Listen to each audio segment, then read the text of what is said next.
चल रहा है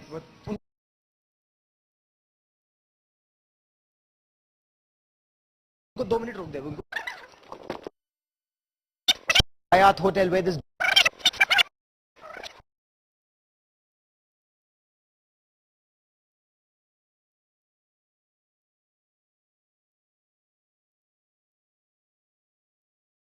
चल रहा है उनको 2 मिनट रोक दे उनको 2 मिनट उनको रोक दे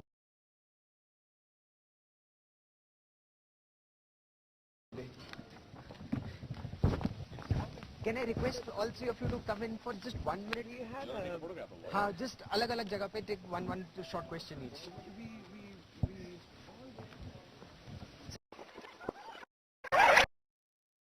अच्छा between you and me.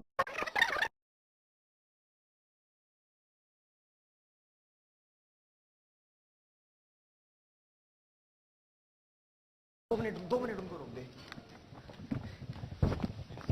Can I request all three of you to come in for just 1 minute? We have just अलग-अलग जगह पे take one short question each. Sir 1 minute अंदर ही आ जाइए.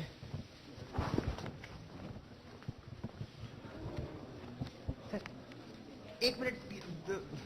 I had to get everybody. All eyes on the India Today Global Roundtable here in Kathmandu, the first such global roundtable on South Asia in Kathmandu. And here you see Nepal army officials, the anti-terror squad, the dog squad carrying out checks at the Hyatt Hotel where this global roundtable is happening. Various sessions at this India Today Global Roundtable. Can India and Pakistan unite? This is very important. This is the 18th SAARC summit and India and Pakistan play an extremely important role. The question is, can India and Pakistan unite? And that's one issue where former Information and Broadcasting Minister Manish Tiwari would be a speaker. What do you make of this global roundtable, sir? Well, I think it's a very good initiative, and it's very interesting that you've scheduled it on the sidelines of the SAARC summit. So therefore, there is a lot of intellectual input which would also filter into the discourse. And the sessions have been very carefully structured, very well calibrated. You have an extremely good panel, if I can say, at the cost of patting my own back, to deliberate on these various themes. So let's look forward to a very constructive session. Pakistan's former Foreign Minister Hina Rawani Khar also with us for the Global Roundtable. How are you, ma'am? Welcome to the India Today Global Roundtable. Thank you. A global roundtable like this on the sidelines of SAARC, what does it achieve?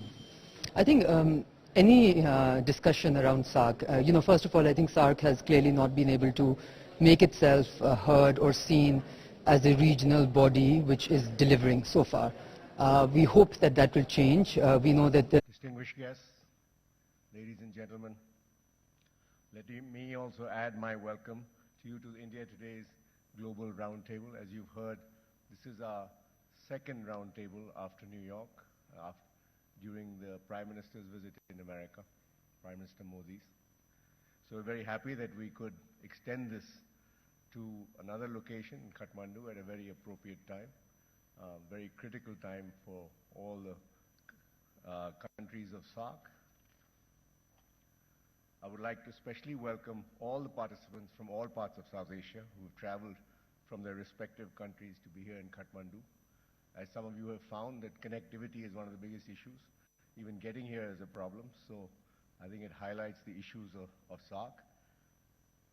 As we enter the 30th anniversary of SAARC, it's a good time to take stock of what has been achieved and what remains to be done.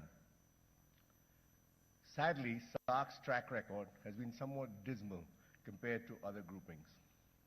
But the fact that it continues to exist, I think, is a cause for celebration. Yet, when you're at a forum like this, we should put our cynicism aside, even if it's just for a day. Who knew India would have a single-party, full-majority government in 2014? It happened just like the democratic revolution, continuing democratic revolution in Nepal.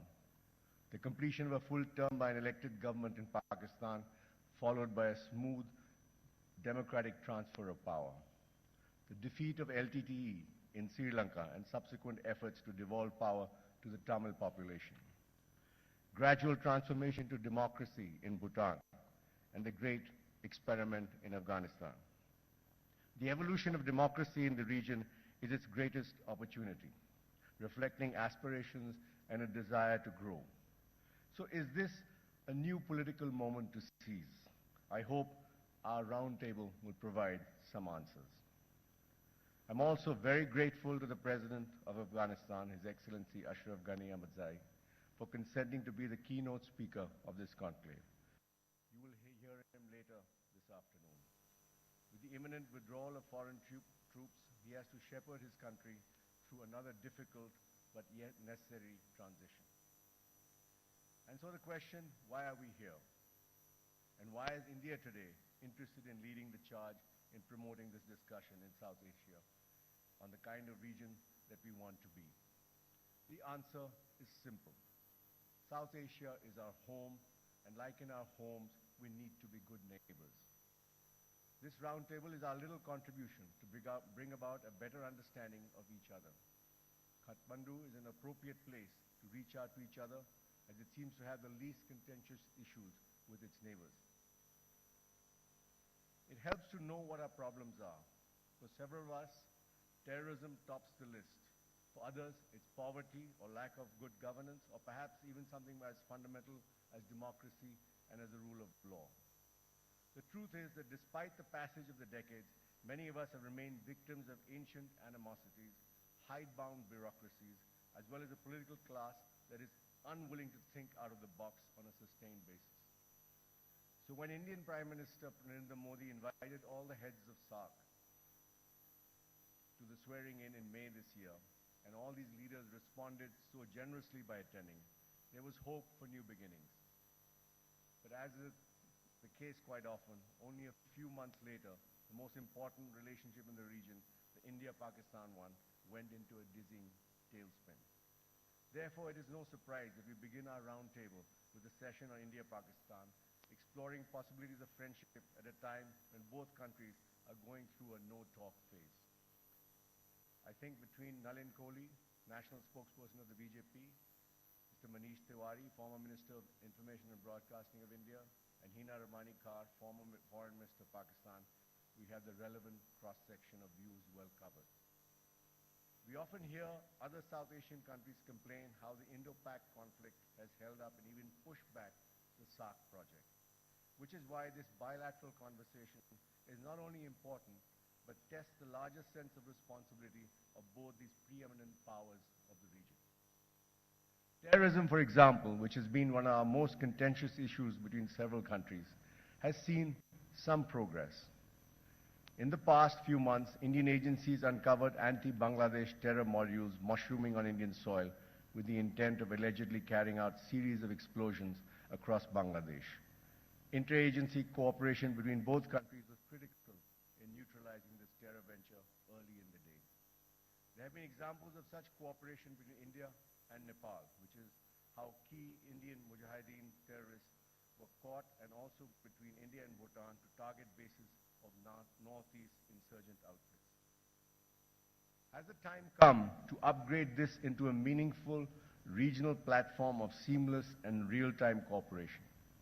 We have a discussion structured around this theme, and for once, there'll be a bag full of examples to add meat to a theme that is often, like many South Asian projects, been dubbed a non-starter.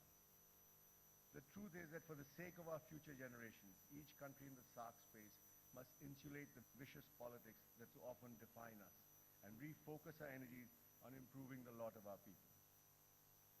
For example, can the rivers that begin in Nepal and flow down to the lower riparian states, India, be transformed from their current states of flooding and destruction to the production of hydroelectricity?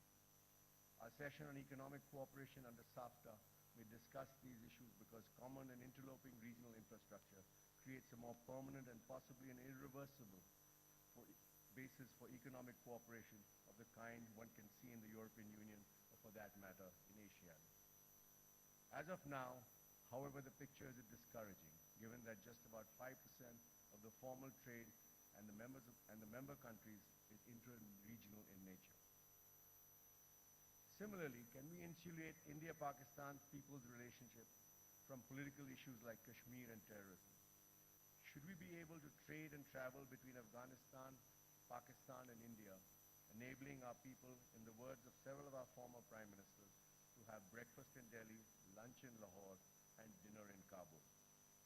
For a region of approximately 1.6 billion people, we're probably the least integrated on any socio-economic indicator, in spite of a shared history of colonial rule.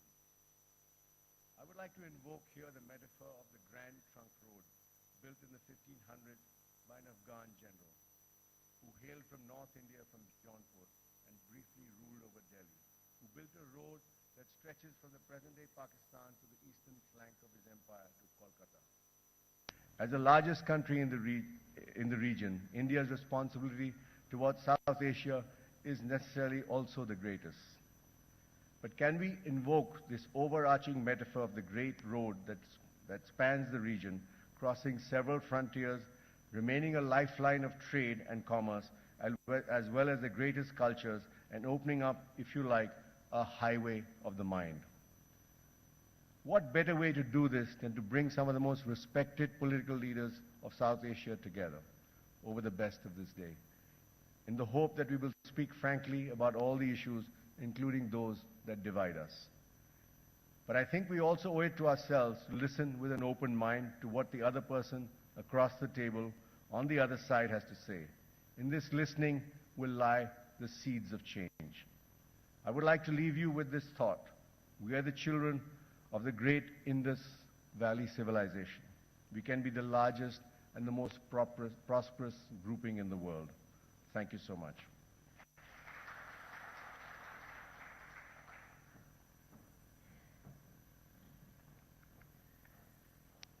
Thank you very much, sir. For the first session, may I now call on stage Rahul Kanwal, the moderator of the session, Managing Editor, TV Today Group. Can India and Pakistan be friends? The panelists are Nalin Kohli, National Spokesperson of the BJP, Manish Tiwari, former Information and Broadcasting Minister, and Hina Rabbani Khar, Pakistan's former Foreign Minister. Rahul Kanwal, please.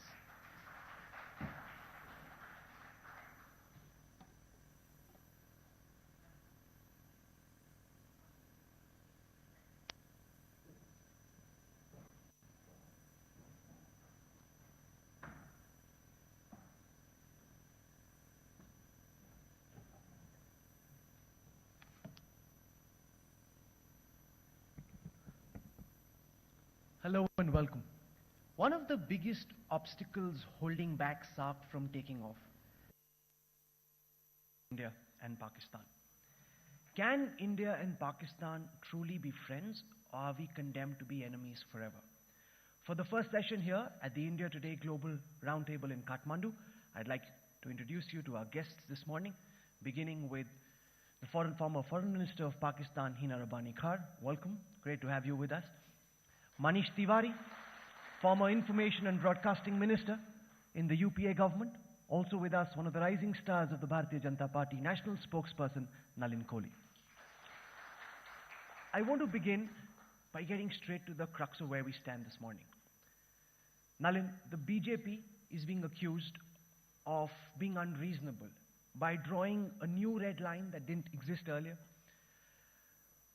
in a relationship where red lines haven't been allowed to exist previously. Is Prime Minister Modi and the new BJP government genuinely interested in peace with Pakistan? Or are you deliberately and with an eye on the elections forcing a militant, aggressive stand when it comes to our most important neighbor? Ladies and gentlemen, let's hear it from Nalin Kohli, please.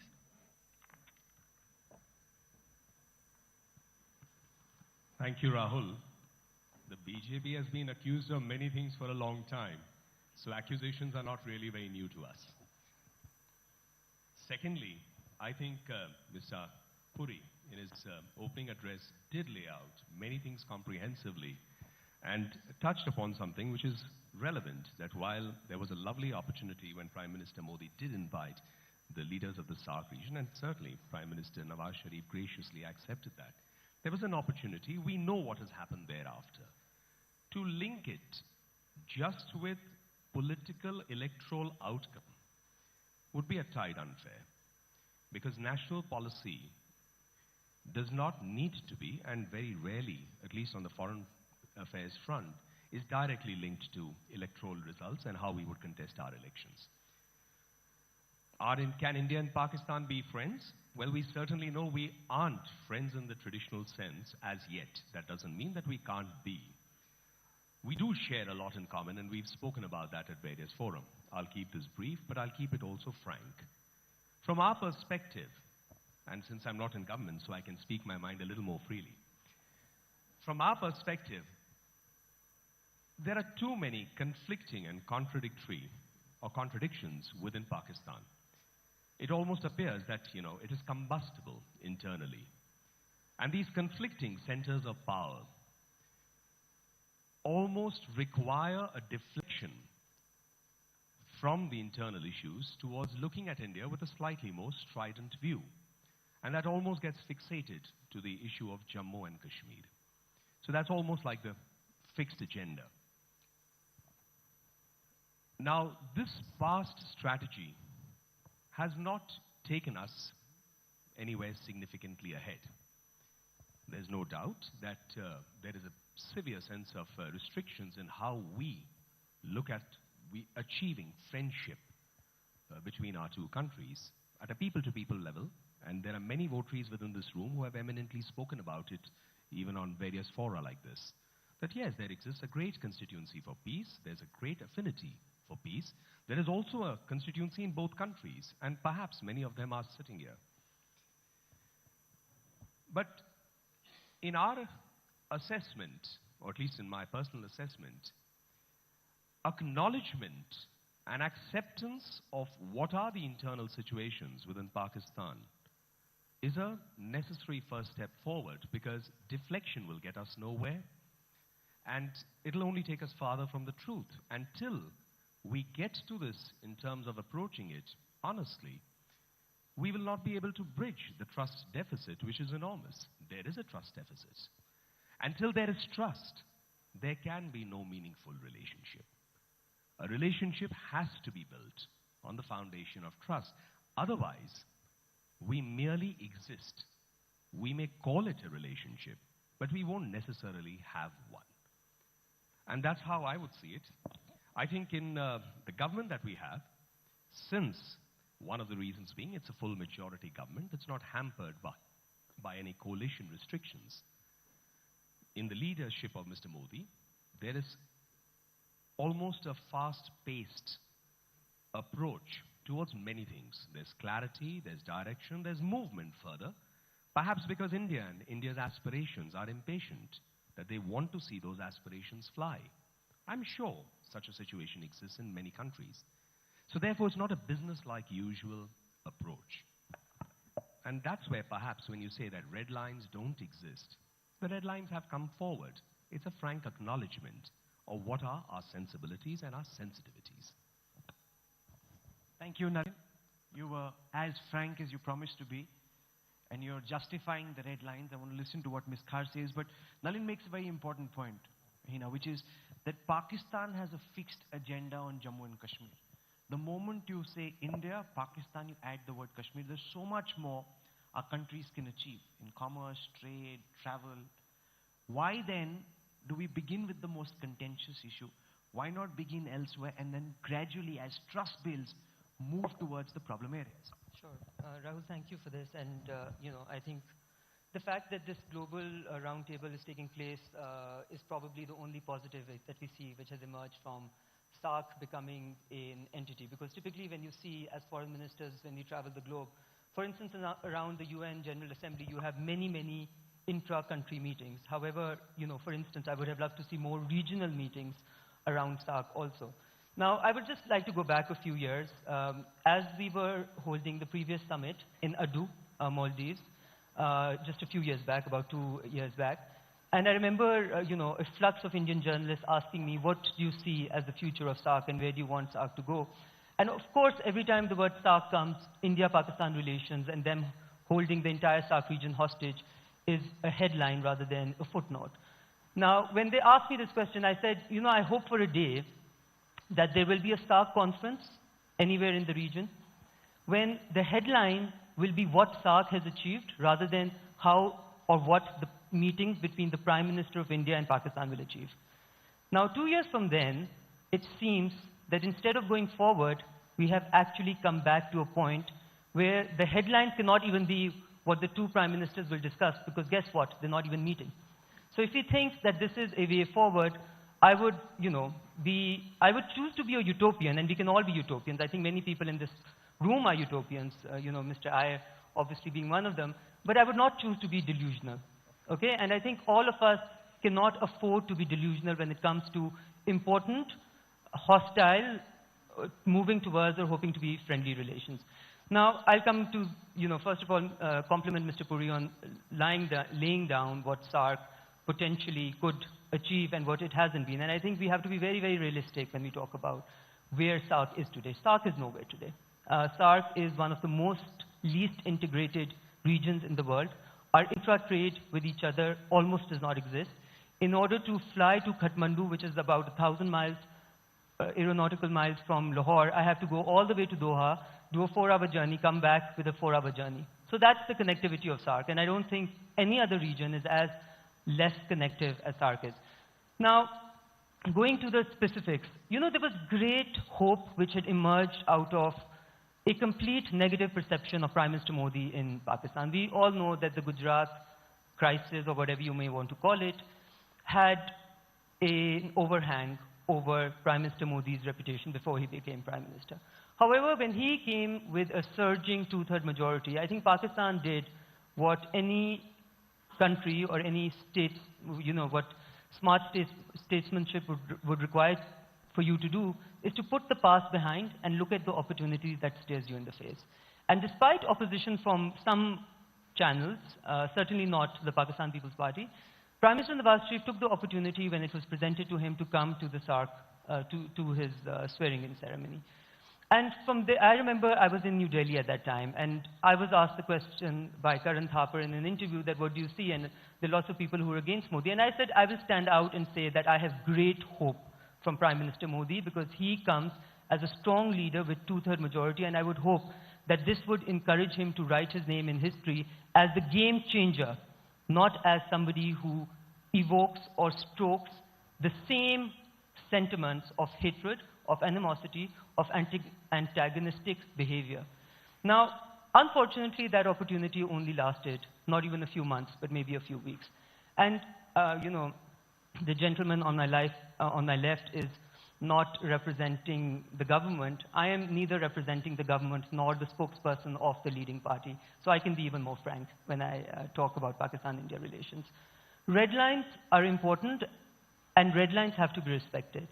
When you want to move forward, you have to accept realistically what those red lines are. But if you're going to carve out brand new red lines, which did not exist before, in the hope of dialogue, then basically you're sending a very simple and a straightforward message. And I tell you, it's very interesting that we say over here that Pakistan is fixated on Jammu and Kashmir. Pakistan considers, again, Pakistan will not be delusional, Pakistan considers the issue of Jammu and Kashmir, as has been considered by both the states and recognized in the form of the composite dialogue, in the form of the resumed dialogue, in the form of the many wars, that it is an issue. If it wasn't an issue, we would not be fighting wars over it. So please do not expect us to be delusional about what the realities are. We have to accept the realities and carve our way out through the difficult waters or the troubled waters.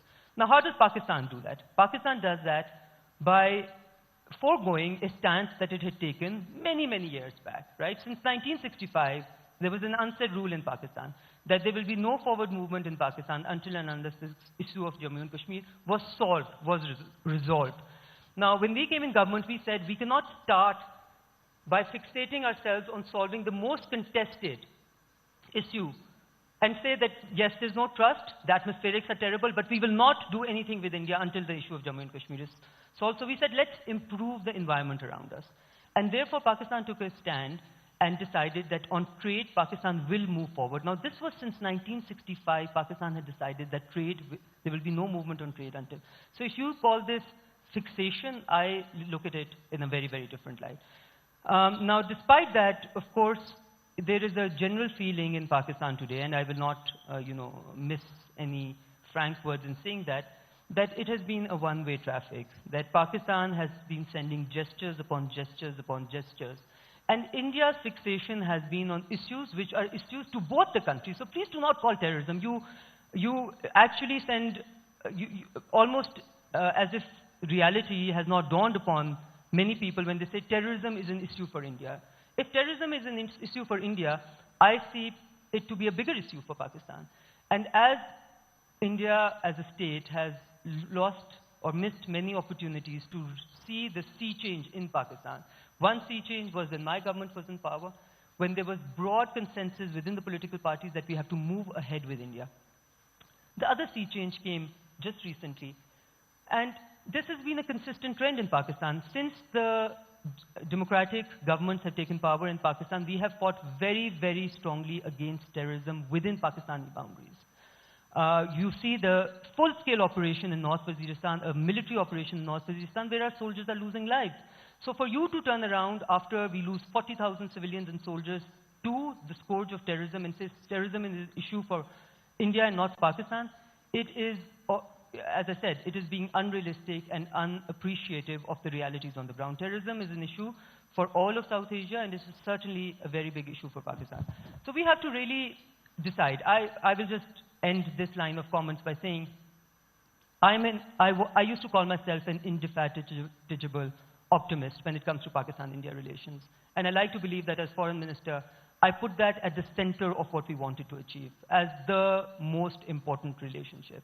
However, 2 years, 3 years, maximum 3.5 years from then, I must say that I'm becoming a realist. And unfortunately, it's like growing up and realizing that it is impossible to do. And why is it impossible to do? Because the statesmen and people who call themselves leaders believe that the opportunity cost of letting go of this animosity and hatred and this identity that we have carved out for ourselves and our nations as one that is antagonistic to each other, the opportunity cost of letting that go is not good enough. I know that that has happened in Pakistan. Pakistan people believe that it is good enough, the opportunity cost of letting go of that antagonistic relationship is higher than holding on to it. Unfortunately, the BJP government has disappointed all of us by ensuring that the same stroke of hatred is used to do a vote count, to get more votes. And till this is able to change, till the leaders believe that it is more useful for their state, for their nation, to go ahead and, let's face it, you may talk about India, achieving new vistas, etc. I was surprised recently, the 3 countries in the world which are the highest in terms of child mortality still have India and Pakistan as 2 of them. Thank you, ma'am. Manish, the Congress tried what was called a very soft line on Pakistan, and it got India nowhere. The BJP says it's time to attempt a different approach, a more hardline, tough approach, and see where that gets us. Do you think that the Congress's soft policy on Pakistan failed, and it is indeed time to give Prime Minister Modi and his tough line a chance? Can I speak from there? Yes, of course you can. Standing and speaking.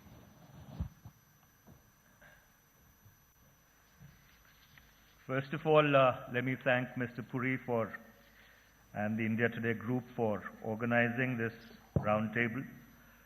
Extremely well timed on the sidelines of the SAARC summit, and I do hope some of the collective wisdom around this roundtable would filter into the deliberations which are taking place at the official level, which of course, unfortunately, are very stratified.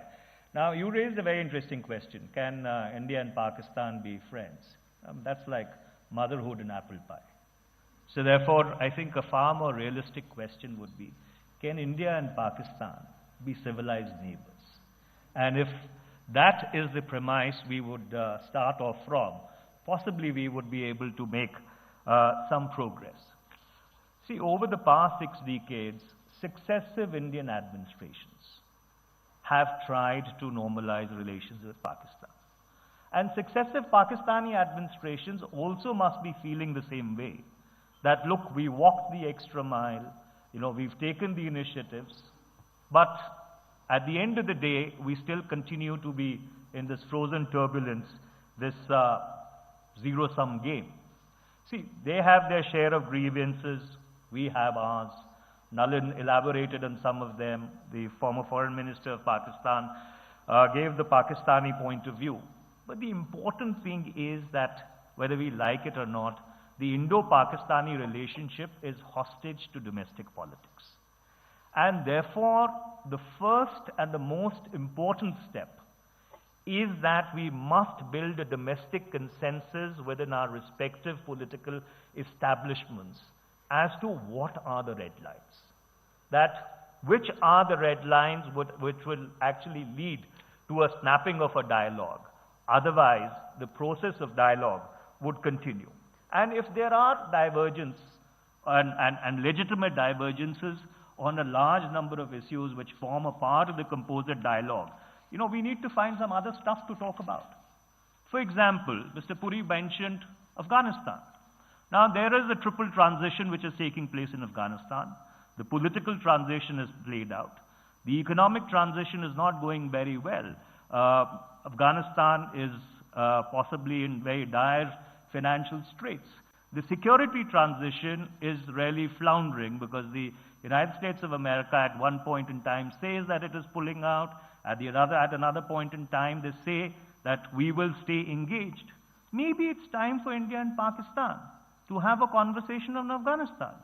After all of us have a stake in a peaceful and a prosperous Afghanistan. And in fact, General Kayani, when he redefined strategic depth in the context of Afghanistan, very categorically said that it means a peaceful and stable Afghanistan. And if you were to juxtapose that in the context of the developments which are taking place in the greater Middle East, the radicalization which is taking place, I think it should equally worry Pakistan as it worries us. The rise of the ISIS or IS or whatever it calls itself, you know, variants of the Al-Qaeda, which even the Al-Qaeda had to eschew. So therefore, I think there is a need when these transitions are taking place for India and Pakistan to have a conversation on Afghanistan. The second conversation which India and Pakistan really need to have, and which is something which has been swept under the table completely, is that both India and Pakistan are nuclear powers. And our command and control systems are extremely opaque. At the height of the Cold War, when the missile flying time between the US and the USSR, or the former USSR, was 20 minutes, there was a regular exchange of strategic force commanders to feel each other out as to the guy who's going to sit in the hot seat, you know, what is he really like? And between India and Pakistan, when the missile flying time is 1 minute, and the tacticalization of nuclear armaments is taking place, that's a very, very serious dialogue which India and Pakistan need to have, and maybe at some point in time get China into it. Similarly, piracy. I mean, we've been part of multinational task forces, you know, against piracy in the Gulf of Aden and the Horn of Africa, you know, stretching right up till the Arabian Sea. Now, that's another area of cooperation, naval cooperation, which India and Pakistan can identify. So therefore, you see, essentially, on terror, I think India and Pakistan have divergent takes. The former foreign minister is absolutely correct when she says that Pakistan is also experiencing the ravages of terror. But the fact is that in India there is a perception that there is a cherry picking of terrorist groups which takes place. While terrorist groups which are on the western borders are targeted, terrorist groups, especially the Punjab-based groups, are actually given a free hand. But that divergence will continue to remain, and ultimately the security of every state is the responsibility of that state. And therefore, India and Pakistan would have to carry that respective burden if they are not able to find a common modus vivendi, as Mr. Puri was suggesting, to cooperate on the question of terror. So essentially, I would like to just end by saying, I mean, if we stop interfering with each other's plumbing and each other's piping, I think maybe we can possibly make some progress towards at least having a civilized conversation on issues which lie completely outside the domain of contention. Thanks. Manish, like a good lawyer, said everything except answering the question that was put to him.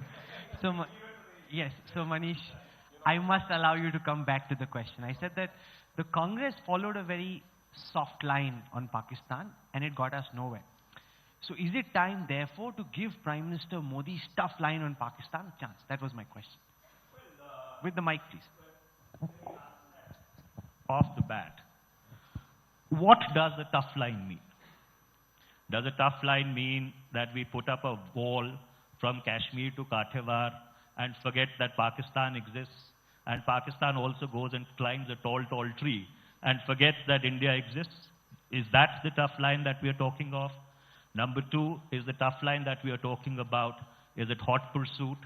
Is the tough line that we are talking about aggression? I think these are completely and absolutely immature and childish paradigms, if at all anybody is even contemplating them. The fact is that you are two nuclear-armed states. You have a history of contention. You've been, unfortunately, joined by geography but serrated by history. And that's a reality that you have to live with. Now, you can live with that reality in two ways. Either continue to be antagonistic, and as the former foreign minister was saying, you know, all of us grew up. I'm going to be almost pushing 50.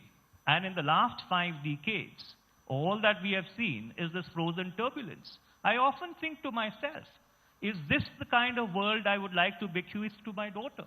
Or is there a way that we can find of coming out of this impasse? And I think the way really is to possibly find a common ground with regard to regional conversations, because bilateral conversations are not working, and maybe use that as the lever in order to build trust and faith, what Nalan was alluding to.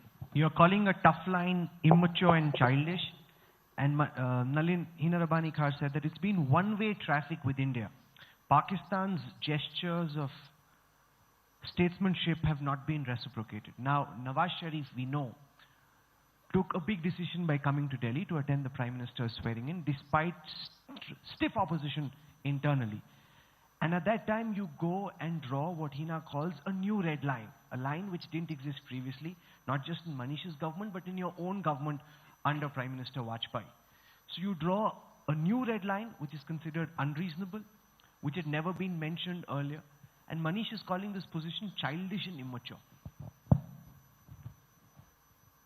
Let me start with what Ms. Khar said.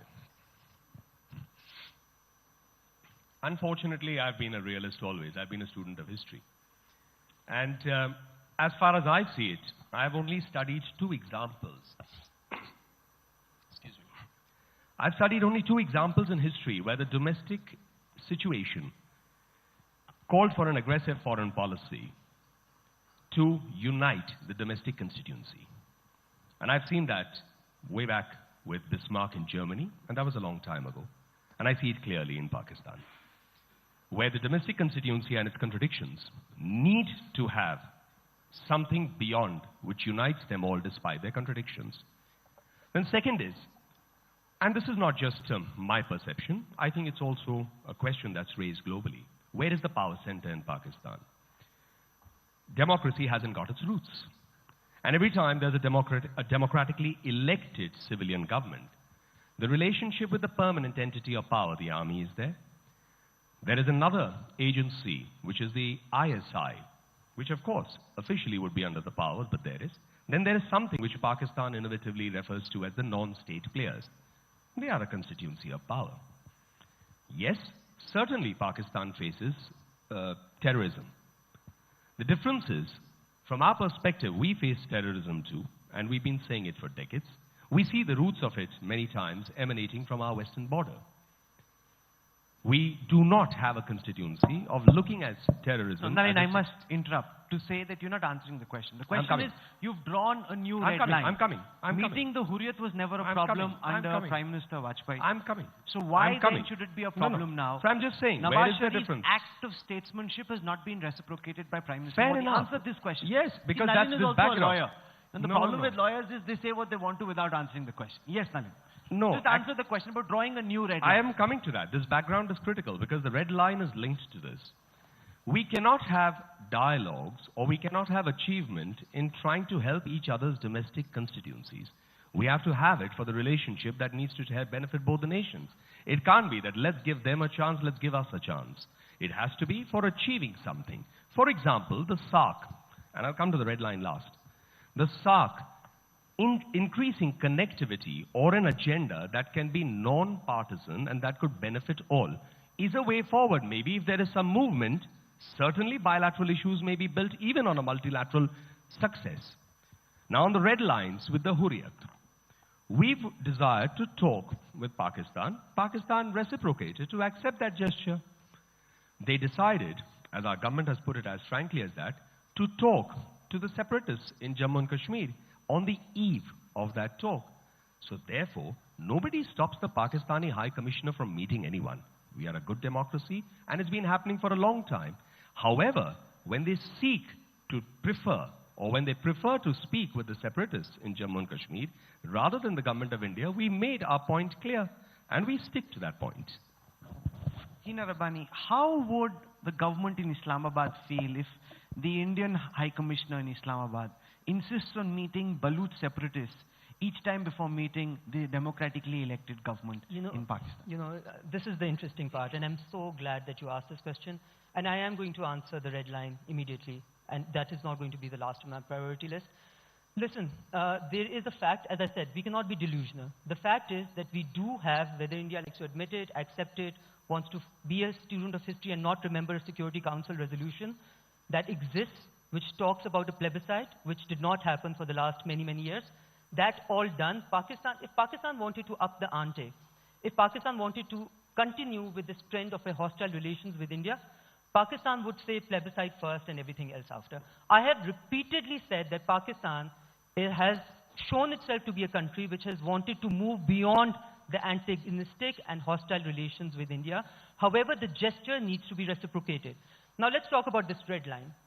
I call it a new red line because there is a precedent that every foreign minister who has come to India, to New Delhi, to hold talks with the Indian government, every Prime Minister of Pakistan who has come to New Delhi to hold talks with the Indian Prime Minister or anyone else, and the Pakistani High Commissioner in New Delhi has repeatedly over the last 67 years met Hurriyat leadership.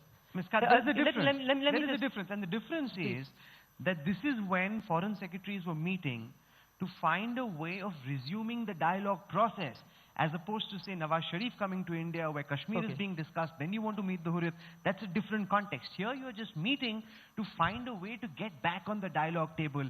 At that time, an act of provocation is indeed a red line. I think I would like to answer the question that you asked first directly by saying that please do not compare the Kashmir situation to the Baloch situation, because Balochistan is a province of Pakistan. There is no Security Council resolution which requires a plebiscite to find out what the future of Balochistan ought to be.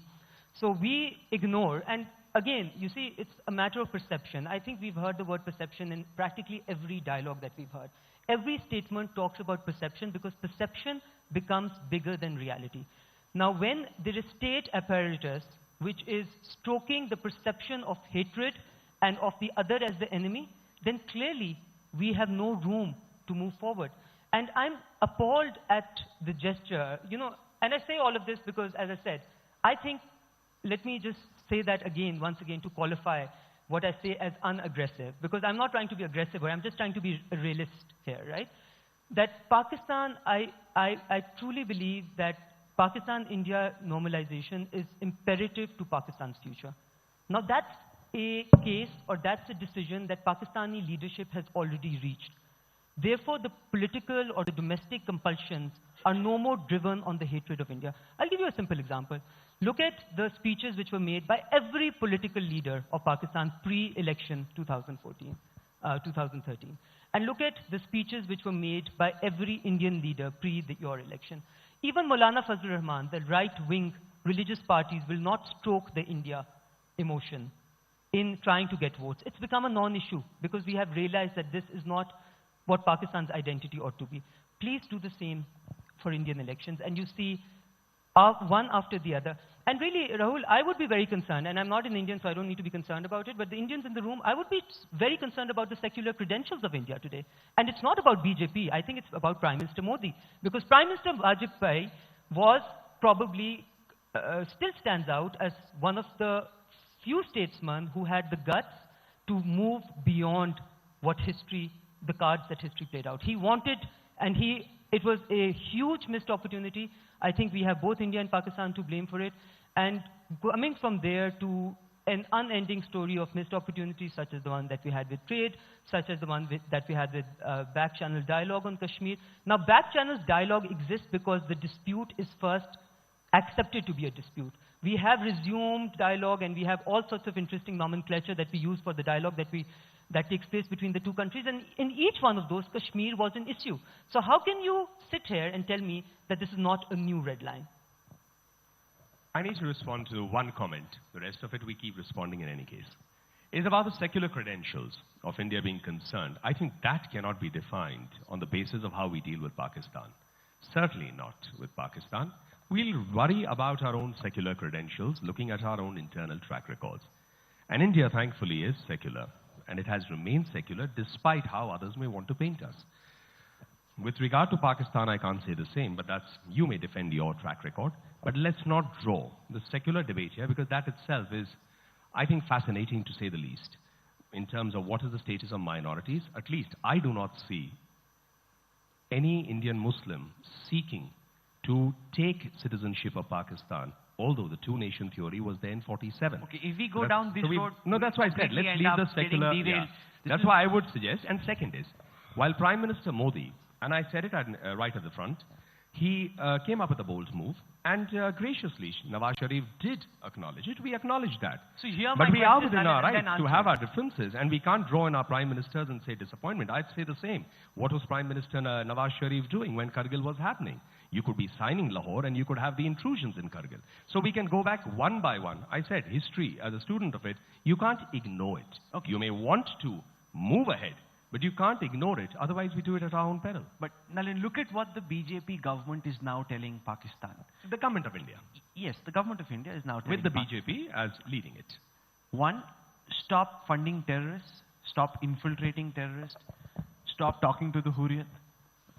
If all of this happens, then what will India and Pakistan talk about? The whole process of dialogue is to find solutions to the tricky issues. You are asking them to back off on everything that they've done, and then there'll be nothing left to talk about. Well, perhaps many of these things... unreasonable? Well, perhaps many of these things may help Pakistan solve its own problems of terrorism.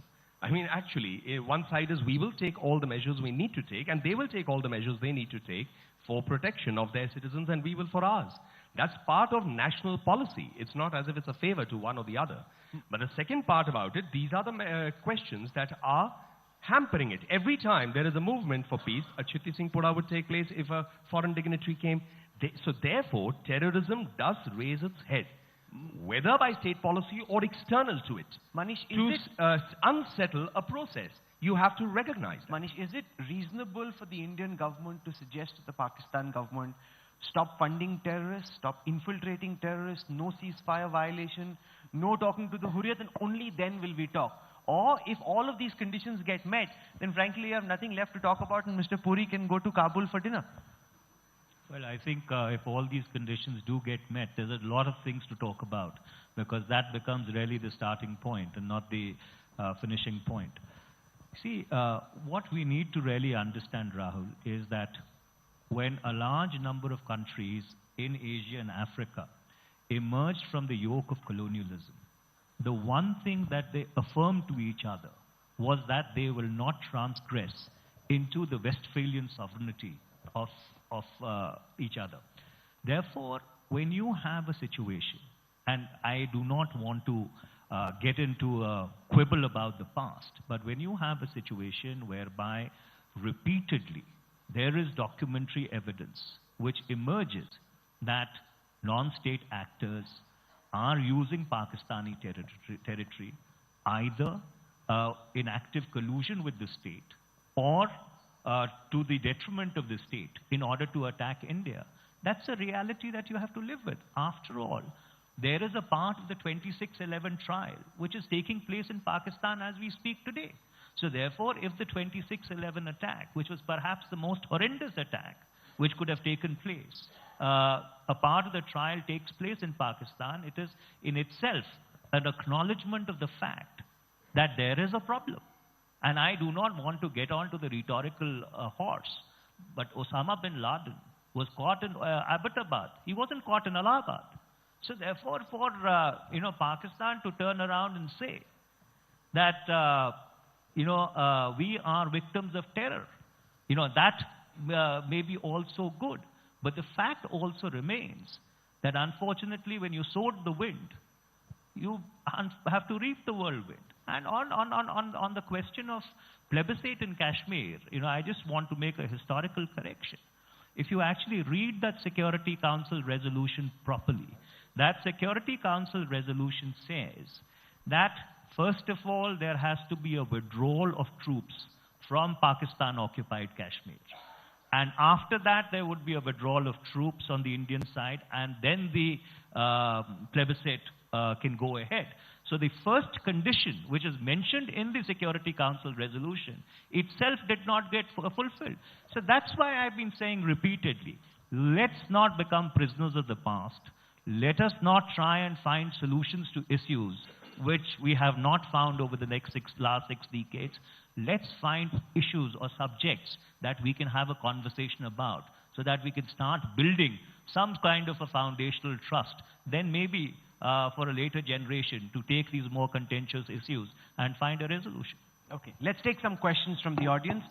Meenakshi Lekhi, Member of Parliament from the Bharatiya Janata Party, wants to ask the first question to Ms. Khar. Can somebody bring the mic, please? To the lady in the saffron sari.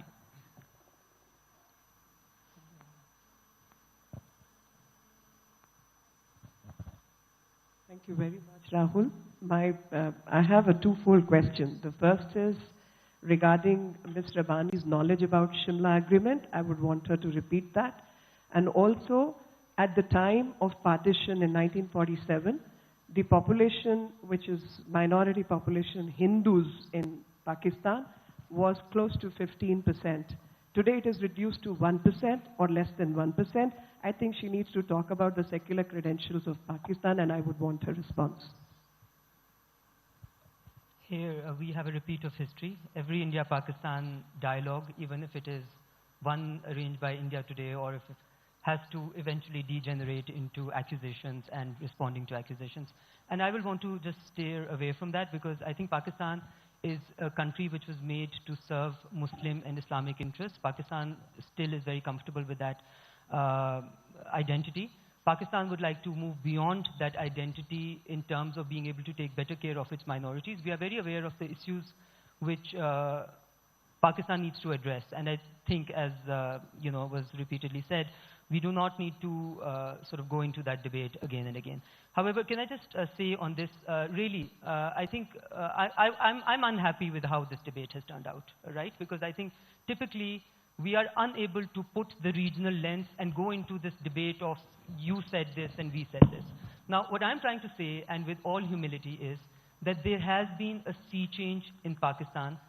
Pakistani domestic politics does not compel its leaders to be antagonistic to India anymore. You might debate about the centers of power, etc., etc. Now, you might say the same is true for India. Now, when a Prime Minister of Pakistan gestures by coming, and was, I'm no spokesperson for Prime Minister Nawaz Sharif, and you can say all about his leadership. I may even agree with you, right? But all I'm saying is that when he comes to India, he takes a bit of a, risk.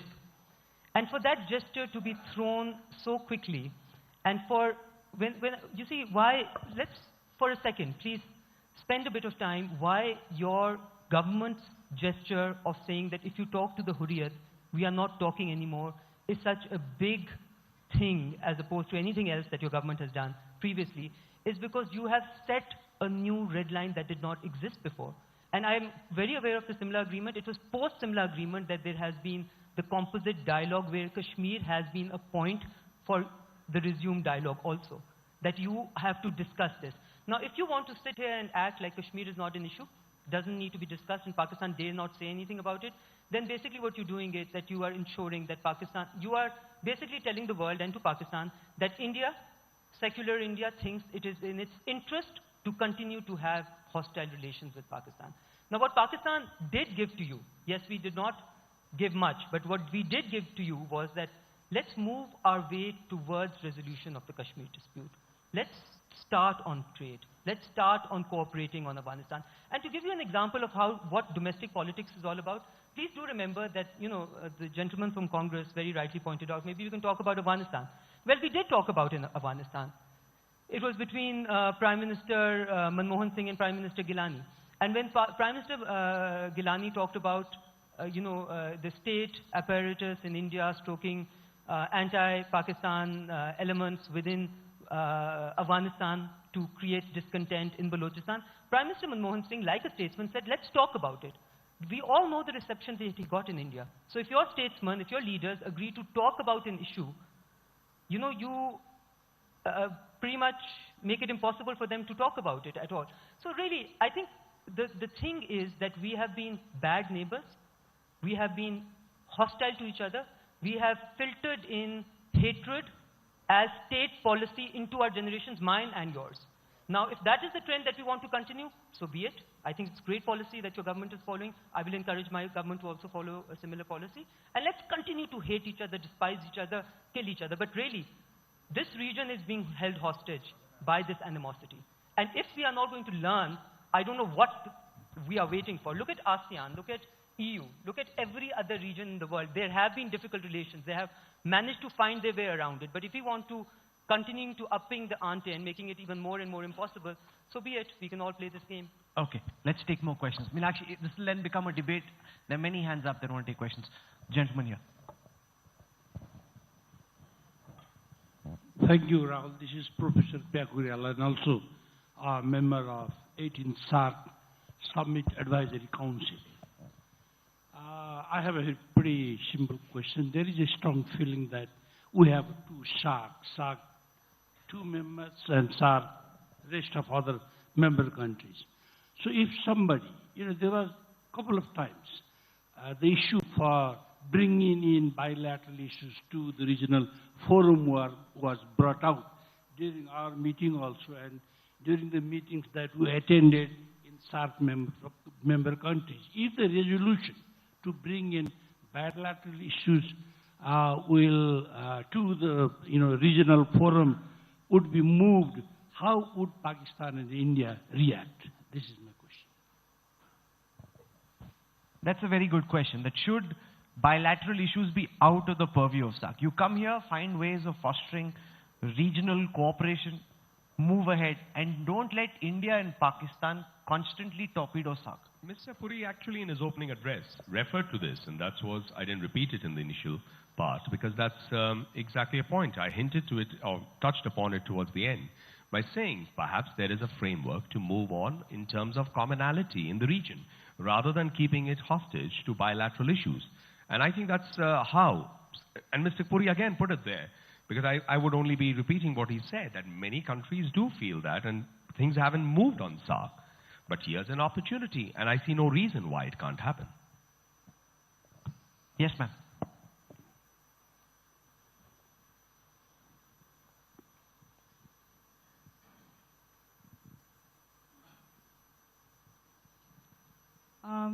My name is Chaya Sharma, and I'm a member of parliament from the Madhesi Janadhikar Forum, Nepal, Madhesi People's Rights Forum. Any three of the speakers can answer my questions. I think it goes to all of you.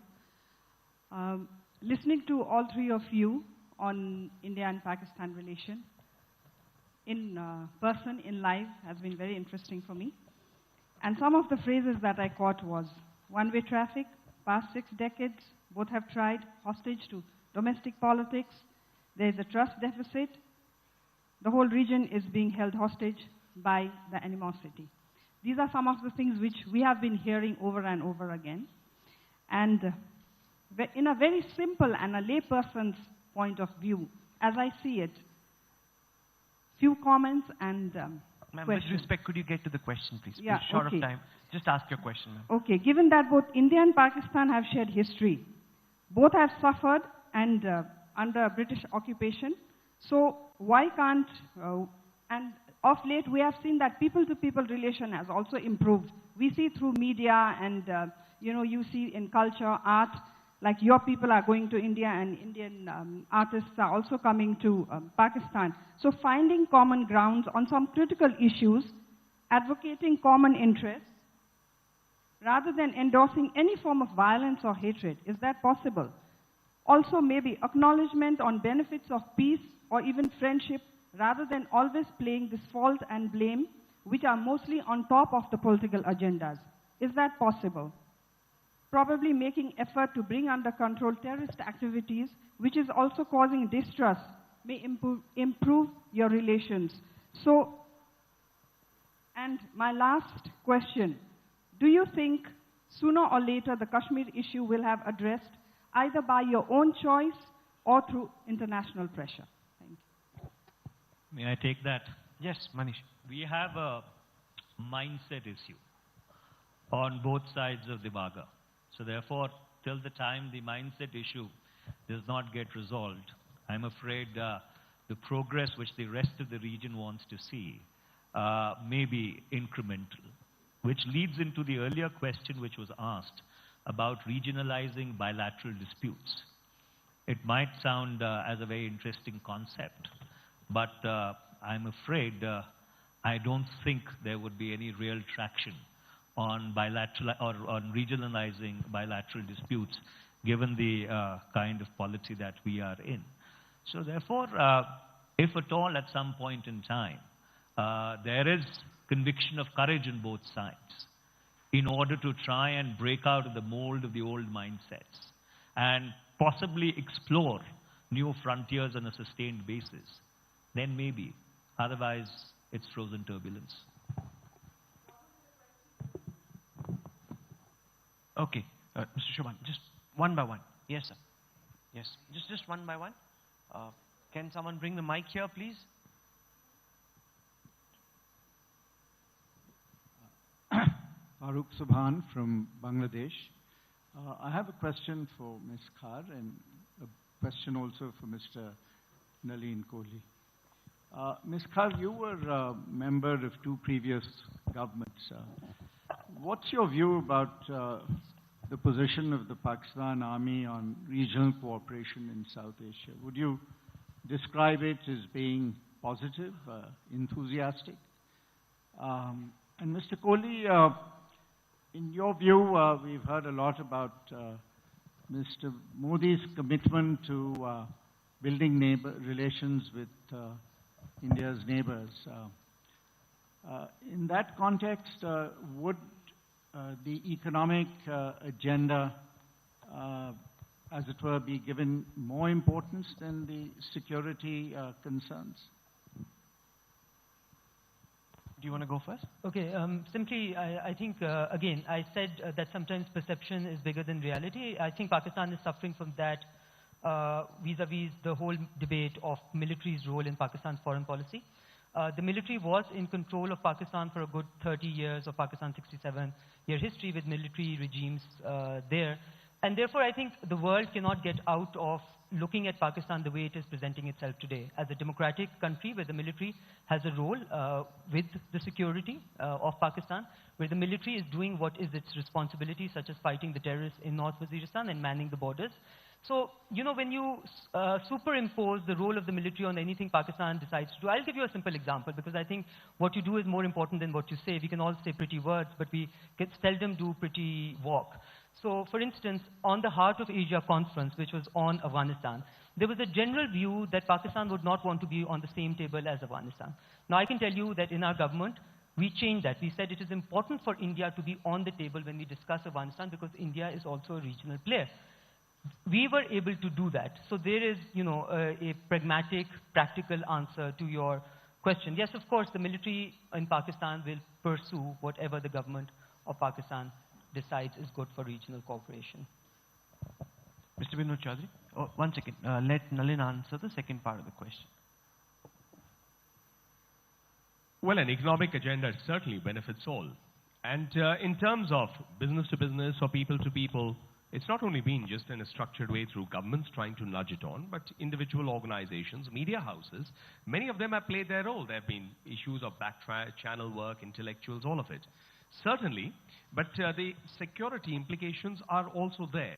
Because after all, business will happen if there's a secure environment. If anything gets ruptured because of a security implication, whatever be it, it also hits the economic agenda. But yes, it's something that I don't see any reason, and I don't see any restriction either for it not to happen. The second thing is that this session primarily is, can India and Pakistan be friends? It is a heavy session. And I think the question itself is such that it would raise very, very frank exchange of views. So it might be, incorrect to look at it that are we hijacking away the discussion from SAARC? If the session was on SAARC, perhaps there would be... We have sessions on SAARC. Don't worry. We're getting there. We can't come here and discuss only India-Pakistan. This is just the first session. Mr. Binod Chaudhary, just one by one, please. Can someone bring him a mic, please?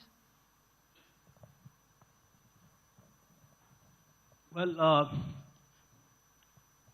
listening to today's conversation, it's very clear that for SAARC to become an economic region which is vibrant is a long way away. So my question is, why can't India and Pakistan officially table to the leadership who are all gathering here that let the sub-regional cooperation be taken forward among countries which can have a meaningful dialogue without the backlog of history, instead of just having this kind of a jamboree and drama every year, year after year, over the last 30 years. That's a... Yes, Mr. Iyer. Can we ban bilateral talks on the margins of SAARC so as to concentrate on SAARC?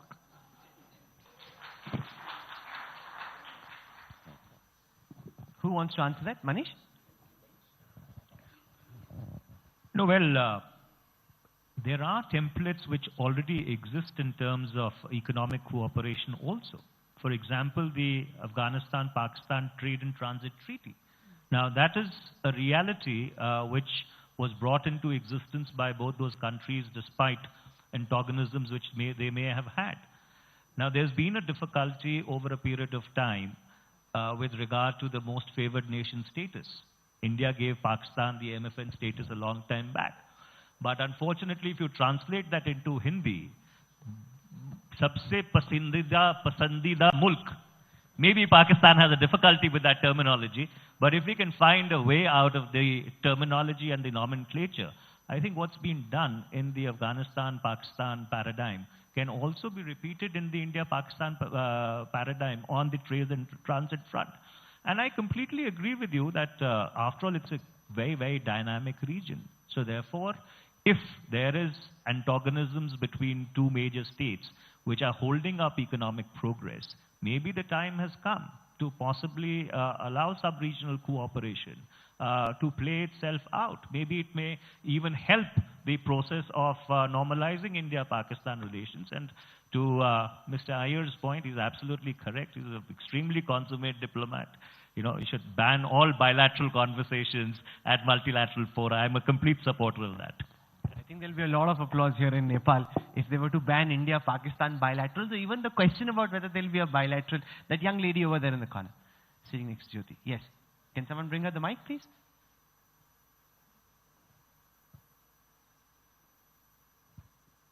Hello, I am Pratima Kuar, and I'm a student.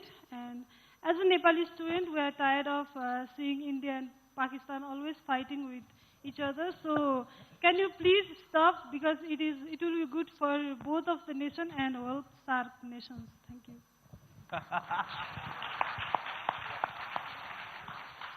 No, but Nalin, this is an important point, and I want to build on what Hina just said, that in Pakistan, bashing India is no longer something that gets votes. It's not fashionable.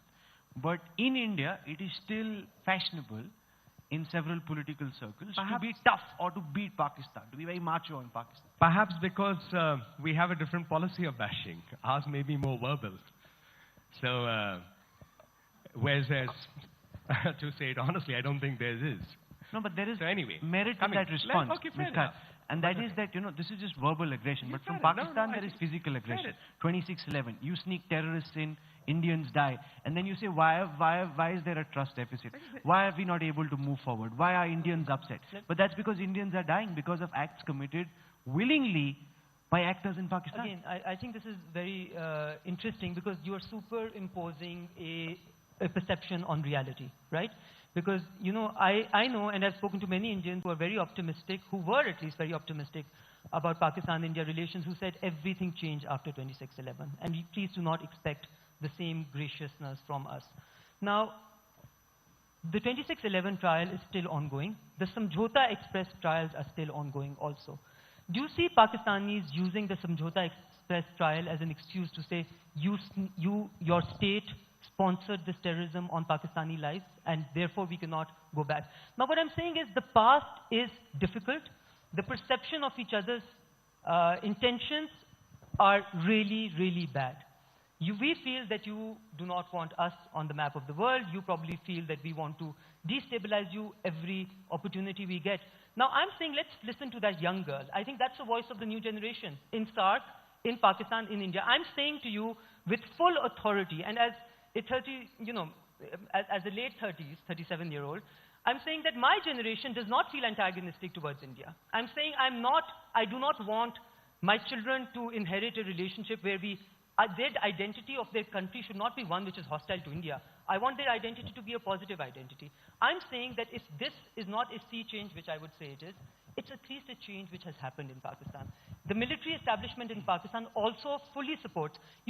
We were obviously with the military in dialogue on every move that we take.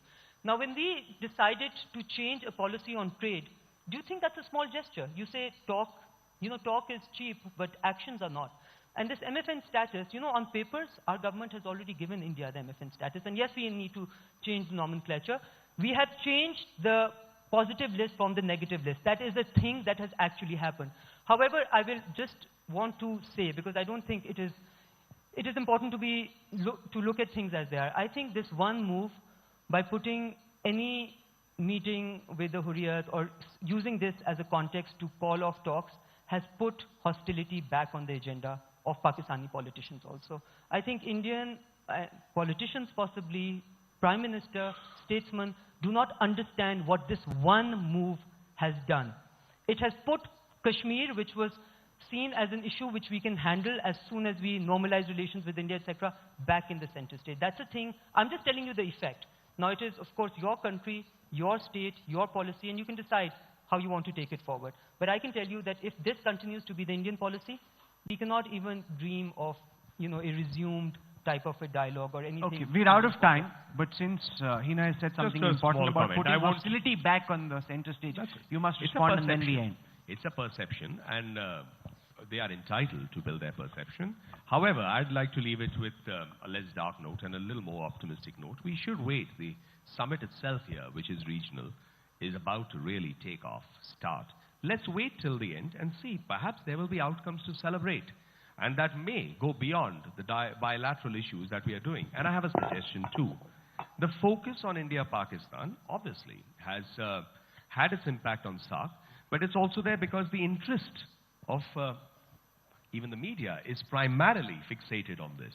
So maybe it's time to celebrate what happens beyond the India-Pakistan, whether talks will take place or not take place, whether, the body language is favorable, whether someone's stiff, whether the handshake was warm or cold, all those details, let's put that aside and let's leave that out and see at the other parts of it, and there may be some cause to celebrate. So let there be an energy agreement, a transportation agreement. The media will join the SARC region in celebrating that as well. But I think the voice of that young girl there is the one voice that we must go back with. Band karo ye ladai. And if you can find a way of doing that, SARC truly can move forward. I think we've had a cracker of a session. We haven't been able to find a way forward which will achieve peace. But if we did, then there'd be nothing to talk about. So thank you all so much for joining us. Manish Tiwari, Nalin Kohli, and Hina Rabbani Khar for coming down especially from Pakistan via Doha. Hopefully next time you can come directly. Can we have a warm round of applause, please?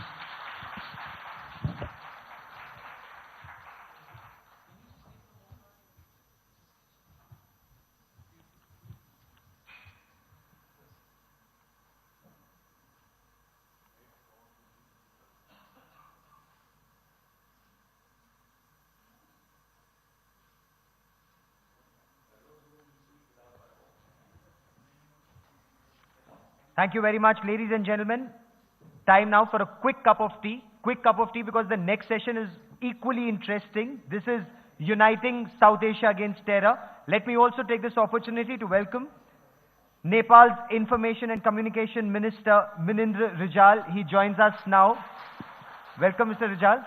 Quick cup of tea, ladies and gentlemen, 10 minutes.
Check. Hello.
Ladies and gentlemen, may I request all of you to start filtering in so that we can begin the next session on time.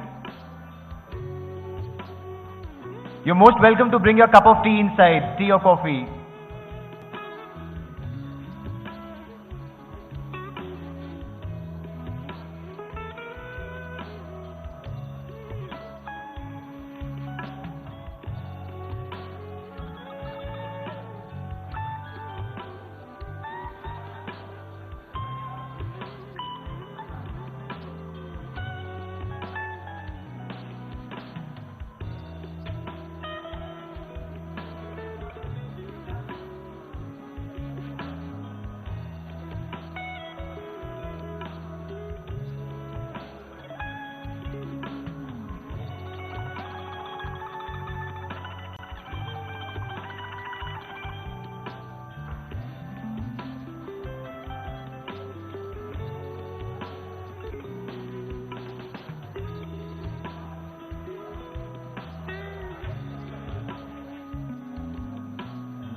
Ladies and gentlemen, may I once again request you all to come back so that we can begin the next session.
Ladies and gentlemen, the next session is about to begin, so we are all waiting for you to come back and then we start.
Good afternoon, ladies and gentlemen. Welcome back.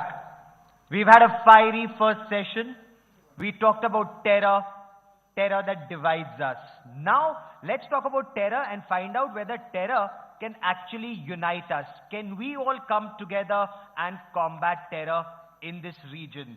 And I promise you, this is not an India-Pakistan session. This is a SAARC session. So the young lady in the back will have no reason to complain, and neither will a large number of others who we spoke to during this little break. But I want to begin by asking, or maybe talking about 9/11. 9/11 had its roots in South Asia. 26/11 Mumbai terror attacks had its roots in South Asia. The 7/7 London train bombing and bus attack had its roots in South Asia. If we were to talk about the recent Afghanistan terror attack, people watching volleyball and 50 plus killed. What is happening in this region? Very recently in India, there was this Burdwan terror plot where India and Bangladesh came together and one module was busted. Is South Asia, ladies and gentlemen, the global epicenter of terror? Is this something that we really need to talk about, and how do you combat it? Finger pointing will not help. You can't point fingers, you did this, you did this, you did this. That's not the solution. So what's the road ahead? That is something we'll talk about. On the 4th of November in 1987, SAARC Convention on Suppression of Terrorism was signed here in Kathmandu. 1987, 27 years ago in Kathmandu, you were talking about suppression of terrorism. Where are you today? Exactly at the same place. Have you moved forward? We have a panel of experts. They will tell us. Whether you talk about Afghanistan, in fact, you start from Afghanistan, go down to Maldives, India, Pakistan, Bangladesh. Everyone's a victim of terror. Some stand accused of being state sponsors of terror. So how do you deal with terror in this region? I want to begin by introducing an eminent panel of experts. Alphabetical order. Major General Athar Abbas, the former spokesman of the Pakistan Army. May I request you to kindly join us on stage, General? The General is a very familiar face on television. I've interviewed him several times on TV on Pakistan. Mani Shankar Iyer, Member of Parliament, Congress Party, Member of Parliament, Rajya Sabha. May I request you to come on stage, sir? Ambassador Bandula Jayasekara, Consul General of Sri Lanka in New South Wales and Queensland. Ambassador. Meenakshi Lekhi, Member of Parliament, BJP from the New Delhi constituency. Ma'am, may I request you to please come on stage. Minindra Rajal, Information and Communications Minister, Government of Nepal. Welcome on stage, sir. And also Farooq Subhan, former Foreign Secretary of Bangladesh. We have the region represented here, ladies and gentlemen.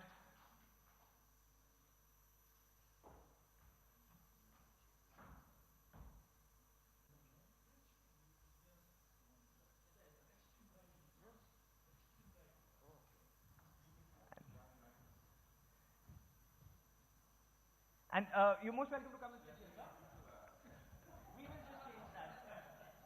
You're most welcome to come and sit here. You will not do that. Thank you.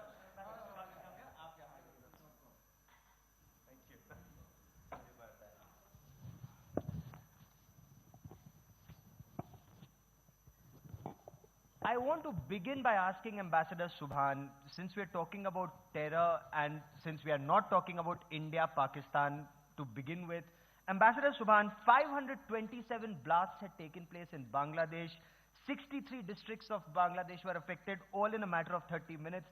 170 plus people were killed. Now, that terror attack was linked to Jamaatul Mujahideen, Bangladesh in 2005. Cut to 2004.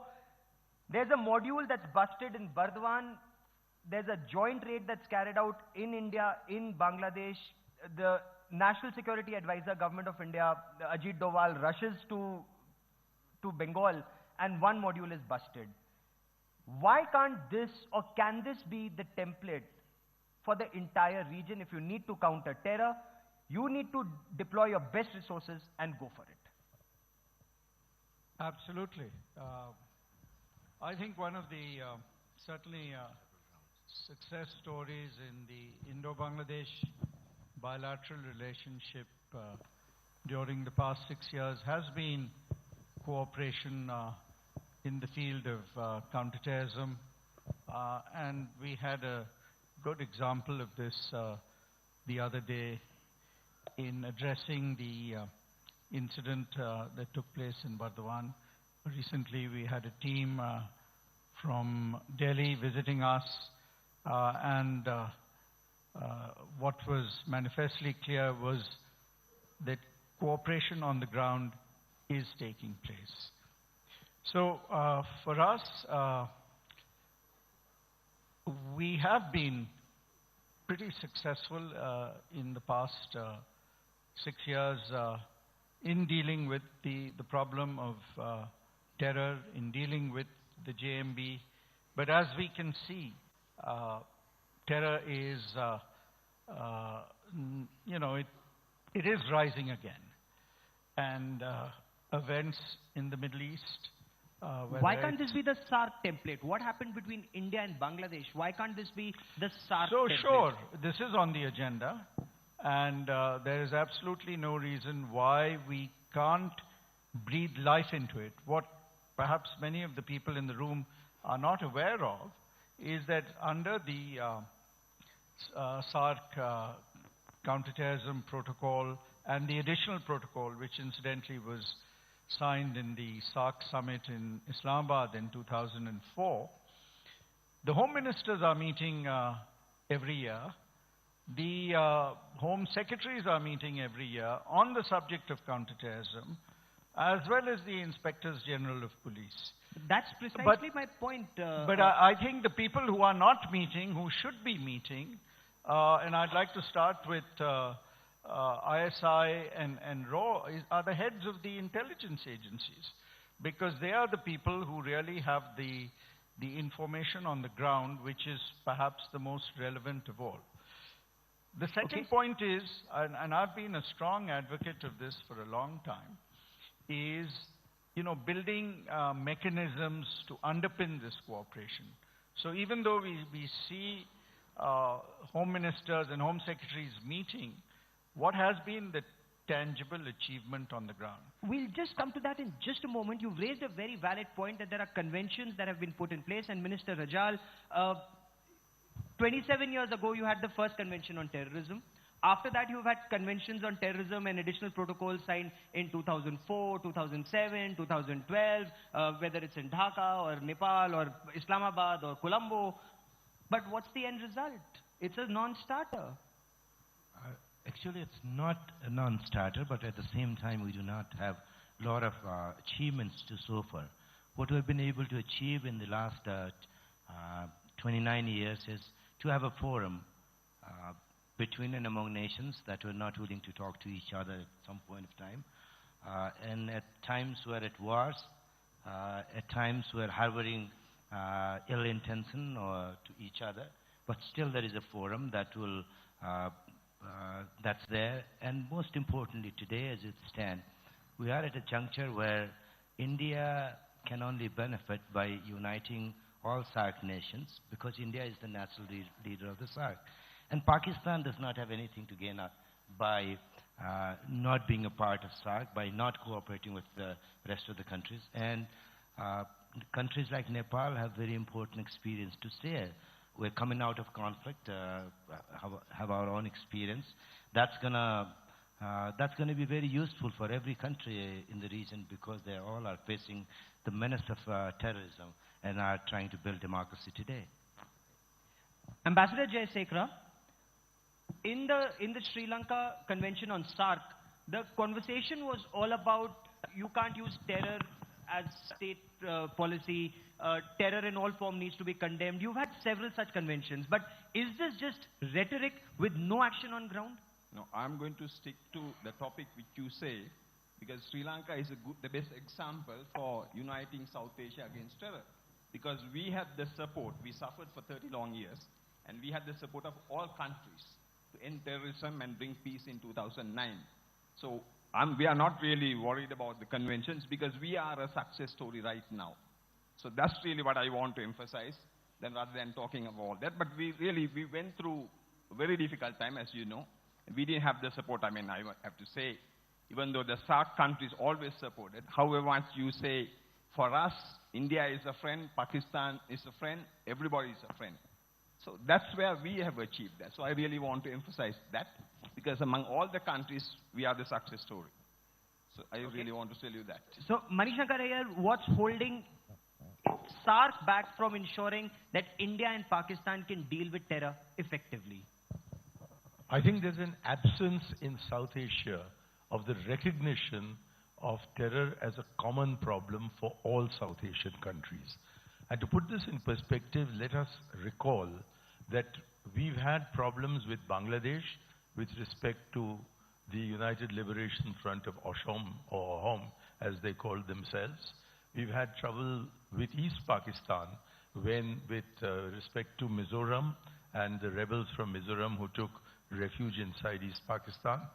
We have had problems, continuing problems, in Mizoram with support coming across the border from Myanmar, not the government of Myanmar, but elements there. I think Nepal has often been used as a transit route for terrorists to find their way into other parts of the country. I think we've had tremendous problems with terrorism in Sri Lanka as far as India is concerned, because after all, the IPKF went into Sri Lanka only in order to act as a buffer between the terrorists in the southern part of Sri Lanka who were attempting to overthrow the government and the terrorists in the northern part of Sri Lanka who were also dedicating themselves to the overthrow of the Colombo government. Pakistan is such a well-known story. It barely is worth repeating. But Afghanistan and Pakistan are also in trouble with each other because of terrorism that is either Afghanistan-based and takes place in Pakistan, or is Pakistan-based and takes place in Afghanistan. So there isn't a single country of South Asia, except perhaps lucky Bhutan, which at least up till now has not been part and parcel of this network, this cobweb of terrorism in which all of us are caught. And yet there is a complete absence of recognition that all of us are victims and that all of us have terrorists on our soil. After all, there's a huge number of terrorists in India who don't receive help from anywhere else. The ones in the heart of India, what we call the Maoists or the Nakshals, they don't get help from anywhere else, except it was rumored at one stage from the Maoists in Nepal. But the fact of the matter is that this is a South Asian issue, and it's not allowed to become a South Asian issue because every time SAARC meets, there are problems of bilateral relations. Okay, and you made that point. I'm old enough in this game to remember that in the 1988 summit in Islamabad, all attention from SAARC was distracted because they wanted to know whether Rajiv Gandhi will meet with the King of Nepal. Okay. And the King of Nepal extended his stay, but Rajiv refused to meet him. The first round of foreign ministers' talks to set up SAARC was sabotaged by the Indian government, the Indian foreign minister refusing to see the Sri Lankan foreign minister. Okay, so but on the issue of a terror, South Asian consciousness terror. is the without this recognition of there being a common South Asian problem, we won't be able to unite to fight it. So instead of quarreling bilaterally, for God's sake, let us understand that this is a common problem for all of us, and unless we have but for a common 27 approach years, to it, we haven't we are been able not to going understand find that a for common some solution. reason. And General Abbas, Hina Rabani Khar just said that 40,000 Pakistanis have lost their lives, military and civilian, in combating terror. Yet, both your neighbors, whether it's Afghanistan or India, have an issue saying Pakistan sponsors terror. Your best friend, your strategic partner, the United States, has problem in trusting you.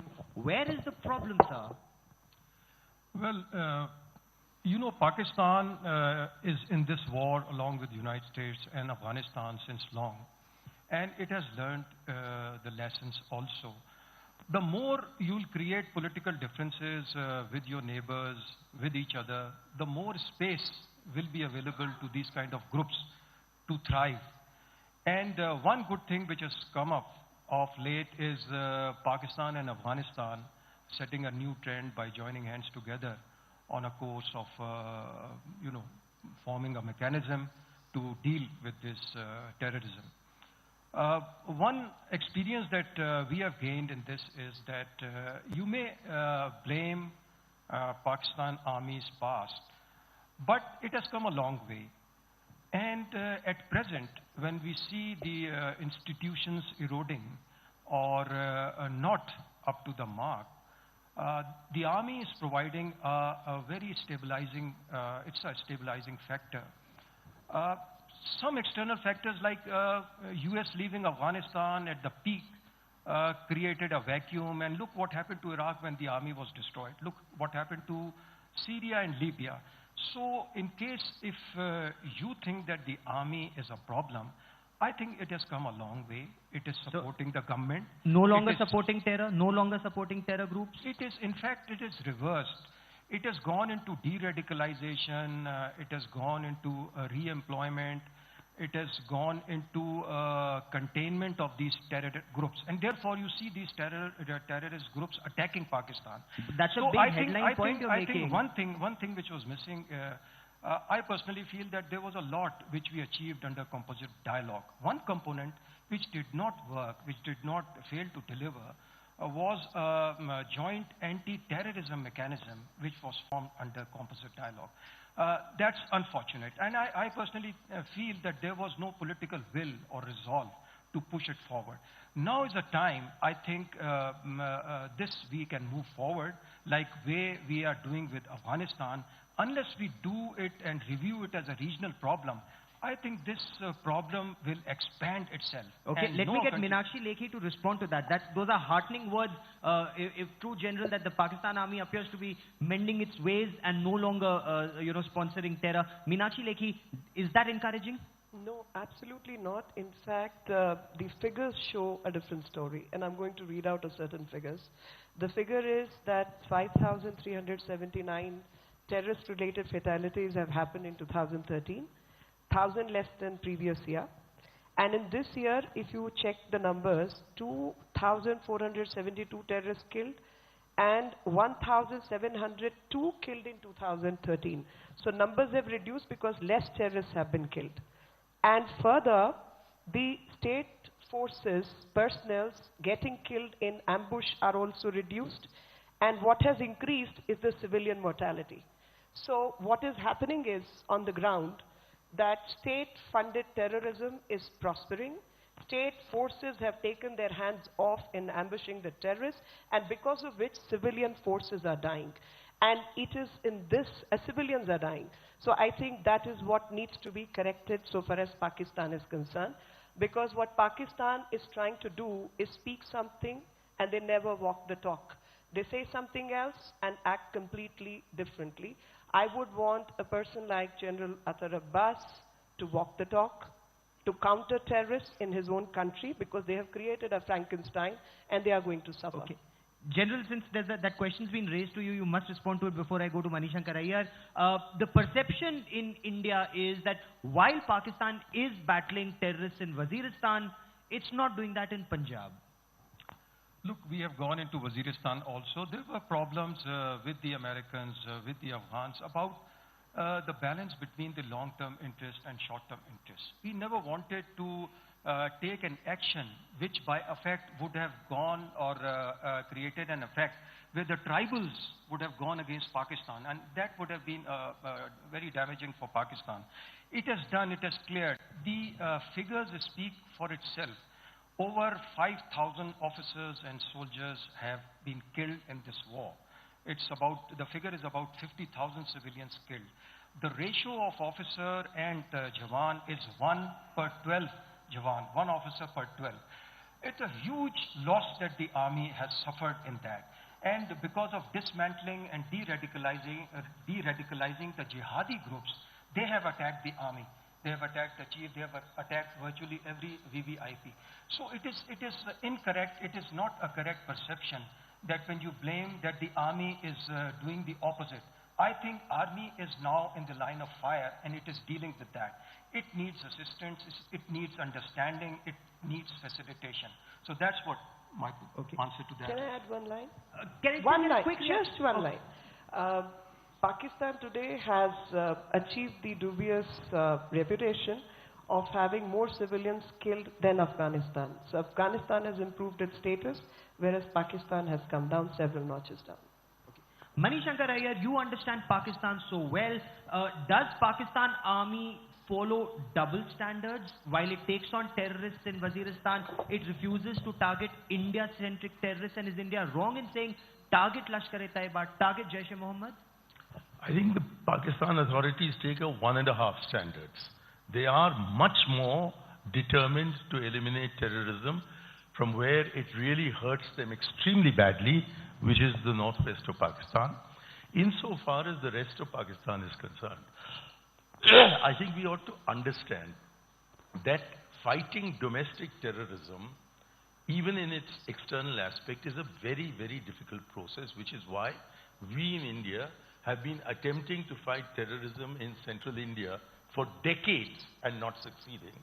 Where we have not succeeded, to expect the Pakistanis to prove their credentials by succeeding is, I think, asking for too much. What the government of India at the moment seems to be saying is that you end terrorism and we'll talk to you. And I'm saying, please talk to them so that you can work out ways in which joint mechanisms worked out under the dialogue that's already taken place, as well as the 1987 convention here in Kathmandu, that all these given substance. And I entirely endorse Farooq's suggestion a little earlier, that the heads of these intelligence agencies should meet. Indeed, I don't know why they're called intelligence agencies, because that's the one quality they lack. But Ambassador, in a situation like this, the intelligence agencies should meet, and you know, the India-Bangladesh example is a perfect example of perhaps how the two intelligence agencies cooperated, how the two security forces cooperated, and something that was seen as a plot to destabilize the Sheikh Hasina government could be checked in time, at least parts of it. Is that possible at a bigger level, at a SARC level, given the trust deficit? Well, I hope, Gaurav, this isn't again going to turn into an India-Pakistan show. So let's see whether we can work together on this. And 3 points are worth mentioning. You know, one is SARC is not necessarily the only platform or forum for such cooperation.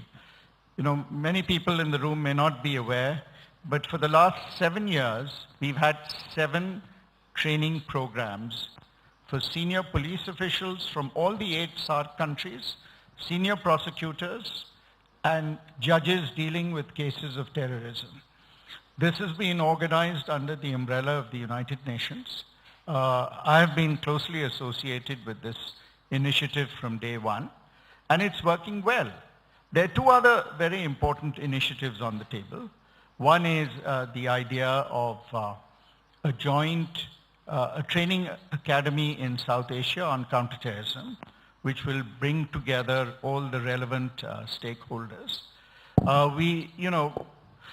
The 5 largest contributors to UN peacekeeping for the last 2 decades have been the 5 countries of South Asia: India, Pakistan, Bangladesh, Nepal, and Sri Lanka. So if we can cooperate in the area of peacekeeping, why can't we also cooperate in the area of counterterrorism? I have mooted for some time now the need for a South Asian counterterrorism and counter-radicalization strategy. Our Prime Minister has been very vocal on the subject. We need to set up a task force. It can be within the umbrella of SARC. It can be outside the umbrella of SARC. But let's move ahead and do something concrete. Okay. But you've had systems in place. You've had a counter-terrorism monitoring cell in Colombo, and that hasn't had the desired results. It's a SARC counter-terror monitoring cell where all information on terror attacks anywhere in SARC region are supposed to be assembled and then disseminated to all SARC members. Also, modus operandi of terrorists, all of that, it's a non-starter. First of all, I have to make a request, because I hope this is not going to be a continuation of the India-Pakistan earlier session, because other countries, we don't want to get caught to the crossfire. I really want to say that. And let's stick to this, uniting South Asia, because when we have a success story, like I want to really emphasize on that, where we share information, if we didn't. But having said that, it was 30 long years, like I'm 55, I have the issues. but they want to create trouble. So we have to look at address those things. Sure. Do we need one definition of terrorism, Minister Rajal? So far, we don't even have a definition of what is terrorism. One man's terrorist is another man's freedom fighter, even today. That's one of the biggest problems we are facing today, because the UN Comprehensive Convention on International Terrorism has not been able to move forward because we cannot agree on the definition of So let SARC agree. SARC is suffering so bad. Why can't SARC agree that this is the definition, anyone who harms civilians, unarmed combatants, or something of that sort? Is that possible? Of course, yes. But I mean, there are two or three dimensions to terrorism. We should be very fair, honest, and candid about it. Number one, mass killing of people or killing of people, innocent civilians, with an intention to paralyze the state or intimidate a large number of people in the process. Second would be, what is at stake if terrorism is there? Freedom of speech is at stake. Multi-party democracy is at stake. Pluralism is at stake. Inclusivity is at stake. Adult suffrage is communal harmony is at stake. I mean, that we cannot tolerate.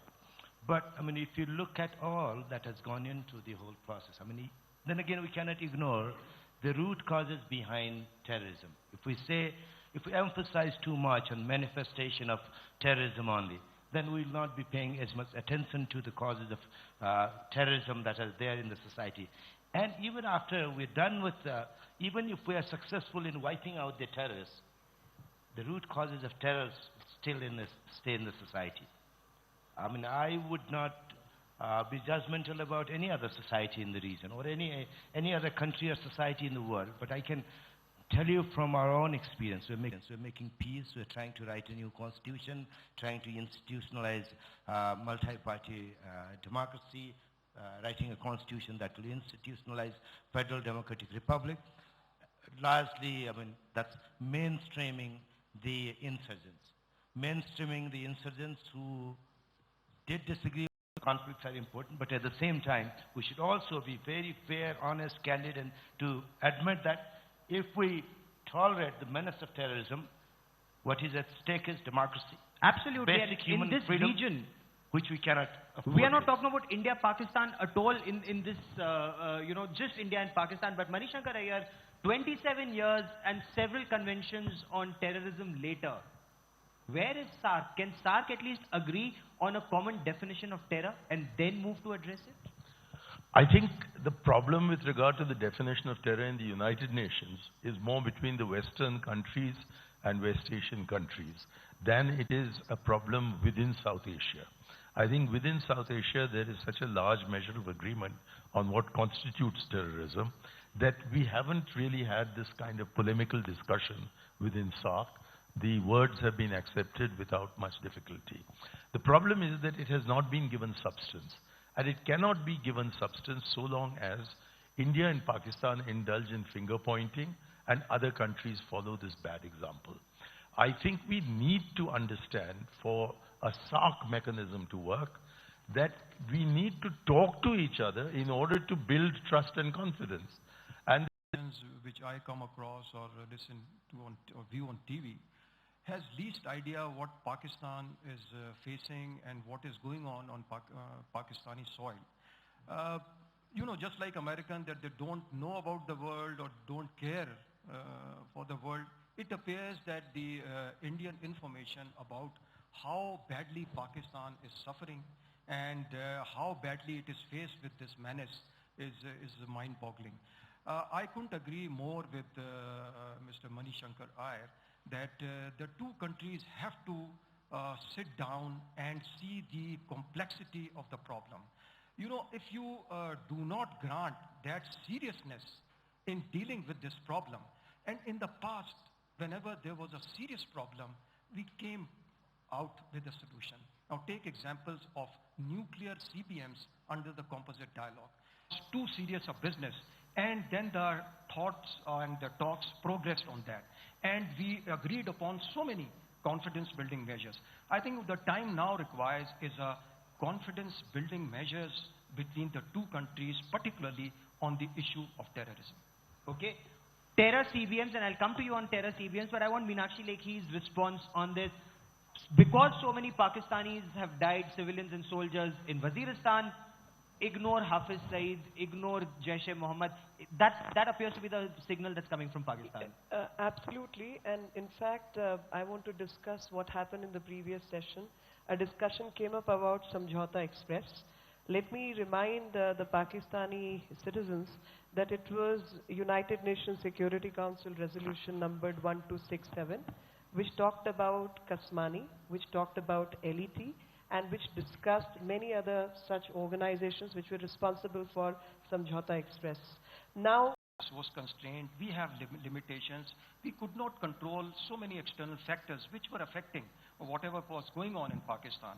But now, I think the political government, the military, the society is in same line with a resolve to fight terrorism, because not only it is against Pakistan, but it is also against our neighbors, and it is affecting the neighbors. Can I just counter? I have to.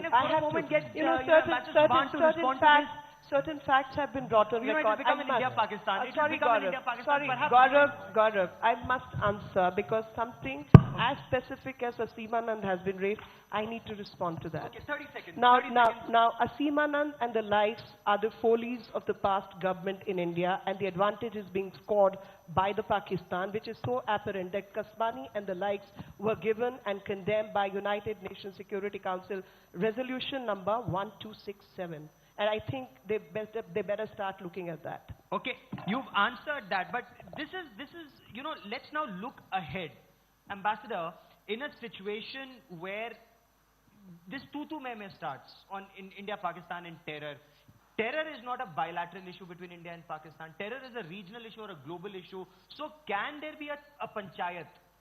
This region is known for its panchayat. In the good old days, not everyone would go to a court of law. Can there be a SARC panchayat? You bring these issues, expose terrorism, and let the panchayat decide the road ahead on how to combat terror? Well, rather than speaking in terms of a panchayat, I think certainly, this is a problem which frankly covers the whole region. And the issues, and I want to stress this, combating terrorism in South Asia cannot be restricted and confined to governments, because then we are probably, in all likelihood, going to get into this India-Pakistan divide, and there will be no progress. But this is a huge issue. Earlier in the dialogue, there was a reference to the fact that it is the Middle East today which is the eye of the storm. But this eye of the storm, in my mind, is shifting increasingly to South Asia. And that's very dangerous. And unless South Asia puts its head together and tackles this problem, it's really going to sweep across the whole region. Okay. Minister Rajal, is SARC the right forum to deal with terror? It's taken 27 years for this forum to reach this level, but the impression by and large is, you talk, you have a photo of the polite conversation happens, and that's the end of it. Where are results? Why can't there be a result-oriented approach? That's a very good question. Let me first talk a bit about what some of the previous speakers were talking about or alluding to. Our region has one of the largest number of poor in the world. Abject poverty is to be found in so many places in our region. A large pool of unemployed youth in our countries in the entire region. We've been killing within our own borders, not across the border, many more people, people of one identity killing the people of the other identity, people of one region killing the people of the other region, many, many other instances that you can say. Women have suffered like anything, and we have not been able to change the plight of women, plight of minority, plight of people who are living in distant, faraway places. But in this session, we're talking about terror. This session, we restrict ourselves. I'm just coming to that. Can SARC come together to combat terror? This is directly related to terror. If you say all these things are not at all related to terror, then we are not really addressing the issue of terror. Okay. The point I'm trying to make here is, now, the basic thing is, there is enough that has gone wrong in our region. There's enough to be blamed. We can find faults anywhere, and we can blame each other like anything. But I mean, how long should we be doing it? We've been doing it for almost half a century now. Okay. In the 29 years of existence of SARC, we've been doing that. And we gather here today on the eve of the 18th SARC. This is the 29th years of SARC's existence. I had not seen a more positive environment than that is here today. Let's seize on that, capitalize on that. This is precisely what Prime Minister Modi had to say. This is precisely what we've been hearing from Pakistan. This is what we have been hearing from other capitals. Should we not be doing that? Should we still be blaming each other and saying that who did what in the past and who should be blamed, who should be punished, who should not be punished? We are not going to get anywhere. Another 25 years, if we do the same, we are not going to get anywhere. We'll still be gathered in one of the capitals and blaming each other. Let's not do that. No, that's a very positive approach. It's a positive environment and let's capitalize on it. An idea that was given Ambassador Jaisekara was perhaps have on the lines of Interpol a SARC police force or a SARC joint terror, anti-terror force. Is that possible? Because I think we should not allow South Asia to be a playground for terror. So I think that's very important and we really should work towards it because if we can do that, that would help. Okay. Meenakshi Lekhi, a joint counter-terror force Absolutely. with India and Pakistan working together, possible? Well, I think that's India and Pakistan coming together, sharing information should be a way forward. And the only thing I still have a question in my mind is, this is a region which has 50% of Muslim population of the world. This is a region where each country is affected by Islamist terrorists, along with Maoism in India and several such things. This is a region which has highest deaths due to poverty. And while we have so many issues that we can work together and come forward, terrorism is definitely one which can bring all of us together to counter it. And Bhutan, Bangladesh have shown the way because Bhutan's king in the past was one who single-handedly went after Ulfa. And Bangladesh, with the present government, has taken some very strong measures. So I think that is the way forward to deal with terrorism. And counter-terrorism desk needs to be converted into a proper mechanism from desk to a force which has to deal with it. And real-time intelligence shared. Okay, time for question answers. A couple of questions we'll take. Ma'am, first question to you.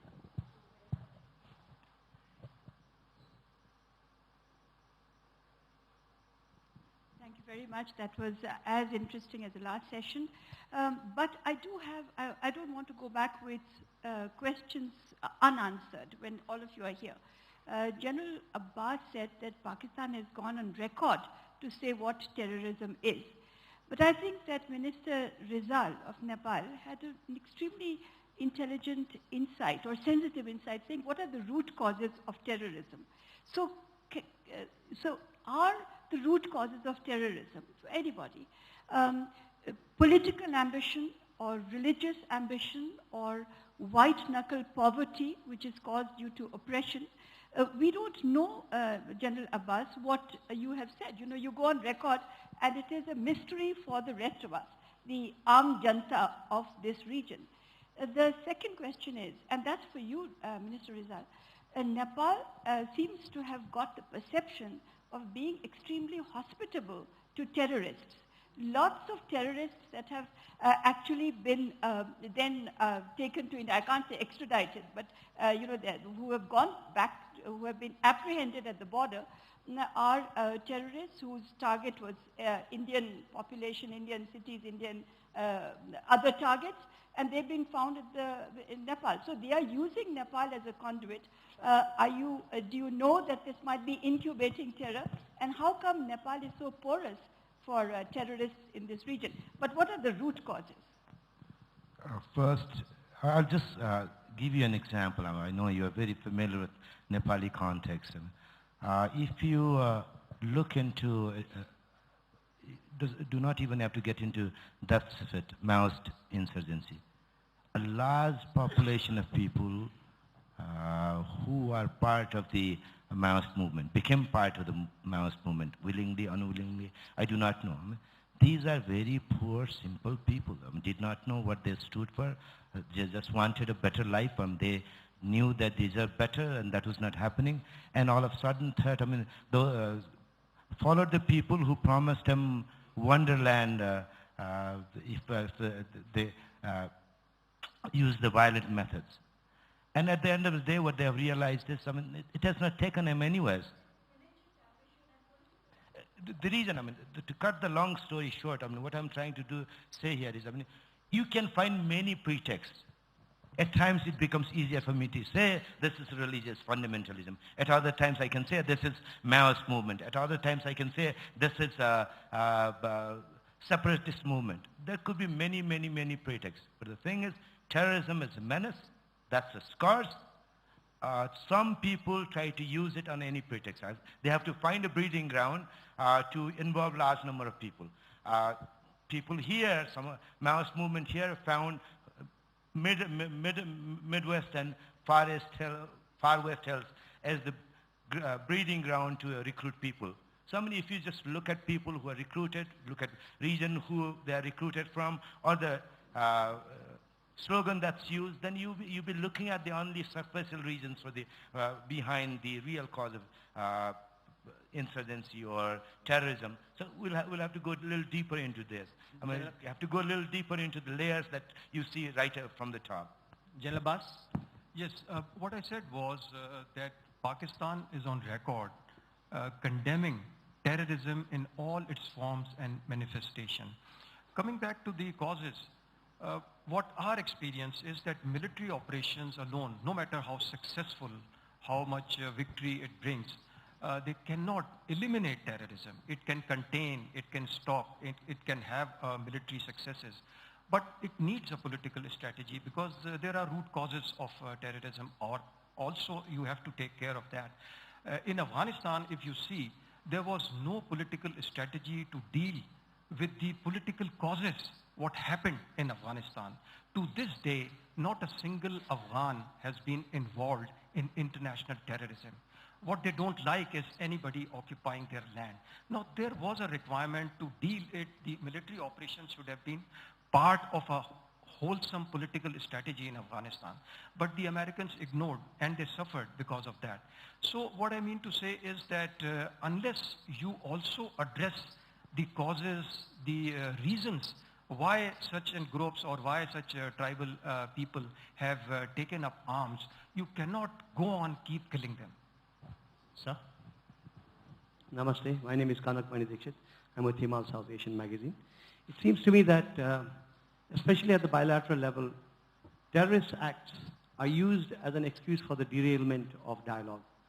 And therefore, what we must achieve is a relationship where these terrorist acts that do happen and will happen will not be a reason for distraction, because you work for 5 years, composite dialogue, and suddenly there is one act, and then you're put back by another 5 years. So I feel that a terror treaty at the top to tackle terrorism is perhaps one way to go about it. But the better way to go about it, which is what this SARC Summit, 18th Summit is actually all about, is about building trust through infrastructure building, through economic linkages. Because if you have that, you will build stakeholders.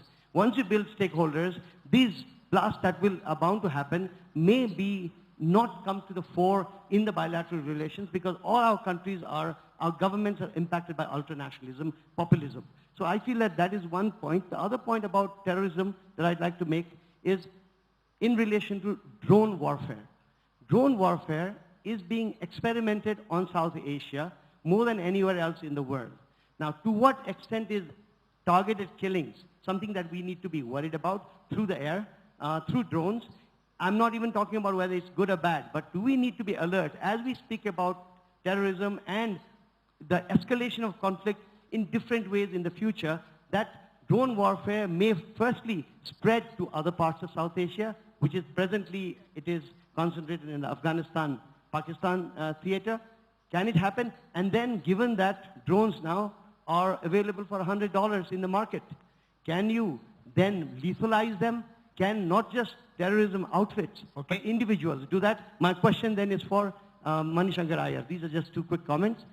Looking at how Indian media controls or rather influences much of what and how South Asia thinks.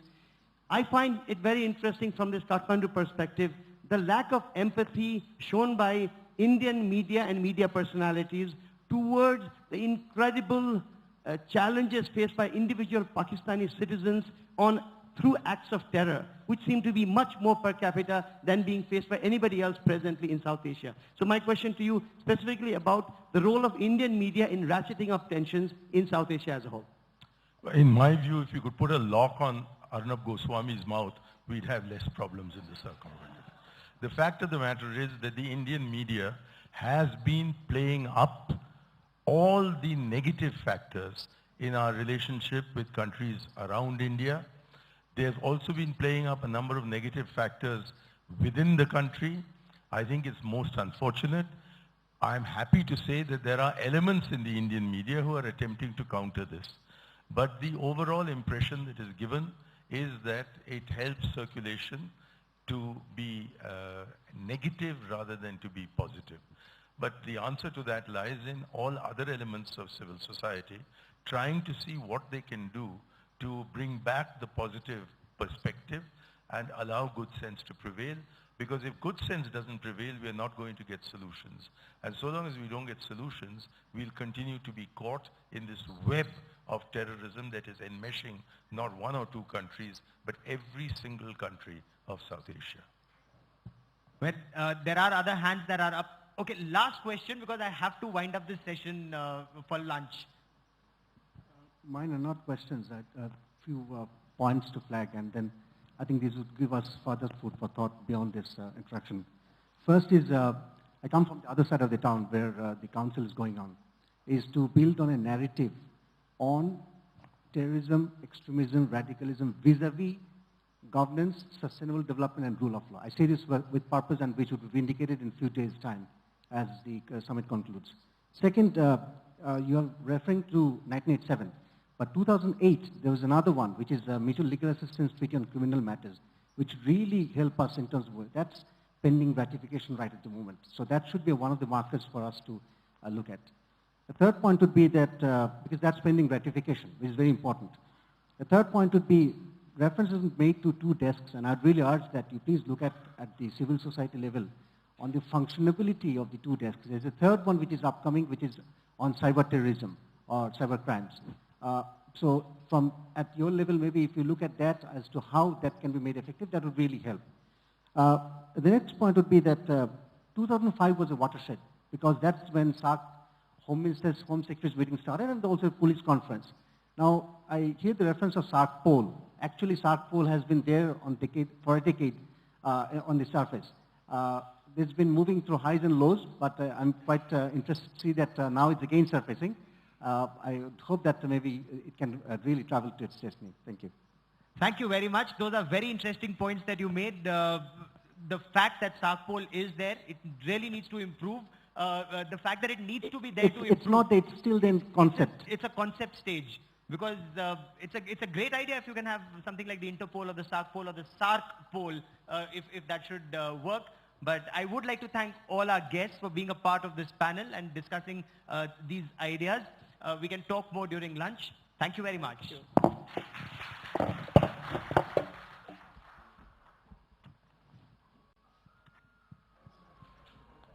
There's a photo of, I think the photographers wanted the panel together.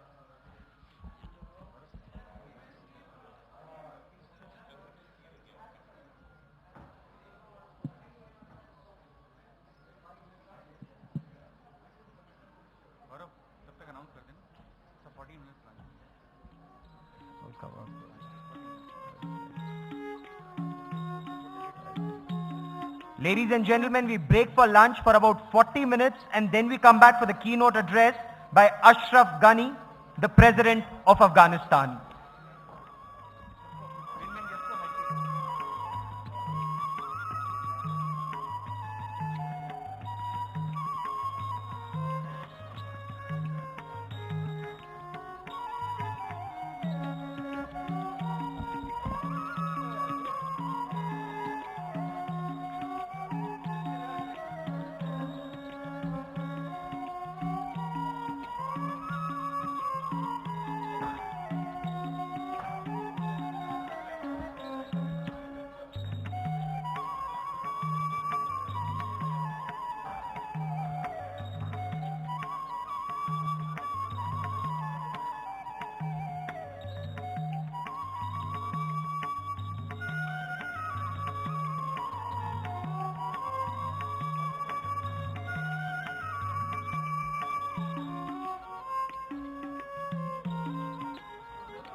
हम लोगों को जल्दी से शुरू करना चाहिए ताकि ma'am lunch के लिए चली जाए।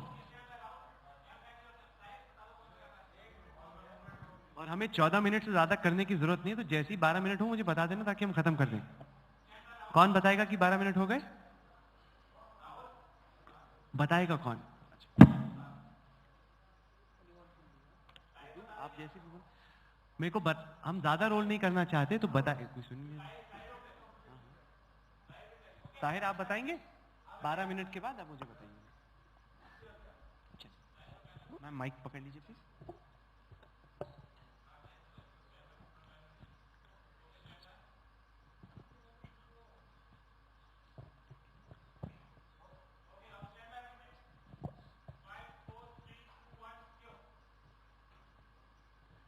नमस्कार, आप देख रहे हैं खास मुलाकात। मैं हूं राहुल कमल। आज हम काठमांडू में हैं और मेरी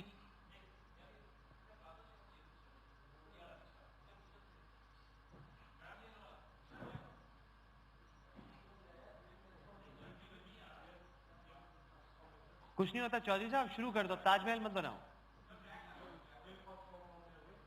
ताहिर साहब आप शुरू कीजिए बस। अब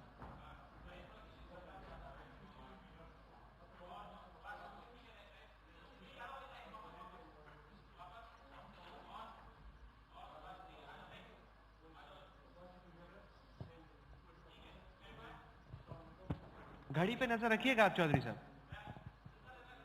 14 मिनट का टोटल, 12 पे आप मुझे बताइएगा बंद करना।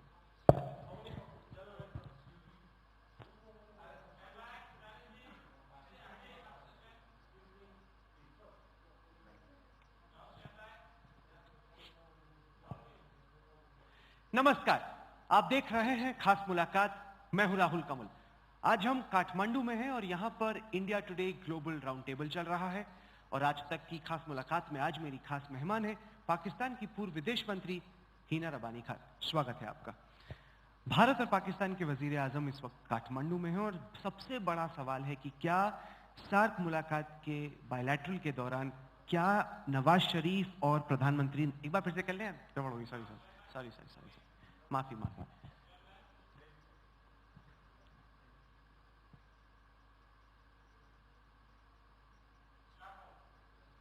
नमस्कार, आप देख रहे हैं खास मुलाकात। मैं हूं राहुल कमल। आज हम India today global round table के लिए काठमांडू में हैं और आज मेरी खास मेहमान है पाकिस्तान की पूर्व विदेश मंत्री हिना रबानी खान। मैम स्वागत है आपका आज तक पर। हिंदुस्तान और पाकिस्तान के वजीर आजम इस वक्त काठमांडू में और सबसे बड़ा सवाल, क्या नेपाल में दोनों की मुलाकात होगी या नहीं? जिस तरह से परिस्थितियां फिलहाल हैं उनको देखते हुए क्या आपको लगता है कि हिंदुस्तान और पाकिस्तान के रिश्तों में जो बर्फ जम गई है क्या वो नेपाल में पिघलेगी? देखिए राहुल, पाकिस्तान और इंडिया का जो रिलेशनशिप रहा है वो हम सारे जानते हैं कि उसने पूरे सार्क प्रोसेस को या रीजनल प्रोग्रेस को हॉस्टेज रखा है। और ये एक फैक्ट है, इसको आप जितना भी बेहतरीन तरीके से अल्फाज इस्तेमाल करके रीजनल कनेक्टिविटी एक्सेट्रा कहने की कोशिश करें, at the end of the day SAARC ने जो डिलीवर करना था, जो आसियान ने किया है, जो EU ने किया है या साउथ या अफ्रीकन स्टेट्स यूनियन ने किया है, वो सार्क नहीं कर सका। और उसकी एक मेजर वजह ये पाकिस्तान और इंडिया की जो इंस्यूइंग हॉस्टिलिटी है वो है। मुझे याद है मैं अडू में जो मालदीव्स में पिछली सार्क समिट हुआ था, उसमें मैंने एक दफ़ा कहा था कि मेरी ये ख्वाहिश है कि जो नेक्स्ट सार्क समिट हो वहाँ पे हेडलाइन पाकिस्तान इंडिया के प्राइम मिनिस्टर्स की मीटिंग ना हो बल्कि सार्क की अपनी प्रोग्रेस हो, कि इंडिया और पाकिस्तान के प्राइम मिनिस्टर्स का मीट करना एक आम सी बात, एक नॉर्मल सी बात बन जाए। अब आप उससे 2 साल फॉरवर्ड करें, फास्ट फॉरवर्ड करें और आप यहाँ पे देखें काठमांडू में कि बजाय इसके कि वो एक आम सी बात बन जाए, वो एक सार्क समिट के साइडलाइंस पे एक बायलैटरल मीटिंग होना भी एक ख्वाहिश बन गई है। अब इसमें ये तो वही हो गया ना, 2 स्टेप्स फॉरवर्ड 4 स्टेप्स बैकवर्ड। इसकी हमें वजह चेक करनी चाहिए, पता करनी चाहिए। और आप यकीन माने कि मुझे एक और जगह से ट्रैवल करना था, मैंने कोई आई थिंक 8 घंटे का सफ़र करके सिर्फ 8 घंटे के लिए मैं काठमांडू इसलिए आई कि एक मैसेज दिया जा सके कि पाकिस्तान में जो पीस की कॉन्स्टिट्यूंसी है उसको आपकी गवर्नमेंट ने आउट ऑफ द विंडो फेंक दिया है। उसको आपकी गवर्नमेंट ने जो मैसेज दिया है foreign secretary level talks call of करके, उसके बाद पाकिस्तान में जो पीस की कॉन्स्टिट्यूंसी है उनके हाथ बन गए हैं। पर मैम हिंदुस्तान में सोच ये है कि हमारी एक नई सरकार है, हिंदुस्तान के वजीर आजम ने पाकिस्तान के प्राइम मिनिस्टर को इंडिया बुलाया, एक नई शुरुआत हुई। लेकिन जैसी ही नई शुरुआत बायलैटरल डायलॉग की तरफ बढ़ रही थी, पाकिस्तान ने एक बार फिर एक गंदी गेम खेली, हुर्रियत के नेताओं से मुलाकात की, जबकि इंडिया रिक्वेस्ट कर चुका था, पहले बता चुका था कि हुर्रियत के नेताओं से ना मिले, आपस में दिल्ली और इस्लामाबाद में चर्चा हो, फिर आहिस्ता आहिस्ता हम उन मुद्दों पर पहुंचेंगे जहां पर हमारी सहमति नहीं है। जब ये एक सोच बन गई थी तो पाकिस्तान ने एक बार फिर से भारत को प्रोवोक किया। नहीं, बिल्कुल भी नहीं। आई थिंक ये बिल्कुल एक गलत लाइन ऑफ थॉट है और इसका नैरेटिव आपकी हुकूमत ने बड़ी सक्सेसफुली अपनी कौम में फैलाया है और एज आई सेड बहुत सक्सेसफुली फैलाया। देखें, एक चीज़ है, you have to take some facts to be given. जो एक फैक्ट टू बी गिवन है वो ये है कि पाकिस्तान हुर्रियत के साथ कांटेक्ट में रहता है, पाकिस्तान उनके साथ डायलॉग करता है और पाकिस्तान की ये काफ़ी पुरानी ख्वाहिश है कि उनको भी डायलॉग प्रोसेस का हिस्सा होना चाहिए, जो कि इंडिया नहीं मानता। लेकिन इसका प्रेसिडेंट हर जगह एग्जिस्ट करता है कि जब भी पाकिस्तानी कोई लीडर या पाकिस्तानी हाई कमिश्नर या Pakistani foreign minister new Delhi में इंडिया सरकार के साथ बात करती है तो वो उनको ज़रूर कंसल्ट करती है, कॉन्फिडेंस में लेती है। तो अब अगर आप ये कहते हैं कि हम उस वक्त तक आगे नहीं चलेंगे जब तक आप जो आपकी करंट पोजीशन है उससे भी हट जाएं, तो वो तो ये कहना है, जैसे पाकिस्तान में कई लोग कहते हैं कि हम ना ट्रेड के ऊपर, ना कनेक्टिविटी के ऊपर, ना नॉर्मलाइजेशन ऑफ रिलेशंस पे उस वक्त बात नहीं करेंगे जब तक कश्मीर पाकिस्तान का हिस्सा पर कुछ फॉरेन सेक्रेटरी से मेरी बातचीत हुई, उन्होंने कहा कि कभी भी ऐसे मौके पर हुर्रियत से मुलाकात नहीं हुई है जब चर्चा ये हो रही है कि बायलैटरल डायलॉग को एक बार फिर से कैसे हम आगे बढ़ाएं, कैसे एक बार फिर से कम बातचीत का सिलसिला शुरू हो। उस वक्त वही जाके हुर्रियत के नेताओं से मुलाकात करना ये पाकिस्तान की तरफ से ठीक नहीं था। ऐसे में जब नवाज शरीफ जब आए पीएम मोदी के इनॉग्रेशन के लिए, तब तो वो नहीं मिले थे, तो उन्होंने वो सेंसिटिविटी देखिए, वो तो नवाज शरीफ साहब को खुद पता हो, क्योंकि वो एक सिर्फ इनॉग्रेशन के लिए आए थे तो उन्होंने उसको सिर्फ इनॉग्रेशन ओरिएंटेड विजिट ही रखा था। देखिए, मैं जब एज फॉरेन मिनिस्टर आई थी, मैंने हुर्रियत के लोगों से मिला थी और उसमें मिलने में बायलैटरल प्रोसेस को फरोग मिलता है, उसको बेहतर होता है बजाय इसके कि तो आपने उस वक्त तो कॉल ऑफ नहीं किया। तो ये करना ये अनप्रेसिडेंटेड है। आप ये इसको इसके इर्द गिर्द आप जौन सा भी नैरेटिव लगा दें, जो इस दफ़ा हिंदुस्तान की सरकार ने, इंडिया की सरकार ने ये स्टेप लिया है, इसकी हिस्ट्री में कोई एग्जाम्पल नहीं मिलती। कोई टॉक्स, बेशक वो फॉरेन सेक्रेटरी लेवल हो, फॉरेन मिनिस्टर लेवल हो, प्राइम मिनिस्टर लेवल हो, कभी भी इस प्रीटेक्स्ट पे कॉल ऑफ नहीं किए गए कि आप हुर्रियत के साथ कांटेक्ट नहीं रखेंगे। सो ये आपने एक तरह से रेड लाइन अपनी चेंज कर दी, पर मैं और आपने रेड लाइन ऐसी कर दी जो कि कभी किसी Pakistani political leader, Pakistani establishment, Pakistani nation, Pakistani state को एक्सेप्टेबल हो ही नहीं सकती। पर मैं आपसे तो बेसिकली आपने, आप बिल्कुल सवाल पूछे सर, मुझे ये कहने दें कि आपने बेसिकली एक ऐसा स्टेप लिया है जिसमें आपका मैसेज अक्रॉस द बॉर्डर ये है कि हम टॉक्स करना ही नहीं चाहते। पर मैं आपसे सवाल पूछता हूँ कि फर्ज कीजिए फॉरेन सेक्रेटरीज की मुलाकात होने वाली है और इस्लामाबाद में हमारे हाई कमिश्नर कहें कि नहीं, लेकिन पहले हम जो बलूच के अलगावादी हैं, जो सेपरेटिस्ट हैं, पहले उनसे जानते हैं कि बलूचिस्तान में लोगों को क्या चाहिए, फिर हम जाके बोलेंगे पाकिस्तान को कि बलूचिस्तान की तो ये राय है। तो ये तो सही नहीं हुआ ना। आपको बात करनी है, दिल्ली और इस्लामाबाद के बीच में बातचीत होनी चाहिए। देखें, ये तो कोई हर कोई जानता है और आपका ये पैरेलल ड्रॉ करना मुझे बहुत इंटरेस्टिंग लगता है, क्योंकि जब 1947 में पाकिस्तान और इंडिया की पार्टीशन हुई थी तो Balochistan was not a disputed territory, Kashmir was a disputed territory. Kashmir was recognised by the Security Council resolutions of the United Nations, जिसमें आप ये मुद्दा जिसको आप कहते हैं उठा के सिक्योरिटी काउंसिल में लेके गए थे। सिक्योरिटी काउंसिल में लोग अलग होना चाहते हैं पाकिस्तान से। और अगर केरला में कोई मसला आता है या आपके नॉर्दर्न एरियाज में कोई मसला आता है तो पाकिस्तान उसके ऊपर कभी नहीं करता। अगर आपकी सरकार अफगानिस्तान में बलोच डिसिडेंट्स को पैसे देती है, जिसका रिकॉर्ड हमारे पास मौजूद है, हम तो उसको उठा के ये नहीं कहते कि इंडिया ने ये मूव कर दिया तो इसके बाद इसका मतलब है इंडिया की इंटेंशन ऐसी नहीं है। सो जो आपके इश्यूज हैं, जो आपके लोकल नेशनल इश्यूज हैं, वो आप बिल्कुल हैंडल करें। आप कश्मीर को ये कहना कि ये इश्यू नहीं है, इसके ऊपर देखें, आप मुझे ये बता दें क्या रिज्यूम डायलॉग में कश्मीर के इश्यू पे डायलॉग हो रहा था? नहीं, पर जो चर्चा बनी जब आप विदेश मंत्री थी भी, हाँ जी, तब ये थी कि आप ट्रेड पे बात करें, टूरिज्म पे बात करें, वीजाज पे बात करें, क्रिकेट पे बात करें, वो मुद्दे जहां पर कोई सहमति बन सकती है, सिलसिला वहां से शुरू करते हैं। फिर हम आते हैं कश्मीर पर, जहां पे कोई सहमति बनाना सबसे मुश्किल है। आप लोग तो इस वक्त लग रहा है कि पाकिस्तान की सरकार, वहां की आर्मी शुरू ही कश्मीर से करना चाहती है ताकि कोई आगे फॉरवर्ड मूवमेंट ही ना हो। देखें, बिल्कुल आपकी ये जो मिसपरसेप्शन है, मैं इसको परसेप्शन नहीं कहूंगी, मैं आपकी मिसपरसेप्शन कहूंगी, उसने एक मेजर अपॉर्चुनिटी लूज कर दी है। क्योंकि जो आप कह रहे हैं वो बिल्कुल हकीकत से के साथ नहीं है, हकीकत से उल्टा है। पाकिस्तान में एक जनरल फीलिंग आई थी और पाकिस्तान पीपल्स पार्टी की जो गवर्नमेंट जिसकी मैं फॉरेन मिनिस्टर थी, उसमें हमने इस चीज़ को फरोग दिया कि क्या हम कश्मीर का इशू इंडिया के साथ सबसे पहले रिजॉल्व कर सकते हैं। हमारे ख्याल था कि नहीं, हमें उनके साथ एटमॉस्फेरिक्स, बेहतर करने पड़ेंगे, उनके साथ कॉन्फिडेंस बिल्ड करना पड़ेगा, ट्रस्ट बिल्ड करना पड़ेगा, ट्रेड को फरोग देना पड़ेगा, और फिर जब हम एक नॉर्मल नेशंस की तरह एक दूसरे के साथ इंटरैक्ट कर सकें, एक दूसरे के साथ बातचीत कर सकें, तो हम ज़रूर कश्मीर के इशू को रिजॉल्व करना भी इस खित्ते के लिए, इस पूरे रीजन के लिए और पाकिस्तान इंडिया रिलेशंस के लिए बहुत अहम है, और कश्मीरियों के लिए अपने लिए अहम है। लेकिन जब आप ये कहें कि जी हम तो डायलॉग ही नहीं करेंगे, क्योंकि जो आप आज से 60 साल तक हमेशा करते रहे हैं वो अगर आप करेंगे तो हम डायलॉग ही नहीं करेंगे, तो बेसिकली आप एक ऐसा मैसेज दे रहे हैं जो पहले कभी किसी इंडियन सरकार ने क्या कह रहा है कि आप सीज फायर वायलेशन जो है उसको रोकें, जो पाकिस्तान से आतंकवादी आते हैं इंडिया में उसको आप रोकें, जो पीओके में टेरर कैंप्स चल रहे हैं, आप भी मानेंगे कि टेरर कैंप्स हैं पीओके में, उनको आप रोकें, फिर हम बातचीत करेंगे। क्योंकि बीजेपी की सरकार कह रही है कि एक हाथ में बंदूक और दूसरे से बातचीत नहीं हो सकती। क्या ये सही नहीं है? बंदूक हमारे हाथ में है टेररिस्ट के खिलाफ, और अगर आप उस बंदूक का रुख सही तरह नहीं देख सकेंगे तो आप इस पूरे रीजन में जो आएगी ना इंस्टेबिलिटी और लैक ऑफ प्रोग्रेस, उसके जिम्मेवार मैं आपको ठहराऊंगी, to be quite honest. Because मेरा मानना यह है कि पाकिस्तान में एक सी चेंज आ चुका था।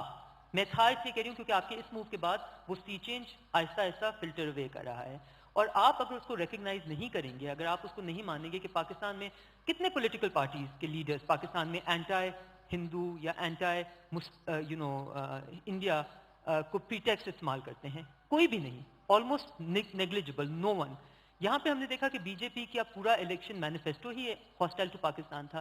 तो ये एक रियलिटी है, अगर आप उसको नहीं चेंज करेंगे तो अनफॉर्चुनेटली हमें आगे बढ़ने में मुश्किल होगी। देखिए मैं आपको ये बताती हूँ कि पाकिस्तान का ये मानना है, मेरा पर्सनली ये बहुत मानना है कि जब तक हम इस हॉस्टिलिटी को दबा नहीं सकेंगे और आगे नहीं बढ़ सकेंगे तो इंडिया भी सफर करेगा, पाकिस्तान खुद सफर करेगा। पाकिस्तान के प्रति बीजेपी हॉस्टाइल है, लेकिन पीएम क्या कह रहे हैं कि जो टेरर कैंप्स चल रहे हैं उनको आप रोक दीजिए, हफीज सईद आपके यहाँ है उसके खिलाफ आप कार्रवाई कीजिए, दाऊद इब्राहिम को आपने पनाह दी हुई है। ये आपको नहीं लगता कि बहुत बुनियादी, बहुत सही बातें हैं जो कि भारत की सरकार पाकिस्तान की सरकार के सामने रख रही है? एक्यूजेशंस है ना, टेरर कैंप्स पाकिस्तान की पॉलिसी का हिस्सा नहीं है। अब मैं कुछ भी कह दूं आपको, मैं ये कन्विंस नहीं कर सकती।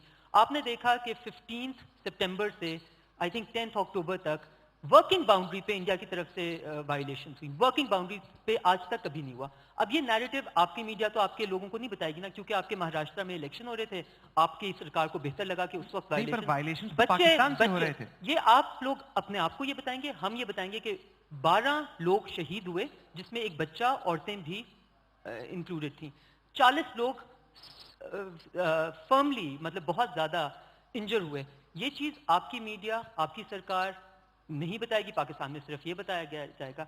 मैं सिर्फ ये कह रही हूँ कि एक दूसरे को पिन पॉइंट करने के बजाय, एक्यूज करने के बजाय, हम अपनी अपनी जिम्मेदारी लें और हम इस पूरे रीजन के ऊपर जो हमारी जिम्मेदारी आती है, हमारी रिस्पॉन्सिबिलिटी आती है, उसको समझें।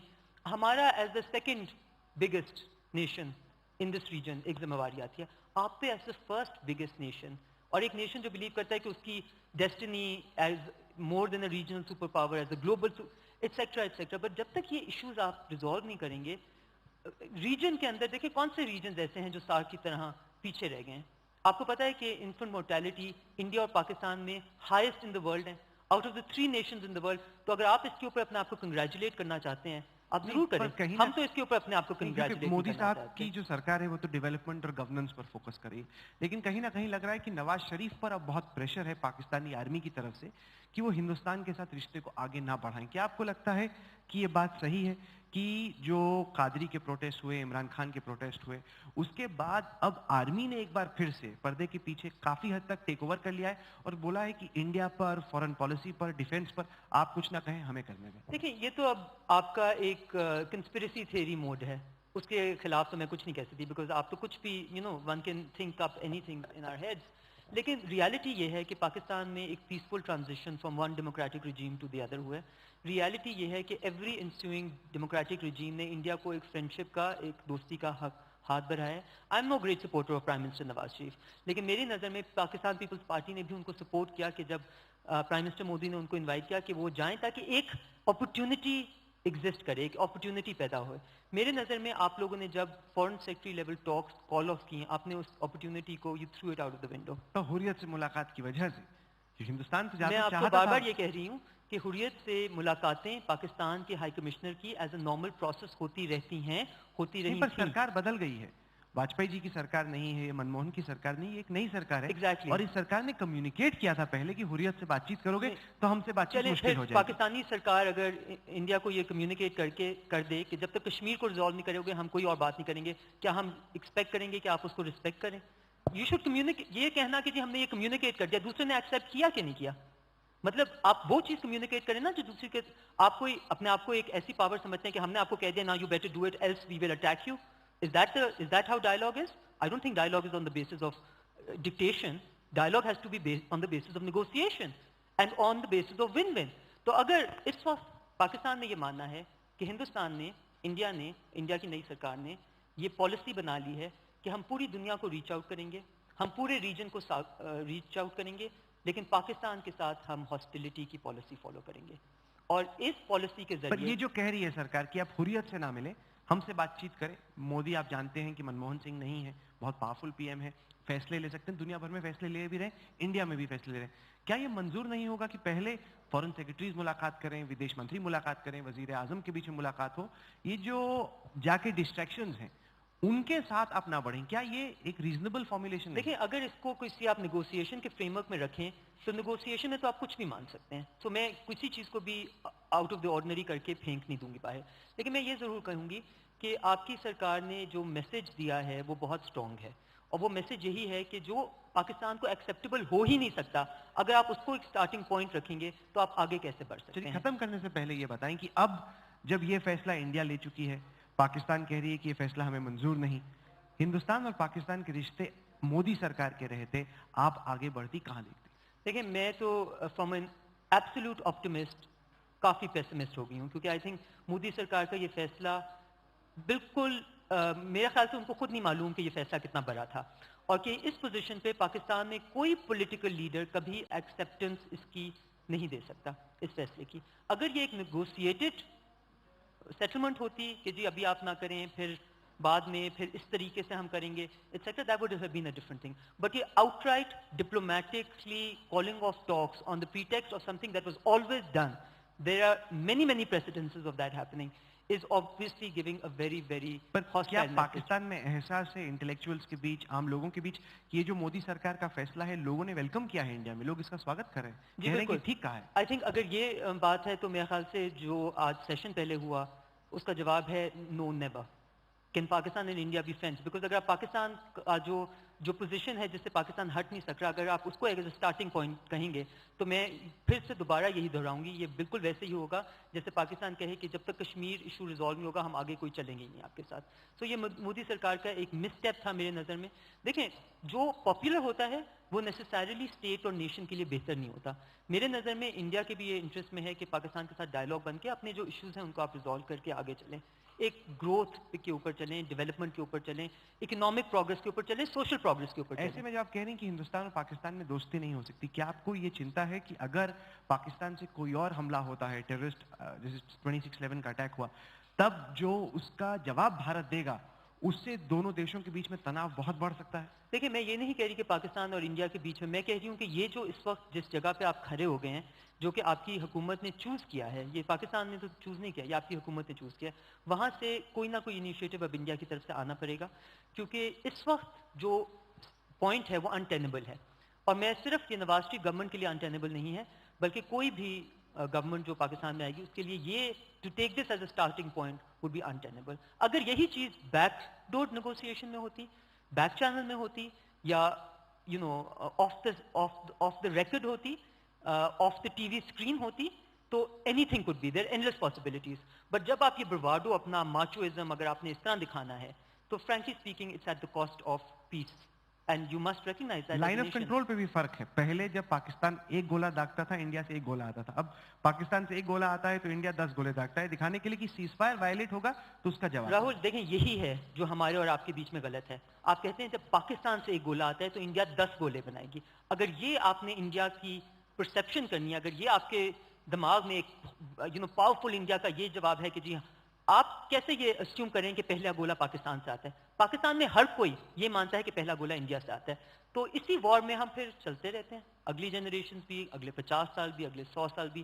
पहला गोला हमारे लिए आपकी तरफ से आता है, आपके लिए हमारी तरफ से आता है। आपके प्राइम मिनिस्टर स्ट्रांग होते हैं जब वो पाकिस्तान को फिस्ट दिखाते हैं, अगर ये एक इंडिया ने अपनी प्रोग्रेस को इस तरह, if this is your perception of a progressive India, it is very opposite to my perception of a progressive Pakistan, a progressive region, or even for that matter, a progressive India. काफी नाउमीदी झलक रही है आपके बयान में. आप कह रहे हैं कि एक गलत फैसला था और एक बार फिर से सार्क का जो पूरा सम्मेलन है वो हॉस्टेज हो गया है इंडिया और पाकिस्तान के रिश्ते को लेकर. हिना रबानी खान जी, आपने हमें वक्त दिया, इसके लिए आपको बहुत बहुत शुक्रिया. तो ये थी पाकिस्तान की पूर्व विदेश मंत्री हिना रबानी खान से आज की खास मुलाकात. देश और दुनिया की बाकी खबरों के लिए आप देखते रहिए आज तक. 10 सेकंड. हिना रबानी खान से सवालों का सिलसिला जारी रहेगा. फिलहाल वक्त हो गया है एक बहुत छोटे से ब्रेक का. हिना रबानी खान जी से सवालों का सिलसिला जारी रहेगा. फिलहाल वक्त हो गया एक बहुत छोटे से ब्रेक का. आप देखते रहिए आज तक.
Gentlemen, good afternoon. May we all settle down, please.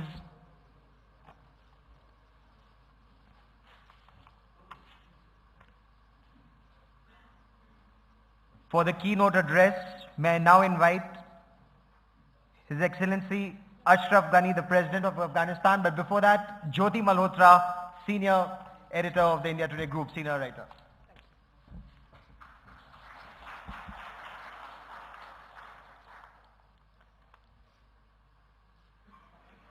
Good afternoon.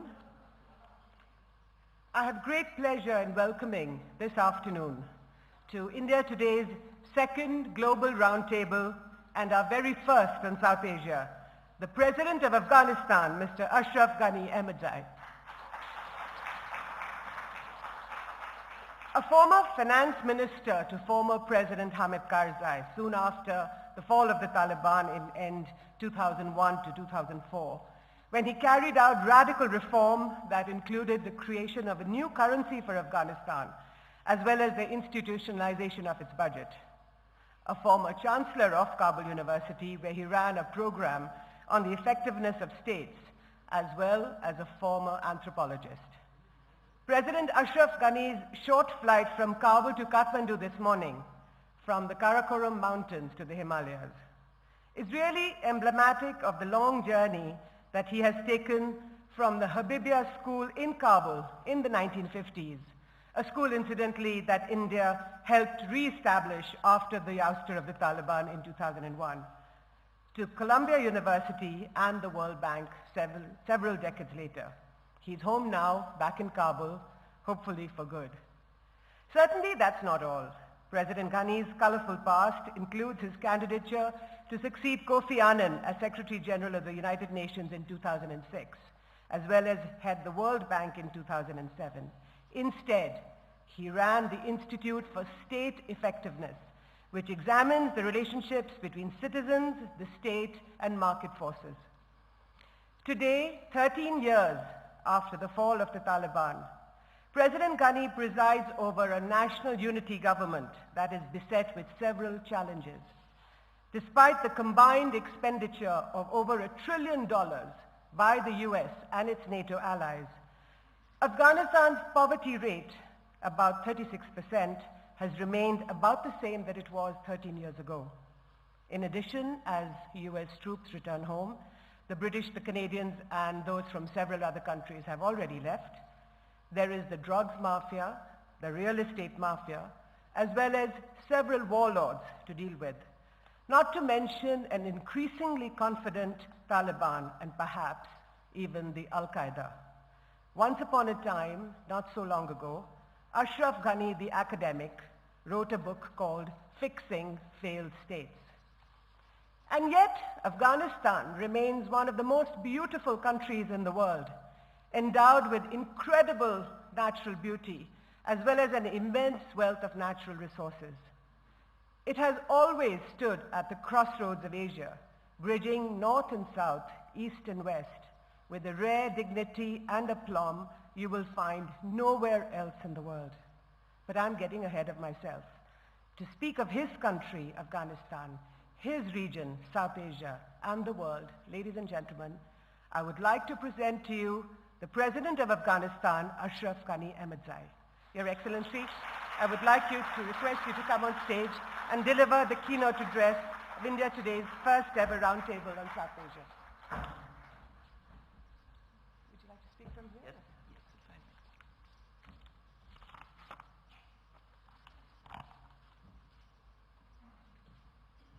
Good afternoon. Thank you for that very generous introduction, Ms. Malhotra. It's a pleasure to be back in Kathmandu. It's a city I know well, and it's a country where I've had the pleasure of being many times. What I like to talk about is to frame the advantages of backwardness.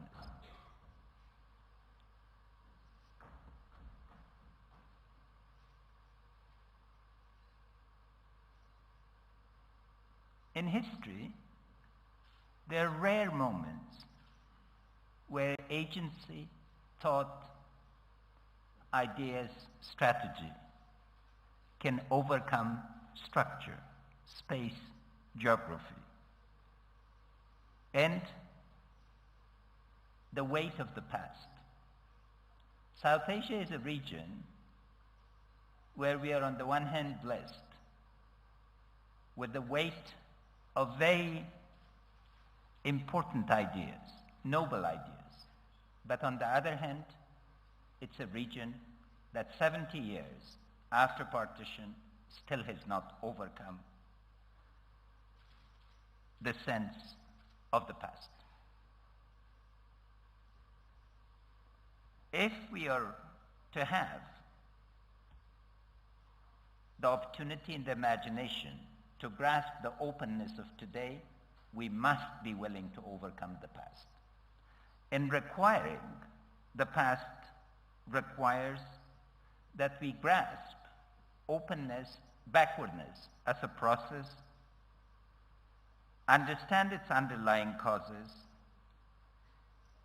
and not just deal with replication, repetition, or planning, but a new sense of design, a new sense that we can reframe the problems. In this moment, in order to allow for conversation, I will not focus on Afghanistan, I'll focus in general. What does it mean to be backward? It's a condition when poverty and inequality could be solved, but aren't. Afghanistan is a backward country. 36% of our population lives below poverty that no human being could endure or should endure. Backwardness is violence. As I was preparing for this talk, my young children in Paktika were blown up in a soccer field. I had to go straight from writing to the military hospital where I received bodies of 18 children wounded in various ways, and one of whom died on the flight. That night, our trauma unit performed 33 operations. Every day in South Asia, we deal with one or another form of violence. Violence against women, violence against children, violence against the disabled. But the greatest violence is against the poor. Despite our phenomenal growth in this region, we are still home to the worst form of poverty imaginable. And that's not tolerable. South Asia is also the least economically integrated region on Earth. We trade more with every other region of the Earth than with ourselves.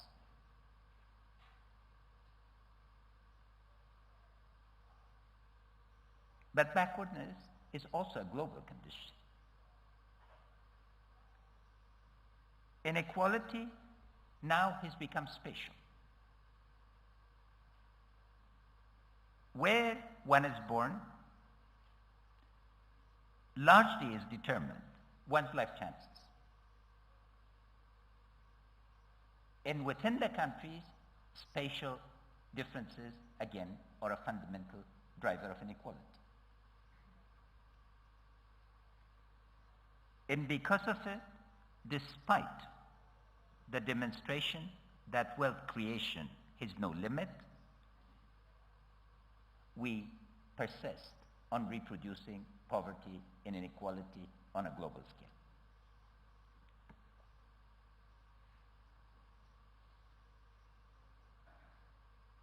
And the fundamental contradiction of our global moment is that on the one hand, the last phase of globalization, because we have had three phases of globalization. Globalization 1.0, that was centered on colonialism.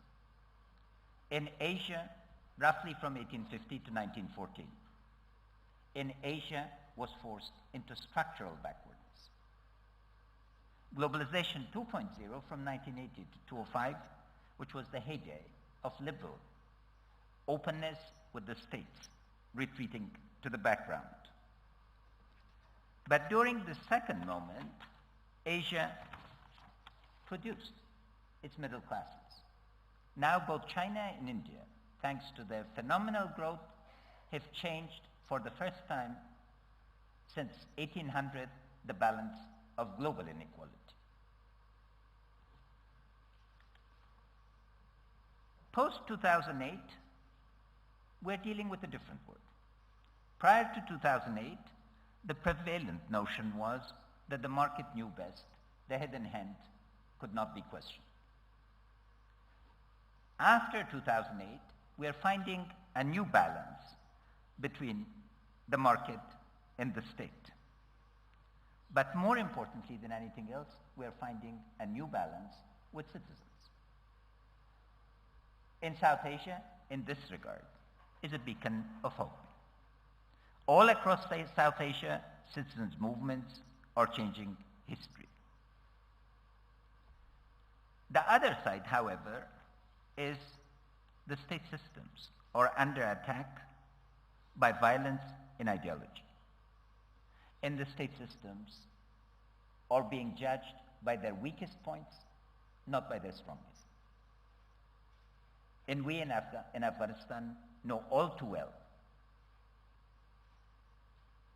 what it is like to become the subject of a series of confluences that daily deprive us of what is normal. What is normal is not normal for us. What is normal is to walk to school or ride a bike and think, as a young person, and think that you can return home. 2 days ago, I had to greet these bodies. The week before that, I had to deal with a young woman, fourth year of college, who was again blown up by a suicide bomber. This sense of abnormality is what we need to deal with as our first challenge. Because as long as the state system in South Asia does not focus on the fundamental issue of peace and security for our citizens, pejoratively called the ordinary people, they are the extraordinary heroes. And I hope that we can all understand them. And because of it, citizens' movement are rejecting traditional elite bargains and are demanding a space at the table. If we are going to seize this moment, I'll just articulate quickly two main propositions, so then we can have time for questions. How should we focus on regional integration? The first is, if you look into the World Economic Forum's index, economic index, or competitiveness index, you see on one column it says factor, productivity, then it's transition, then it's efficiency, then it's innovation. These are, they call them stages, but they're not stages. They're not stages because they exist simultaneously. What is the condition of all of South Asian states? Factor-driven production. Not a single state in South Asia or country in South Asia is at the level of efficiency or at the level of innovation. And this is where we both see our inheritance and yet the possibility. India's phenomenal growth has lifted all of South Asia and opened up the possibility. But enormous amount remains to get to the level of either China, to the type of strategies of China, or that of Singapore. And here we come to the limitations of the space. You know, our region is such that you could have breakfast in Delhi, lunch in Lahore, dinner in Kabul, and be next day in Dushanbe or Tashkent, all by road. But can you imagine how many obstacles there are? How many border points you need to cross, how many papers you need to fill, how many farms you must contend. Say, take any direction of movement of people, movement of goods. They are all constrained. Where we have freedom, of course, is in movement of ideas. And that means all of us can watch Bollywood. But even in movement of ideas, the nature of linkages is not focused on fundamental debates. If you look at European integration, networks, political party networks that were cross-national and transatlantic networks were important to this. Here, we still have incipient movement, but not fundamental shift. Because of it, the key in the future lies in market integration and prosperity. There's an immense room for enhancing market integration. In here, we need to come to two propositions. The market is underdeveloped. There is an enormous range of market instruments that can be put to work without embracing market fundamentalism. Second, that the market is not just national, but regional. And third, that there is no contradiction between competing at the global stage and enhancing regional economic integration. The European Union trades much more since its formation within and with the rest of the world without facing this contradiction.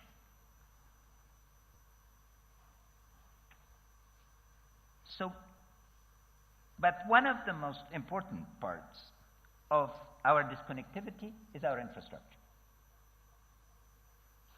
both in terms of its effectiveness, but also in terms of its construction. If you look into the construction industry in all of South Asian countries during the last 20 years, but particularly during the last 10, you find enormous fluctuations. The construction industry and poverty may look very far apart, but are actually the most important set of relationships that we can find. Because it's the effectiveness of the construction industry that changes space, geography, and turns it into a space of connectivity. And it's here that a series of choices are open. And now I want to speak from the position of a country that is between and betwixt. Afghanistan is South Asian, Central Asian, small border with China, which makes us connected to East Asia, and, of course, Middle Eastern.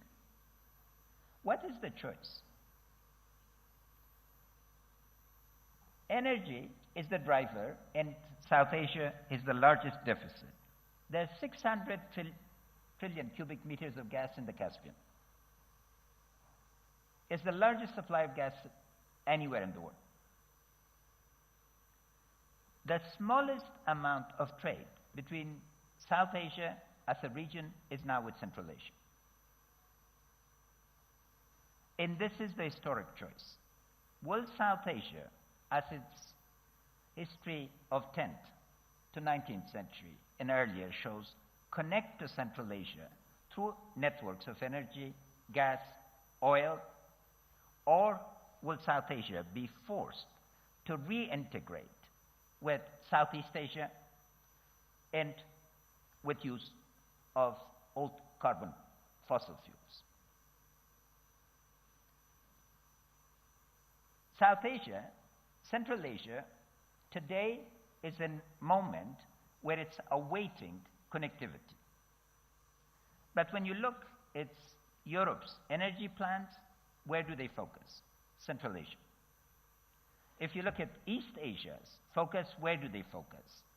Central Asia. If you focus on Russia's energy systems, where do they focus? From South Asia, we've been dreaming, but not acting. And it is this historical opportunity that would turn a place like Afghanistan, that from every perspective has been marginal in the last 100 years, into a central space. We need a different way of proceeding, a different way of looking at things in order to make a difference.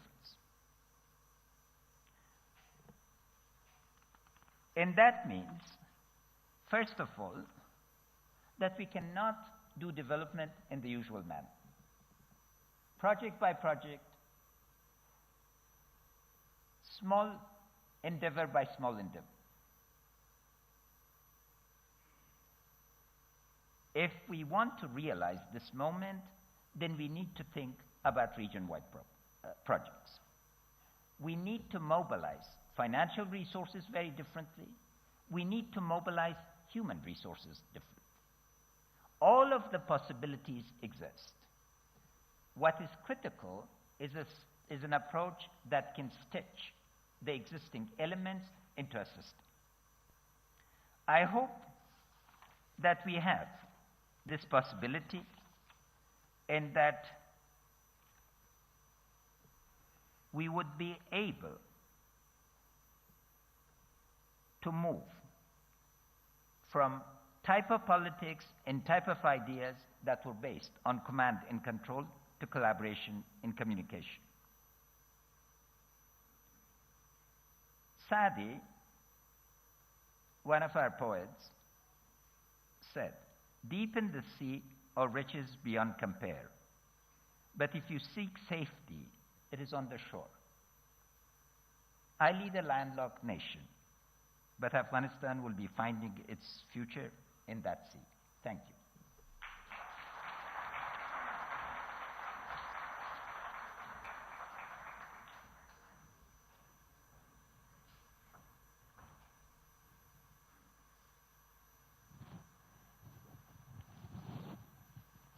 Mr. President, if you don't mind, I'll ask you a couple of questions and then we'll open the session to the House.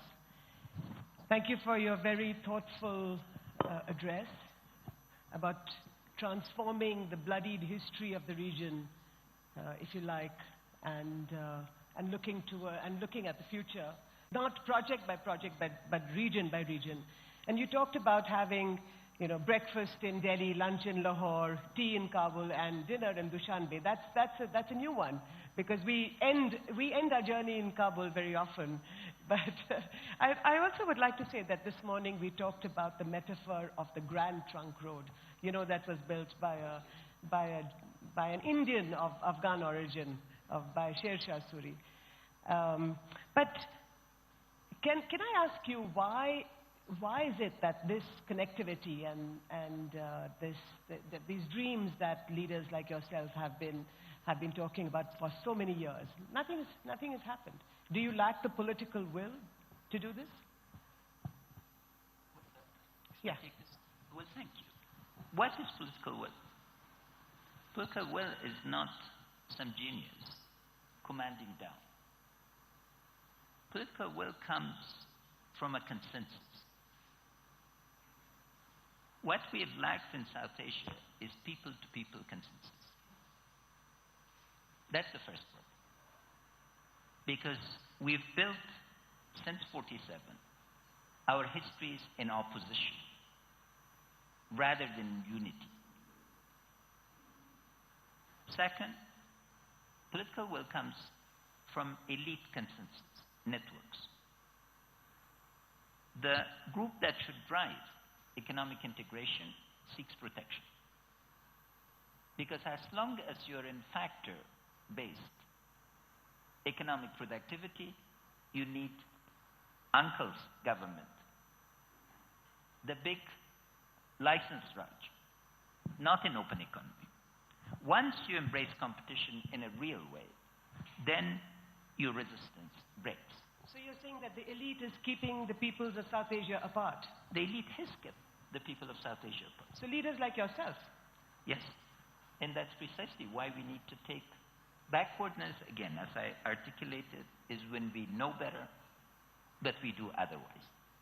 So are you going to tell the leaders, the prime ministers and the presidents that you meet over the next couple of days here in Kathmandu, that it's leaders like yourselves that have kept all of us apart? Yes. But can I ask you, Mr. President, you talk about, you're very frank about this, but the fact is that it's peoples like us who suffer these sort of animosities that elites have. But it's not that simple. Part of it is that we require several fundamental changes in culture. First, the culture of the state. Mm-hmm. The culture of the state and the culture of the people has often been confused. We are in the middle of changes in the inherited hierarchical cultures of the state. And this is gradual, but I think a systematic change.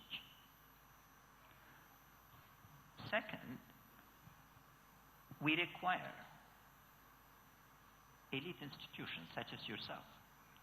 So please don't put yourself on the other side. You're no longer in the category of the ultra poor. You're part of the very privileged. Inshallah. Inshallah. No, but the cultural elite needs to articulate an agenda that is really based on communication and cooperation. Our medias have been as responsible for our separations as have been other components of the elite. So I hope that also requires attention. But the third element is our universities, our thought leaders. The level of connectivity. When I find South Asians, for instance, when I was teaching at Johns Hopkins or at Berkeley, we all congregated regardless, or at the World Bank.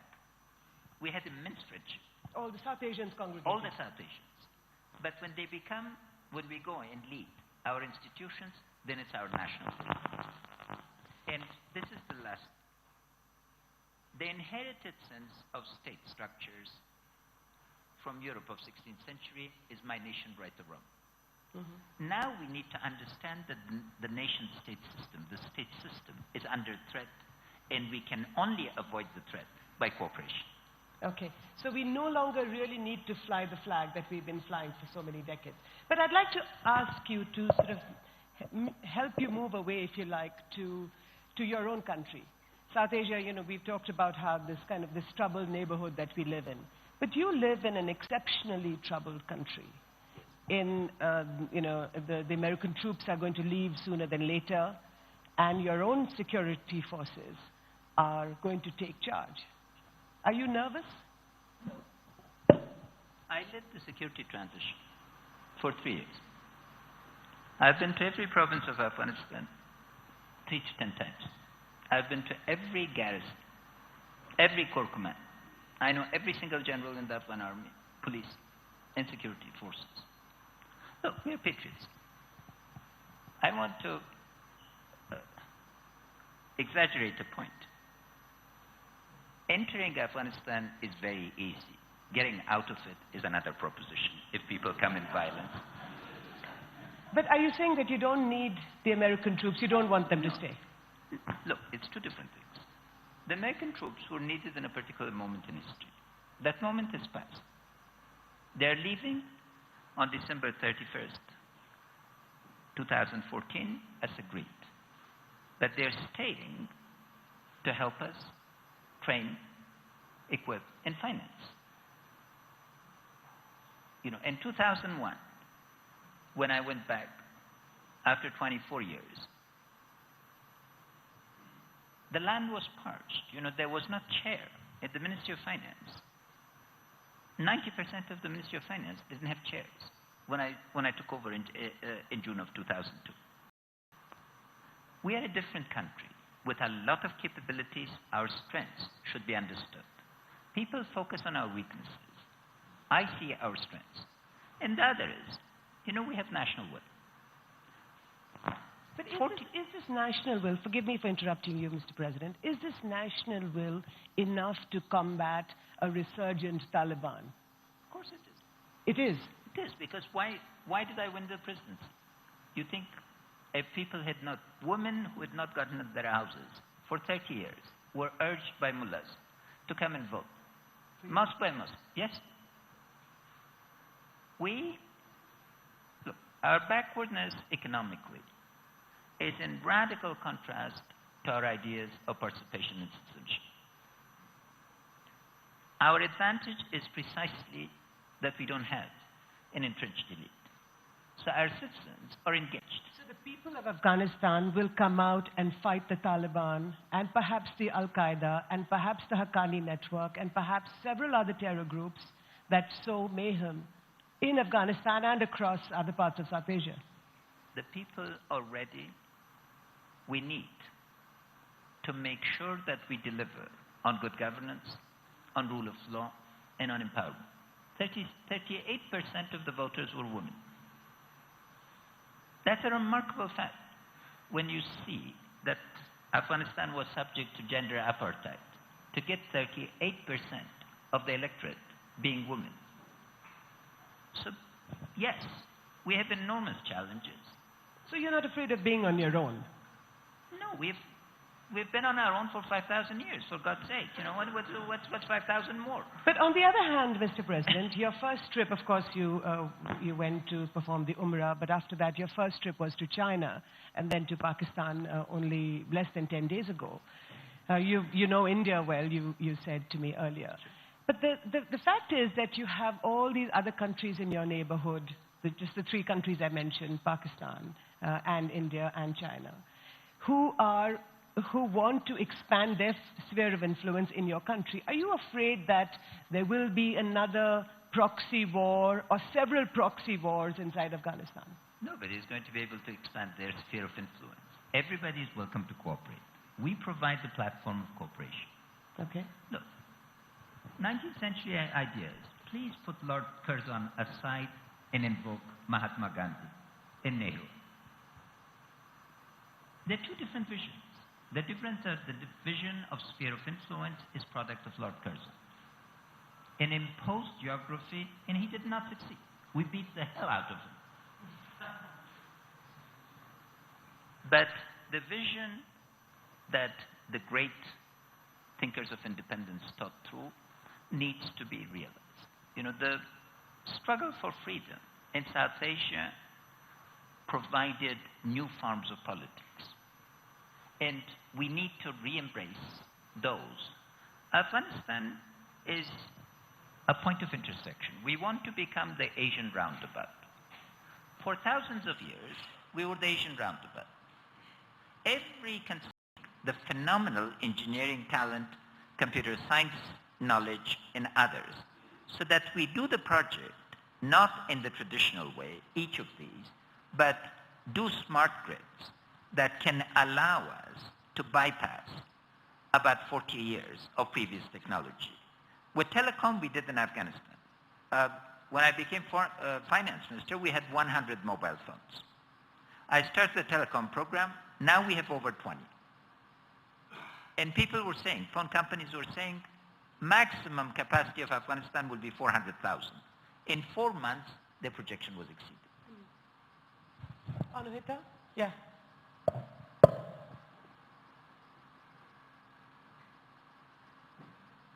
My name is Anuhita and I work with Himal South Asian based in Kathmandu. Before I came here, I lived and worked in Afghanistan for 8 years as a journalist. I was in Kabul at your press conference when you procured customs revenue from Dostum and came back to Kabul to announce it. And that was an amazing assertion of rule of law. Subsequently, you were also critical of a lot of the militia leaders, and you were known as one of the few people without blood on your hands. And yet in the last elections, you chose to make partnerships, including with Dostum, which a lot of people did not understand, citing historical necessity. Are decisions such as yours dooming Afghanistan and by extension our region to an endless cycle of violence, what you have termed the burden of history? Well, thank you. Thank you first for your service to both the region and to Afghanistan in spending 8 years. We like the connections between Kathmandu and Kabul. There's a lot of flow. I think there are about 200 Afghans, at least in Kathmandu, working in Paris, and a lot of Nepalis. Overcoming history requires acknowledging existing forces. We've tried the politics of exclusion. It has not worked. We formed the government of national unity very consciously, learning both from our own past and from positive and negative examples. Iraq is the most recent display of what a government of national division can do. In the past, Afghan elite, since 1876, each time there's been a quarrel among the elite, the people have paid the price. Our philosophy is very direct and open and transparent. We want the elite quarrels to be brought within the walls of the palace. Our disputes within the arena of the state are much easier to deal with than to spell out. But this accusation that you have blood on your hands and that... I don't have blood on my hands. Where's the blood? What she said is that I did not have blood on my hands. Or that you did not have blood on your hands. But this national unity government, Mr. President, that you just spoke about, it's an experiment. We've never had this in South Asia before. Do you think it can work? Sure it can work, but how many Your places, own CEO... How many places in South Asia went to stop development and to continuous street demonstrations and repeated cycles because they did not have the willingness to farm? Look, the positive examples of Finland of 1920, Chile of 1990s. Negative examples you can find plenty. A lot of coalition-type governments in Scandinavia have come to learn. We need to take different routes because our countries cannot be run by textbooks. I not only write about fixing failed states, I intend to fix them. Gaurav? Your Excellency, my name is Gaurav Sawant. I'm a journalist. I work for the India Today group. My question to you is, sir, your predecessor, when he came to India, had a long list of weapons that Afghanistan needed and India was to provide those weapons. We are told you've put that weapons list on hold. Is that true, and if so, why, sir? We've had wish lists. Once we are ready for real lists, we will talk. So are you saying then that the Indians are not willing to provide you arms? No. We have enormously good cooperation. Our systems are different. So this is an issue of detail. It's not issue of grant. Because military procurement, like any other type of procurement, is very distinctive. Okay. And we have a range of things, and we are looking at other things, but we're re-examining our national security and our procurement system. Mature. Okay.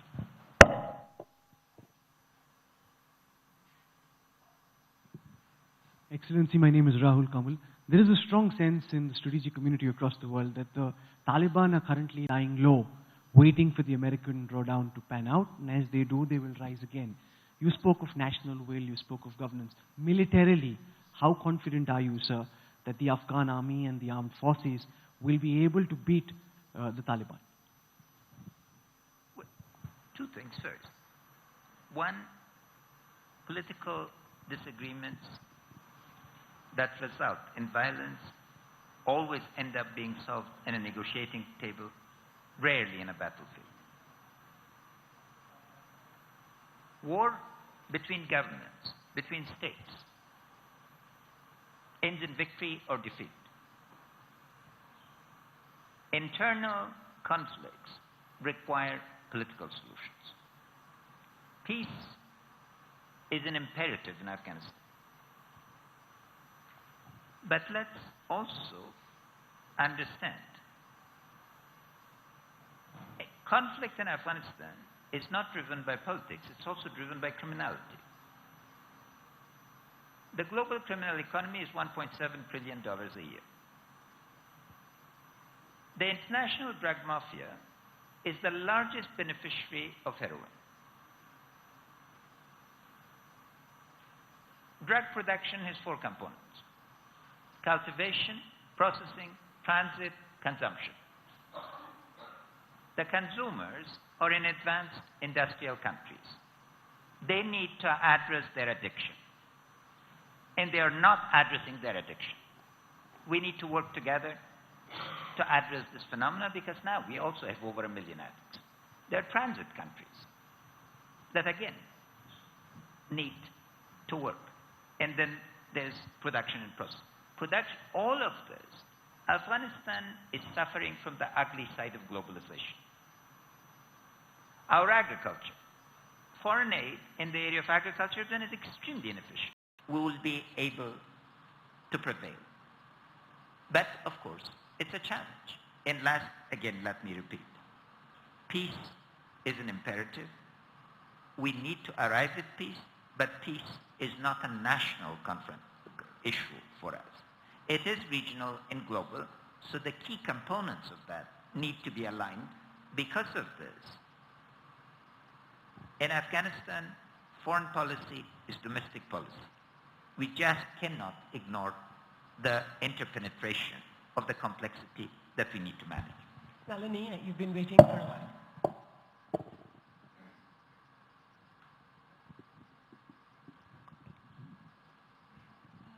President, you said that the elite are keeping us ordinary people apart. Now, you're going to be, in a few hours' time, with the elite, including, as we say in our part of the country, your good self, as part of that tremendously elite. What is the first smart, practical suggestion you're going to make to them to prevent them from keeping us apart anymore? Well, first, the word I used was have been kept by elites. I think the movement of acknowledging that we need regional cooperation marks a fundamental shift in attitude in this. So the first word is actually thank you for the new opening, for the new acknowledgement. The second is to create fora, to ensure that the opening gets reinforced. Because what I brought earlier to your attention, political will is a reflection of the larger politics of each individual country. And that's where there are strong limitations. So it is not just a leader-centered or a leader-focused resolution that can bring this. We must broaden the horizon and change the nature of the discussion among interlocutors. You yourselves, you good selves, are critical to this. So the voice of South Asian women, the voice of journalists, academics, and others. Third is that we need to show, and one reason I was focusing on TAPI and on power, those are areas that do not threaten interest. We have to begin with areas where new resources can be put on the table that did not exist previously and address fundamental needs. Energy and environment, I think, are two areas where cooperation is most likely, and third would be among educational and scientific institutions. We don't have very much time left, so the last few questions, the student at the back.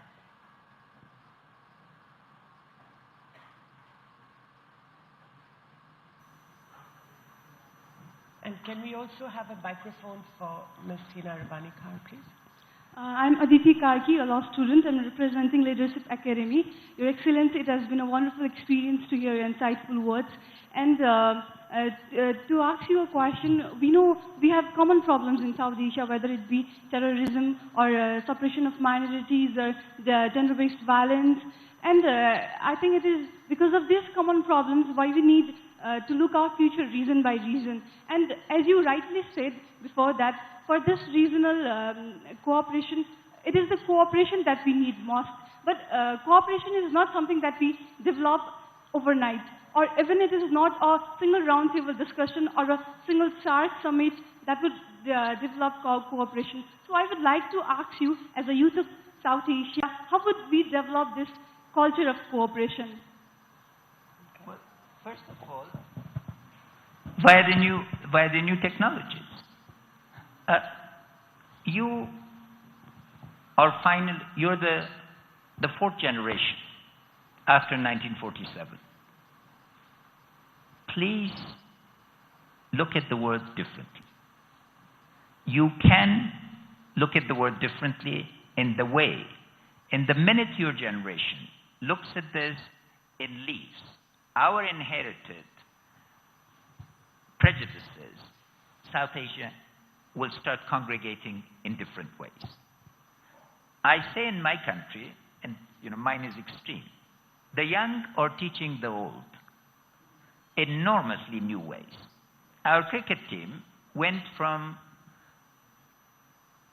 being... Until a few months ago, the former president, Mr. Hamid Karzai, was so critical of what was happening from Pakistan. The soil of Pakistan was being used by terrorists, militants, whatever you might call them, for acts of violence against Afghanistan. What has changed? What has changed is the re-examination of the issue. Okay.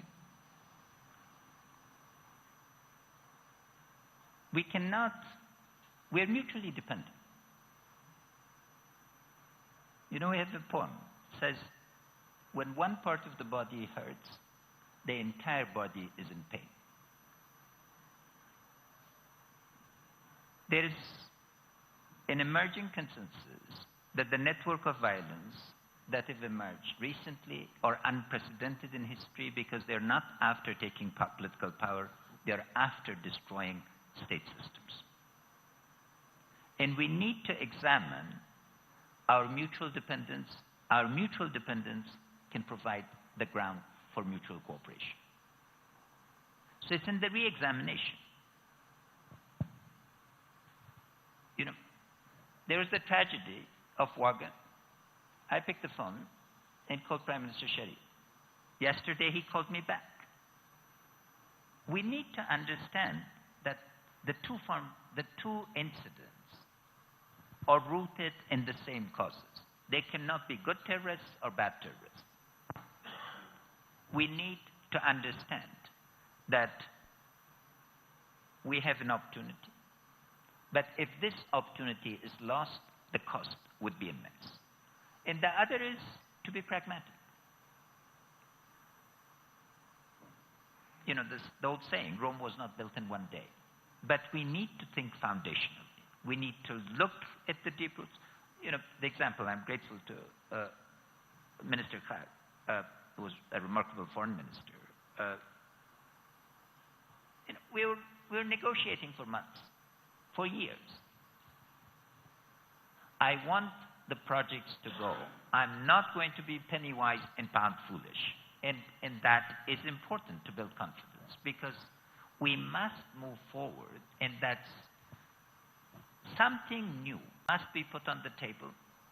The day energy from Afghanistan and from Azerbaijan into Afghanistan reaches Delhi and onwards, you will see a different world opening.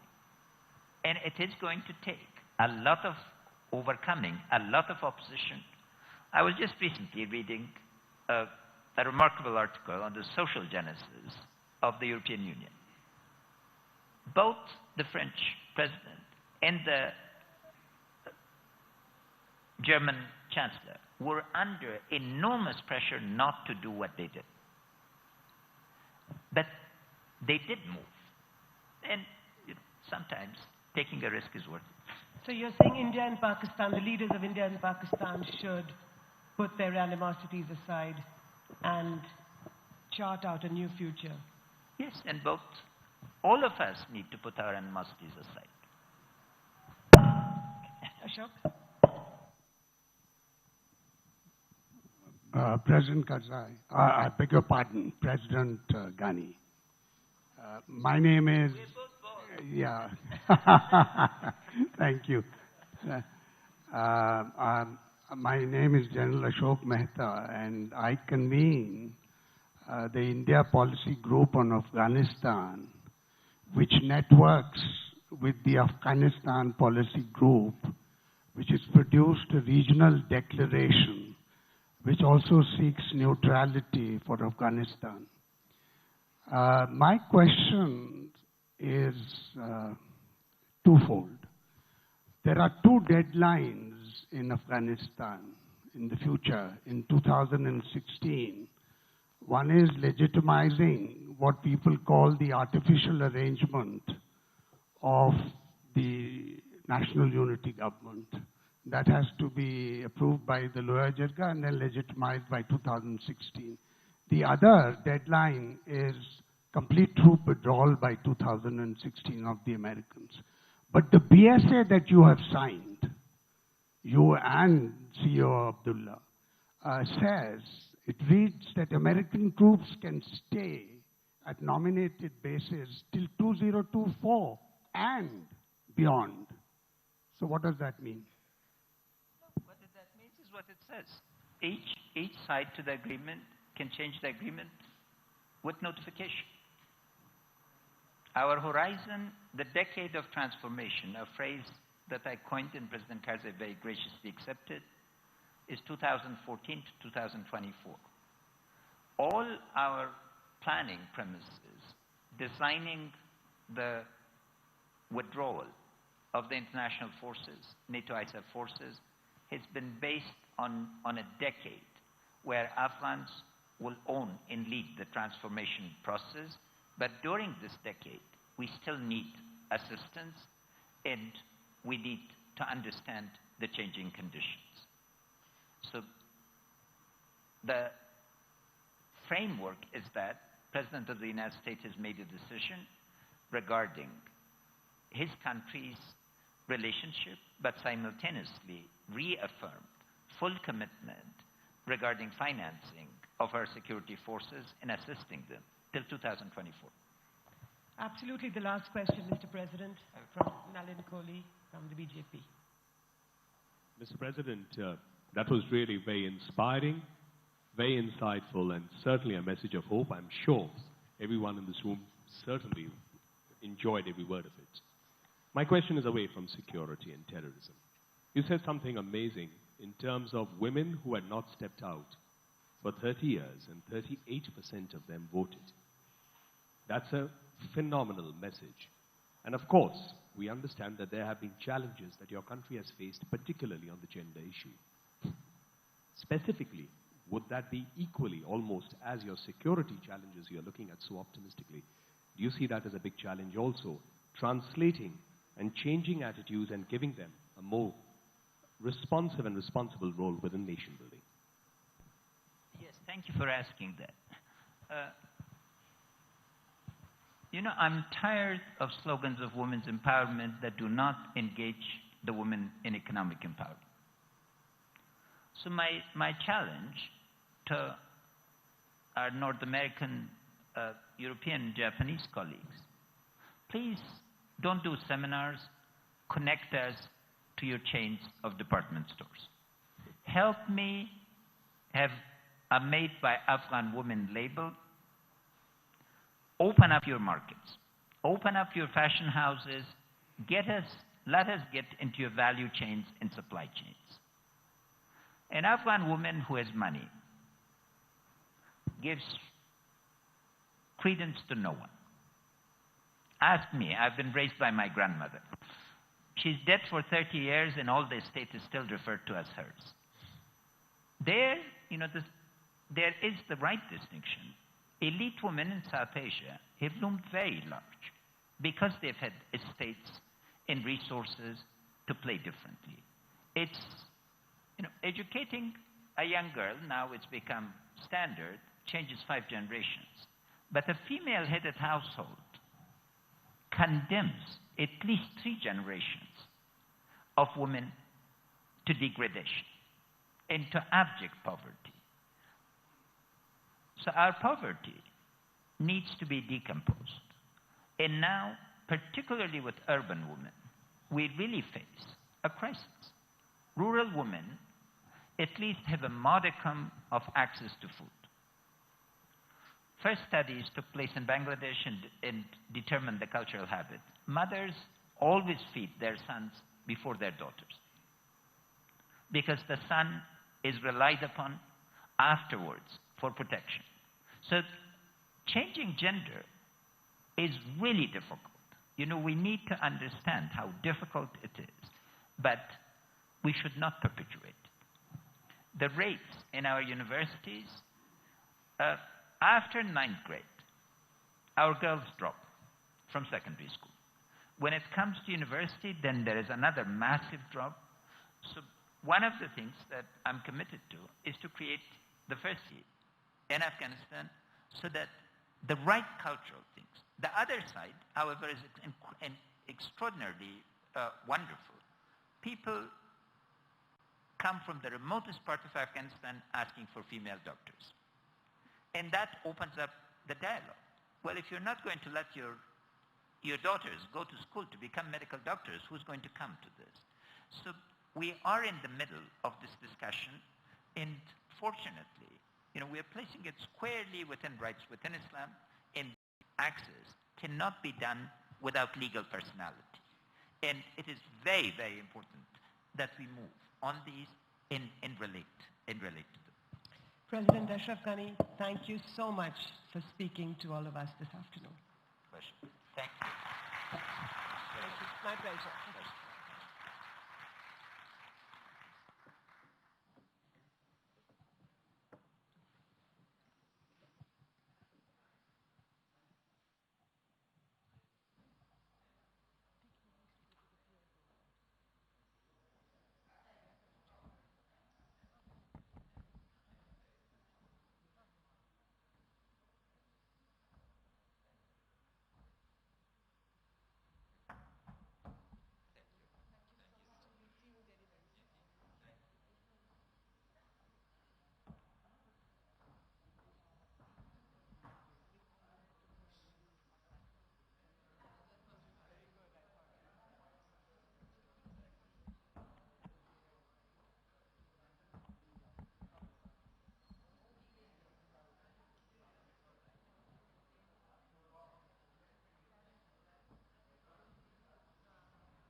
Ladies and gentlemen, may I request you to remain seated. We are beginning the next session immediately. May I request you to come back, please? Now, Afghanistan's President Ashraf Ghani spoke of women empowerment, and that is the focus of this session. We have a panel for this session: overcoming stereotypes and gender barriers. And I see a large number of women here. Let me quickly begin by inviting Meenakshi Lekhi, Member of Parliament, Lok Sabha, BJP from New Delhi. Meenakshi Lekhi.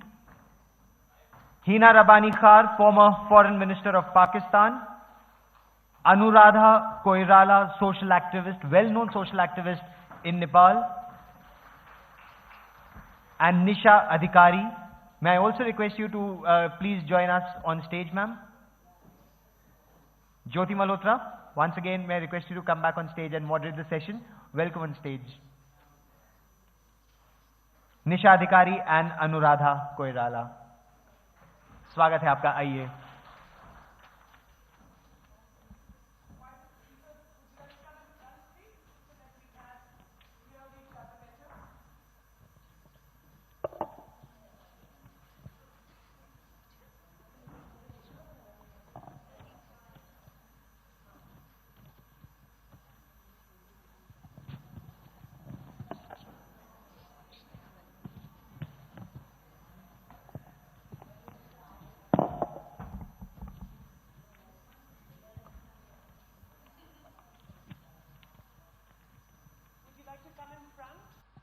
Would you like to just come a little bit more in front, please?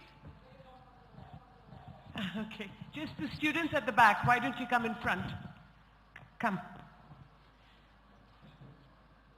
Without much further ado, we'd like to start the session on gender stereotyping in South Asia.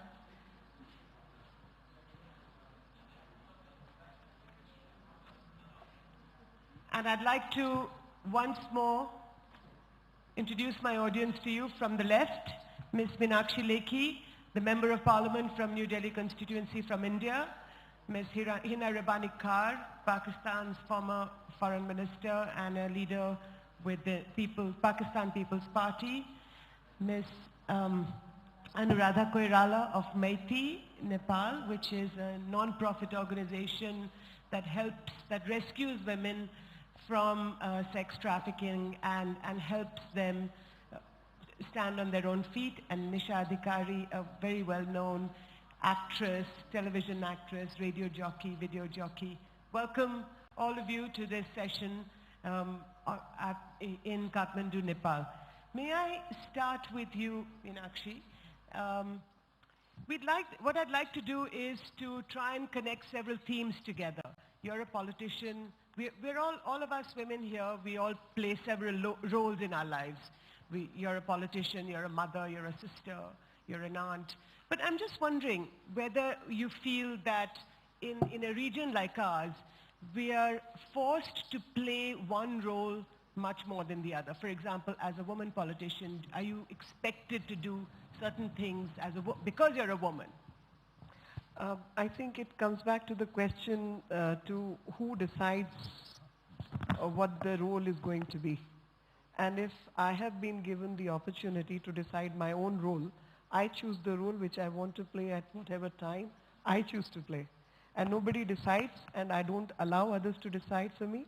And I'm very firm on that, very, very firm. You won't allow anybody else to decide for you? No, absolutely not. It's my decision, and I think the entire debate about what women should do, should not do, what the idea of empowerment is, I think it all boils down to the choices they make and the choices they choose to make for themselves, and it's not for others to decide. I'll give you a small example, that if I'm told to speak, I've done immense work on women rights, but I'm a lawyer by profession.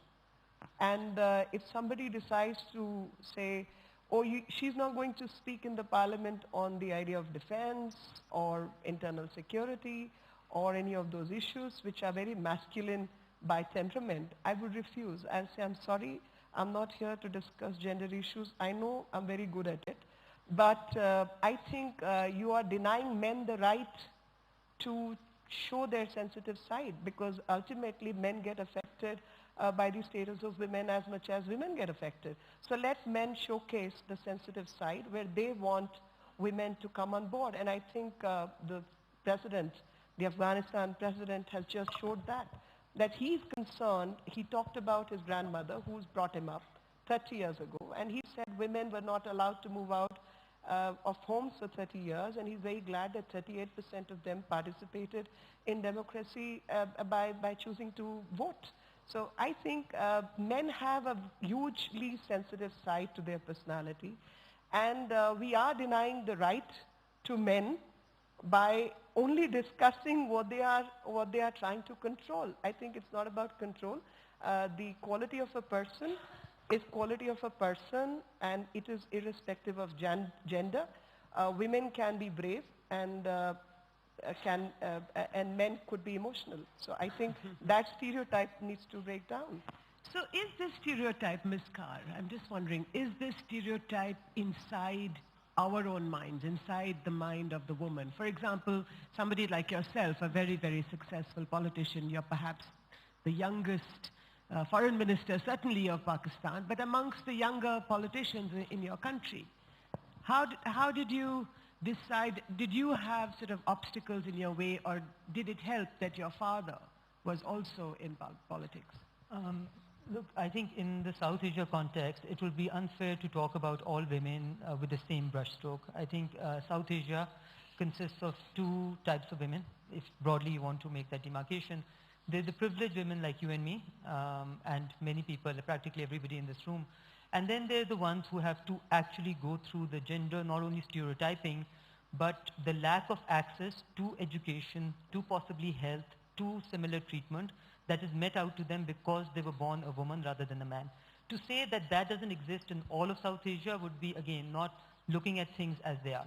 So privileged women like me, we have doors open up for us. I think many people often ask me that, did you suffer at the hands of politics because you're a woman? You know, people would obviously get an opportunity to talk about you, etc., which you will happily ignore. But otherwise, doors open for you much more because you are a successful woman. I think with the same success factor, if you're a man, you're not noticed as much or do not stand out as much as, you know, if you're a woman. Now look at the case of South Asia. India has produced a prime minister. Pakistan has produced a woman prime minister and, you know, woman speaker, woman foreign minister, woman state bank governor, etc., etc., etc. We have Sri Lanka. We have Bangladesh, 2 women prime ministers. So, you know, looking at that, I think on the political landscape, women are more well represented than they will be in Scandinavian countries. Now, is that to say that women do not suffer at the hands of cultural inhibitions, being left out of major, not only dialogue, but just access? I think that's a serious problem in Pakistan, in all of South Asia. And I think that has to do with cultural norms more than religious norms. I can say that in the case of Islam, for instance. Islam has given women more rights than women ever had, right? But the cultural norms that we've inherited have left women not have the type of access that we would as a society like to do. And there are many things that different countries are doing to address that. I think we need to do much more. Law will be a tool that we will continue to have to use to stop the abuse of women by more powerful elements within society and within their own houses also. Thank you so much for bringing, for sort of sharing with the audience the representation of women in politics across South Asia. As you just said, Bangladesh, Sheikh Hasina, Prime Minister, former Prime Minister Khaleda Zia, Chandrika Kumaratunga in Sri Lanka, Benazir Bhutto in Pakistan, Mrs. Gandhi in India, in Nepal. But I'm just wondering, Mrs. Koirala, do you think that despite the fact that so many women have so much power, or at least political power, do you feel that they are being able to use this power effectively? For example, to improve the condition of less privileged women in the region? Thank you. I think the president just now of Afghanistan has already said what I want to say. Yeah? Mm-hmm. We ourselves feel it. It's not that, I think. They are powerful women, as our foreign minister has said from Pakistan, but we are still behind, you see. And it is us. We should not blame anybody else. I think it is us who should utilize our powers and not be stigmatized and say that, oh, fine, we are left behind and all that.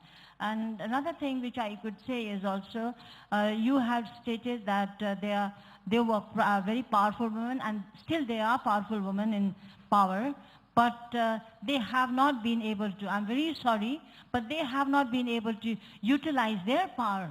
Do you believe they have not been able to utilize that power? No, not at all, because at present, in the house in Nepal, before, during the interim constitution said, I'm talking about the citizenship, yeah? Citizenship was supposed to be, before it was mother or father. But now they're saying mother and father together. Supposing a child or a girl, a lady, is raped and she is pregnant and she gets a child and the child is a Nepali. Now if after 16 he has to get his citizenship. And if he has to go to get citizenship, where does he get his father? And they are not being able to speak about, none of the Women Constitution Assembly members are being able to speak against this. We are suffering for it and we are fighting for it. And all the activists are together saying that why mother and father? It should be or. Nisha, I'll just come to you in a second, but I just wanted to ask you, I think she's raising a very important point, Ms. Koirala is raising a really important point, that women like yourselves, and across the South Asian landscape there are women politicians, but you haven't been able to effectively use the power that you have. Would you Would you agree? Is that an accusation? I think, I will tend to agree and disagree with it at the same point, because at the same time, because I think what is important to recognize is that how much power can you wield as a single, just by your gender, you are entitled to do a job that you are doing, right? However, I will give you the case of Pakistan and tell you that in Pakistan, when we had legislation which required almost 20% representation at the national level of women in parliament, which meant that women, for instance, I've been in parliament twice, but both times I have fought my elections on the direct seat. I have not taken the reserve seat, so to speak. So now when we did that, and then in provincial assemblies, we had 33% representation, at the local levels even more than that. Now what that did was that it bring a mass of women inside parliament who took it upon themselves to legislate for the sake of women. And in that time of 5 years during our term, we saw more legislation to protect women at the workplace, against violence of women at homes, in the workplace, and many, many legislative work was done to give their inheritance, to give their entitlement, etc. So I think affirmative action in that way helps much more than singular, women or group of women becoming powerful in their own right. I would tend to agree, therefore, partially with what you said. And Ms. Lekhi, the Prime Minister Narendra Modi's cabinet has several women, 7 women, if I'm not wrong. Several of you're a spokesperson of your party. But somehow it seems to me that you're not able to represent the cause of women. Am I correct in No, this you're judgment? not right. You're not right. And I'll give you the practical side of this, because as a practicing lawyer, before entering politics, single-handedly, though the representation went on my party's letterhead, after this Nirbhaya case happened, we asked for changes in law, and out of the 100%, we got 70% through, even with the UPA government, and the law was amended. And that was cause of women. I've personally been the one who has supervised the construction of sexual harassment at workplace, reservation of women in the parliament. So you're saying that you're able to cut across political lines? Absolutely. And all, not just women, but men came on board too. And that is my point. The point I'm making is it is not A versus B situation. Women are not the only ones who should be concerned for the cause of women. It is men who get affected as much, and we need to get them on board and let them showcase their sensitive side. And I'm very firm that if you take a poll in this room with men, I think that is a better strategy to combat gender-based violence, because it's not as if men are against women. There are certain men who become responsible for violence, but there is a great number of people who support causes of women, and if you set the right standards, right laws will be passed and right people will come forward. Nisha Adhikari, I was wondering if I could ask you, is there increasing ghettoization, if you like, whether it's in issues of gender stereotyping, gender violence, just young people, not only in Nepal, but across South Asia? Do you think that the forces of conservatism are getting stronger and stronger? We could look at it as like from the both side, like youths being so liberating nowadays and being influenced by whatever is happening in the West, and how we also look at the theory of globalization and global village and all. I would like to say that so many issues that we thought would not be able to discuss in a forum like this. Like what issues? Like, for instance, gender biasness, stereotyping, anything. Like, it has the globalization, the global perspective, the media coming out has given us youths platform to, I would like to refer to an example of Emma Watson. It went viral, her speech, and so many of her quotes have also been referred right here on this platform. So that we didn't have, right? We can look up to women and youths fighting for the issue and coming forward and breaking the conservative grounds. So that is also there, but also, on the hindsight, we can also see that with the increasing population and with the sad point, what I have faced is when it comes to these issues, being in the media and the movies and being generalized and stereotyped, I live this every day. You do live it every day? Every day, from the moment I wake up to the moment I go to work, from till the moment I go to bed. What is it that you face? Like, you know, to sum it up, basically what I face in a subjective point of view is that people are aware of all this. People want to, like it has already been mentioned, also men are coming up in Nepal to, you know, fight for issues like this and put women forward in so many aspects. But the awareness is there to divide it and view it from the micro perspective. The awareness is there, but people like, they kind of fail to execute it and implement it in daily life. So you feel subjectified, you feel commodified, you feel that you're being looked at as an object rather than as a woman. Yeah, and I face that every day. And like I said, we are the issues here. It's not just an issue, it is the life I've been leading for so long, being in a South Asian country. I was brought up in Germany, and coming back here and living here and working here, I face this every day. But then, having said that, it's also amazing how people at times go out of their way to modify these things. For instance, you know, I recently conquered Mount Everest. I was on the top of the world. And you climbed Mount Everest? Yeah. Okay. That's so, how many of you have climbed Mount Everest? Not one person in this audience. That's great, Nisha. See?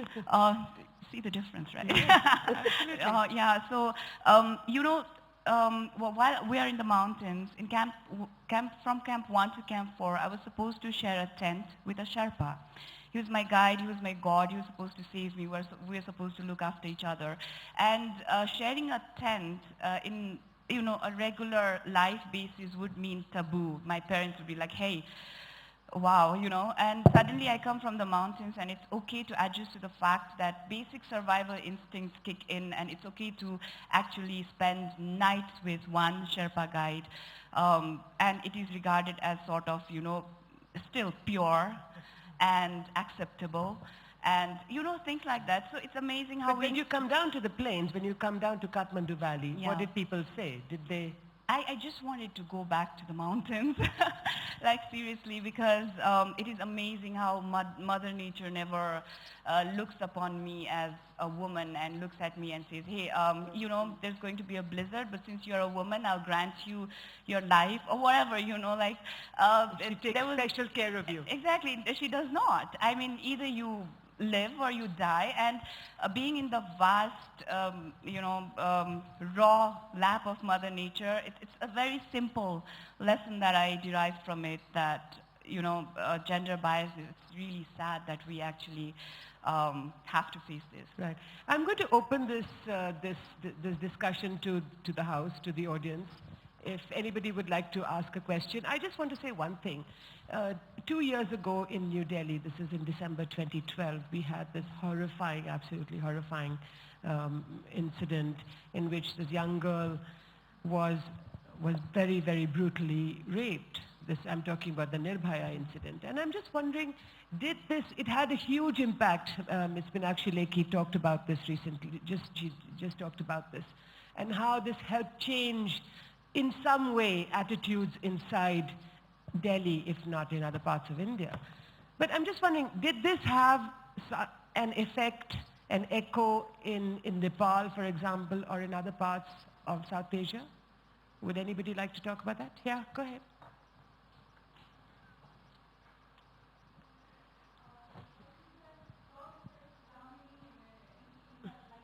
Yes, Damini or Nirbhaya, yes. It certainly had a big impact on Delhi, but it may not be equal, but it had a large impact on our country as well. And at least in cities, there was a large impact, and issues of rapes and other issues of sexual harassment started coming forward. Before that, maybe, I don't know whether media was reluctant to show it, or people were reluctant to bring the case towards the authority.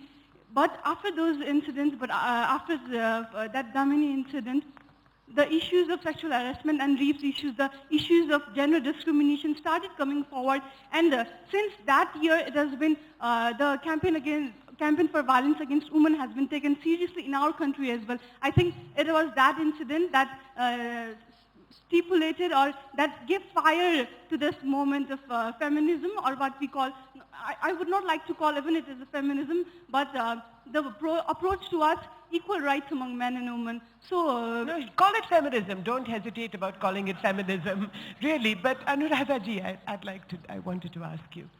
We have incidents across our countries. There is, apart from sexual violence, there's, dowry deaths, all kinds of other violence. Do you think that we are becoming more sensitive, or do you think we are becoming more callous? I think we are becoming more sensitive because if you look, this is for me and for all of us, I think this is not Southeast Asia. This is South Asia, I think. This is just Kathmandu. We have to go outside Kathmandu and think about what happens there and how equal we are there. Talking about just 15 kilometers from here. People are still, there is discrimination on education. Discrimination on education. Okay. The government says we have free access to education in the government school, not in the public school. But girls are not allowed. I'm going back to your question because you're talking about, so girls, if there are 5 children, 2 are girls and 3 are boys, the parents would rather educate the boys, and not the girls, because the girls would get married and go. So still, we are behind. The sensitization has not been so much, people have not been aware of things outside the valley or outside the capital. So there has to be more sensitization on education, on equal rights, and I've already told you about kinship, which is right here. And I think all the issues relating and like dowry, we Nepalis, we trafficking, yeah, or trafficking in girls I would and also women. go to that. Because of no access to education, no access to job opportunities, the girls are being lured by the traffickers for trafficking. Yeah? And for example, we are saying, we say that we don't do dowry in Nepal, but there is dowry existing, because when the trafficker comes, he never says, I will take your child and make her a prostitute. He says, your child is getting big, she needs money to get married. So that is how he lures and takes. So that means the girl needs money, so all of us need money to get married. There is dowry in a little portion or a big portion.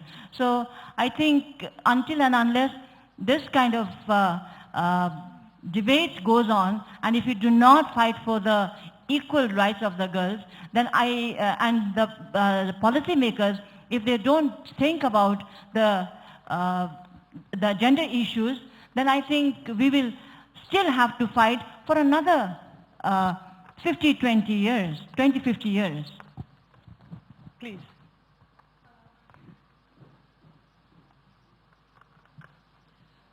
When we talk about the gender equality, so I think there is remaining dialogue. There are many untold stories. Yes, South Asia as a home, we have achieved so far. There are women in decision-making policies, women in media. But when we really see the growth, it is very slow. Still, South Asia is a home of 40% poor people. And if we really, distribute it between men and women, the most of the, percentage goes to women's front. And most of the South Asian women are in the informal sector. South Asian women are going to Gulf countries to work as a domestic helper to earn $100 per month. We're talking about the, terrorism and then other issues, but women, children, girls are dying because of their own family. Most of the data shows that they are killed by their own partners, own fathers. So most educated people who have access to resources, who have access to technology, they are, they do not want their girl child to be, come to this earth. So there is a serious, talk of discussion. We do not really represent all South Asian women. But now my question is to the leader of South Asia is that, what would be your suggestion to the 18th Shark Summit? Most of the women are not there in the big talk. When you talk about macroeconomic policies, when we talk about, where the decisions are taking place, but then for the economic growth, for other things, what would be your concrete, suggestion to the 18th summit? That's a great question. What would you tell the SAARC leaders gathered here in Kathmandu? First suggestion would be that a rapporteur on gender issue be appointed immediately. The second would be on all the forums, whether it's economic cooperation, energy, to terrorism, counter-terrorism. I think women should represent on each fora because women are not there just to discuss gender issues.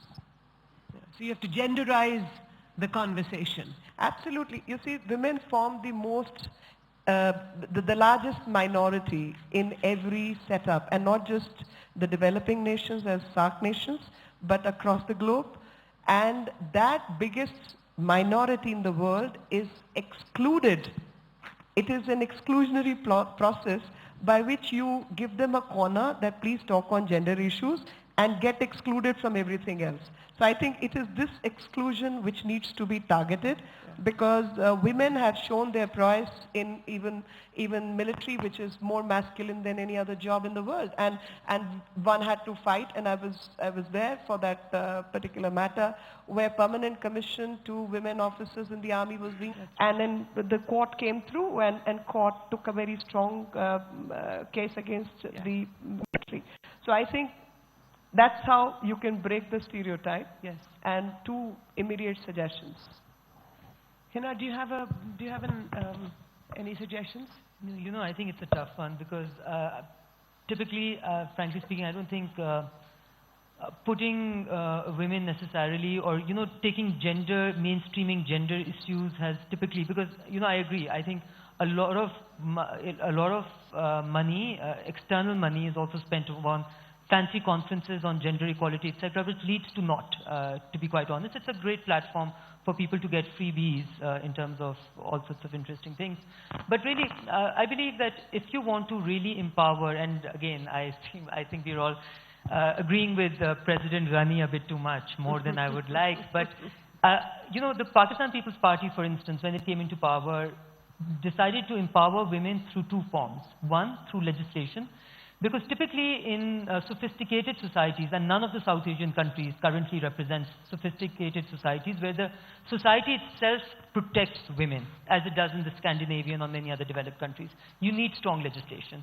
So for instance, in Pakistan, you needed legislation against acid attacks, because it was a norm in Pakistan, and you wanted men to know, and any attacker to know, that if you were to do it, you could potentially face 5 years. What about the blasphemy law? I know you're saying that again, blasphemy law is something which requires possibly legislative changes, but more than that, it's a cultural norm of blasphemy law and how it is applied, which is problematic. But the state has not been able to deal with that. No, the state found it very difficult because of the very, it's a very sensitive topic, right? And many typical governments, it's like the issue of sati, for instance, in India, right?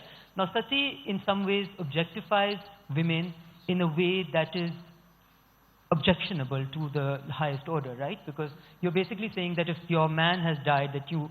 Now, it doesn't mean But sati is unlawful. Sati is a violation of the law. Sati is absolutely unlawful. But unlike the blasphemy... Yes. But anyway, I mean, I'm not getting into an argument about that, but I'm just wondering if the state was... There are many laws, there are many cultural norms which are inherited from the culture that we were part of, rather than the religion that we're part of. Now, on blasphemy, I think by and large, not only the liberal population, but many people in Pakistan have serious problems with how it is implemented and possibly require for it to be changed. But the route to change that is something that we need to obviously figure out to the best.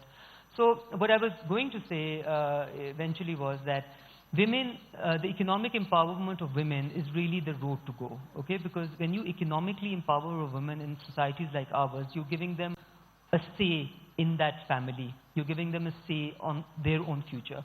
And we, for instance, 1/4 of the development spending, about 70 billion rupees, we decided to spend on what we call the Benazir Income Support Program, where all households which were below a certain income average, the women of those households, not the men, the women on their identity cards were being given a certain money from the state. We found it to be a very effective way of bringing, the status of women within those households up. Okay. Yeah, go ahead. Yes. Good afternoon. My name is Vikas Roniar. I am a South Asian photojournalist based in Kathmandu. My question is, I didn't want to become a photojournalist first. I wanted to become a house husband. Seriously. But once a family from Patna came for a marriage proposal, and that time, what I decided was the way the girls do, I said I should serve tea, and I should let them measure me. So or, what's your whatever. question? I'm sorry, we are running out of time. Okay, so. my question is, because I wanted to be a house husband, I was rejected. So my question is, why not? I think the women are also not changing. No, I'm afraid that's not, I don't even know if that's a joke, frankly. No, it's a serious. Yeah, so I don't know if we want to answer it at this forum, whether you should be a house husband or somebody else should be a housewife.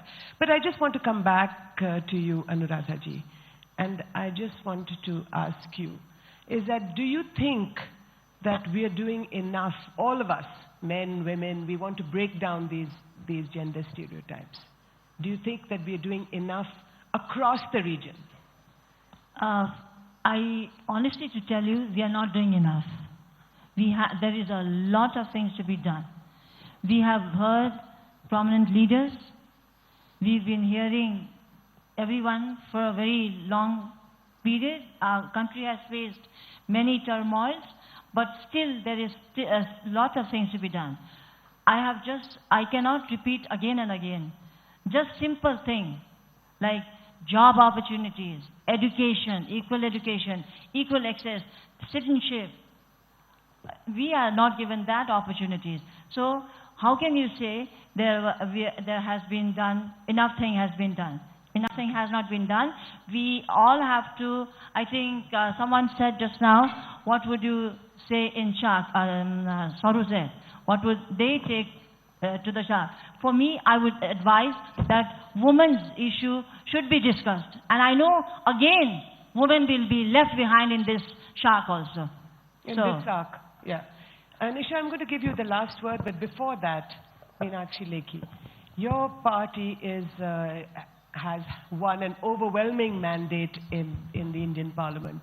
In the last Parliament, the Women's Reservation Bill, which gives 33% reservation to women parliamentarians, is still hanging fire in a sense, because there was no majority in one of the Houses of Parliament. Now, can you say to us, to this audience, that the Bharatiya Janata Party is committed to passing this Women's Reservation Bill? I can comment and commit to two things based on the history. One is that my party is committed to the cause of women, and Mr. Modi, as a CM earlier and now the Prime Minister, is definitely committed to the cause of women. 3 incidents I'll tell you. One is that in 2010, it was his government which passed a bill in Legislative Assembly giving women 33% reservation, which was sent to the center because every bill to become an act, you need presidential assent. It was sent to the center, and the then president till later presidents never signed that bill. So it was not my party, and it was not my chief minister, or now the prime minister, who's responsible. 1. 2, my party has given 33% reservation to women within the party structure. Now, when you give women reservation within the party structure, which is very much within the hierarchy of the party, you are actually generating women leaders, because a leader is not produced out of the air. A leader gets to be trained at the work in hand. You need media management, financial management, policy management to the strength of organization. And if you get trained at that by working within the party structure, you are there not because you are contesting, as Mr. Bani just now said. I can quote my example. I'm not here because I contested against another woman. I contested against 2 men and a sitting minister. So the real women of substance will come forward if you train them in the right perspective by training them within the political system and the party system. Reservation. I am personally actually want women who are trained at political messaging to come forward, and that is possible when there is a mandate of the law that 33% tickets be given to women. Otherwise, you'll be derecognized as a party. That's a great suggestion. Nalini, do you have a question?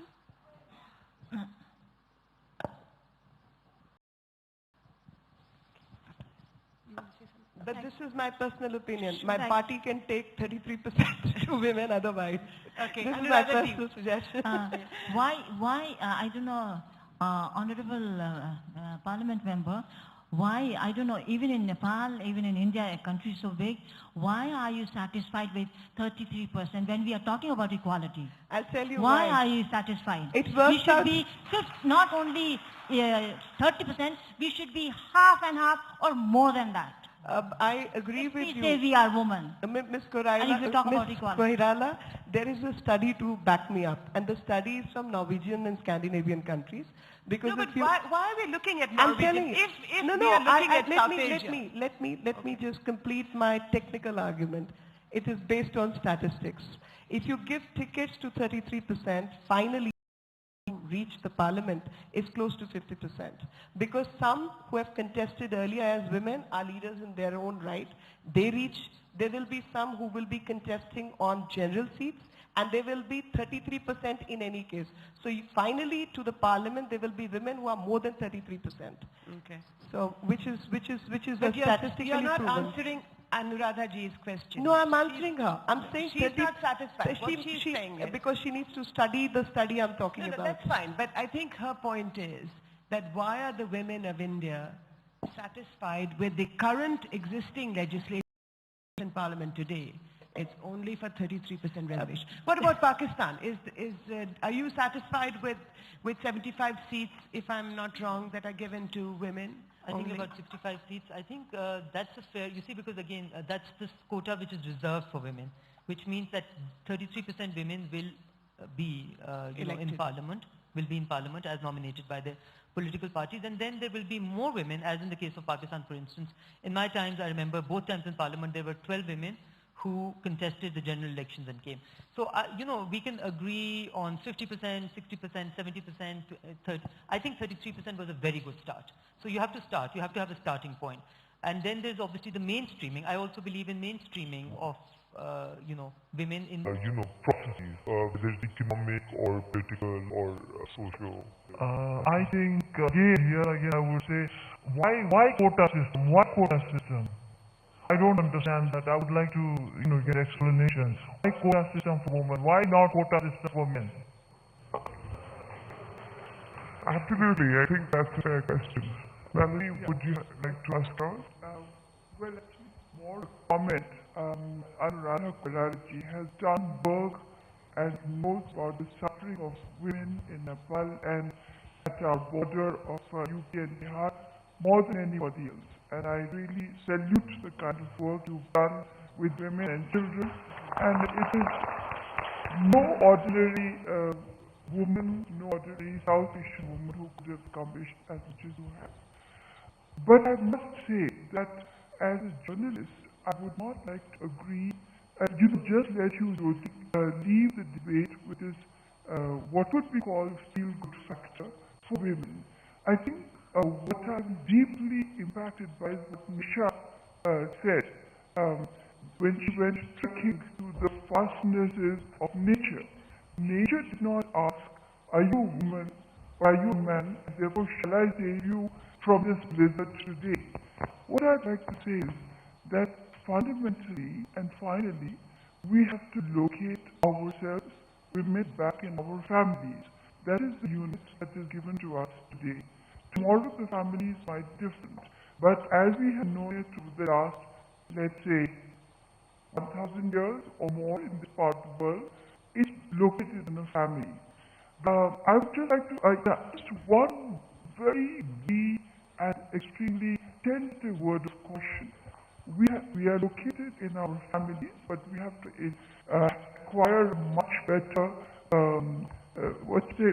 presence in our family, effective presence. Not just one who says, you are my mother and therefore you are, you lead us. Therefore I would like to say, to middle-class women, to our changing laws, that we should ensure that there is no exploitation by us now of the very people, the older people in our families, the men in our families, the children in our families. I don't think we should do that. We should remember that that also is our responsibility as somebody who has come this far. Nature did not discriminate when Nisha was sitting there and waiting for the blizzard. Absolutely. I don't know if that should be the fundamental argument, which is that women should be located in their families or in family units. That's a separate discussion. Nisha, you will have the last word. Yeah, it's very tough to imagine a perfectly balanced world. That would be heaven. I would like to call it heaven, be it on a personal level, on family level, or a societal level. But then, yes, I've been speaking on behalf of women, saying doing things for the sake of positive discrimination, which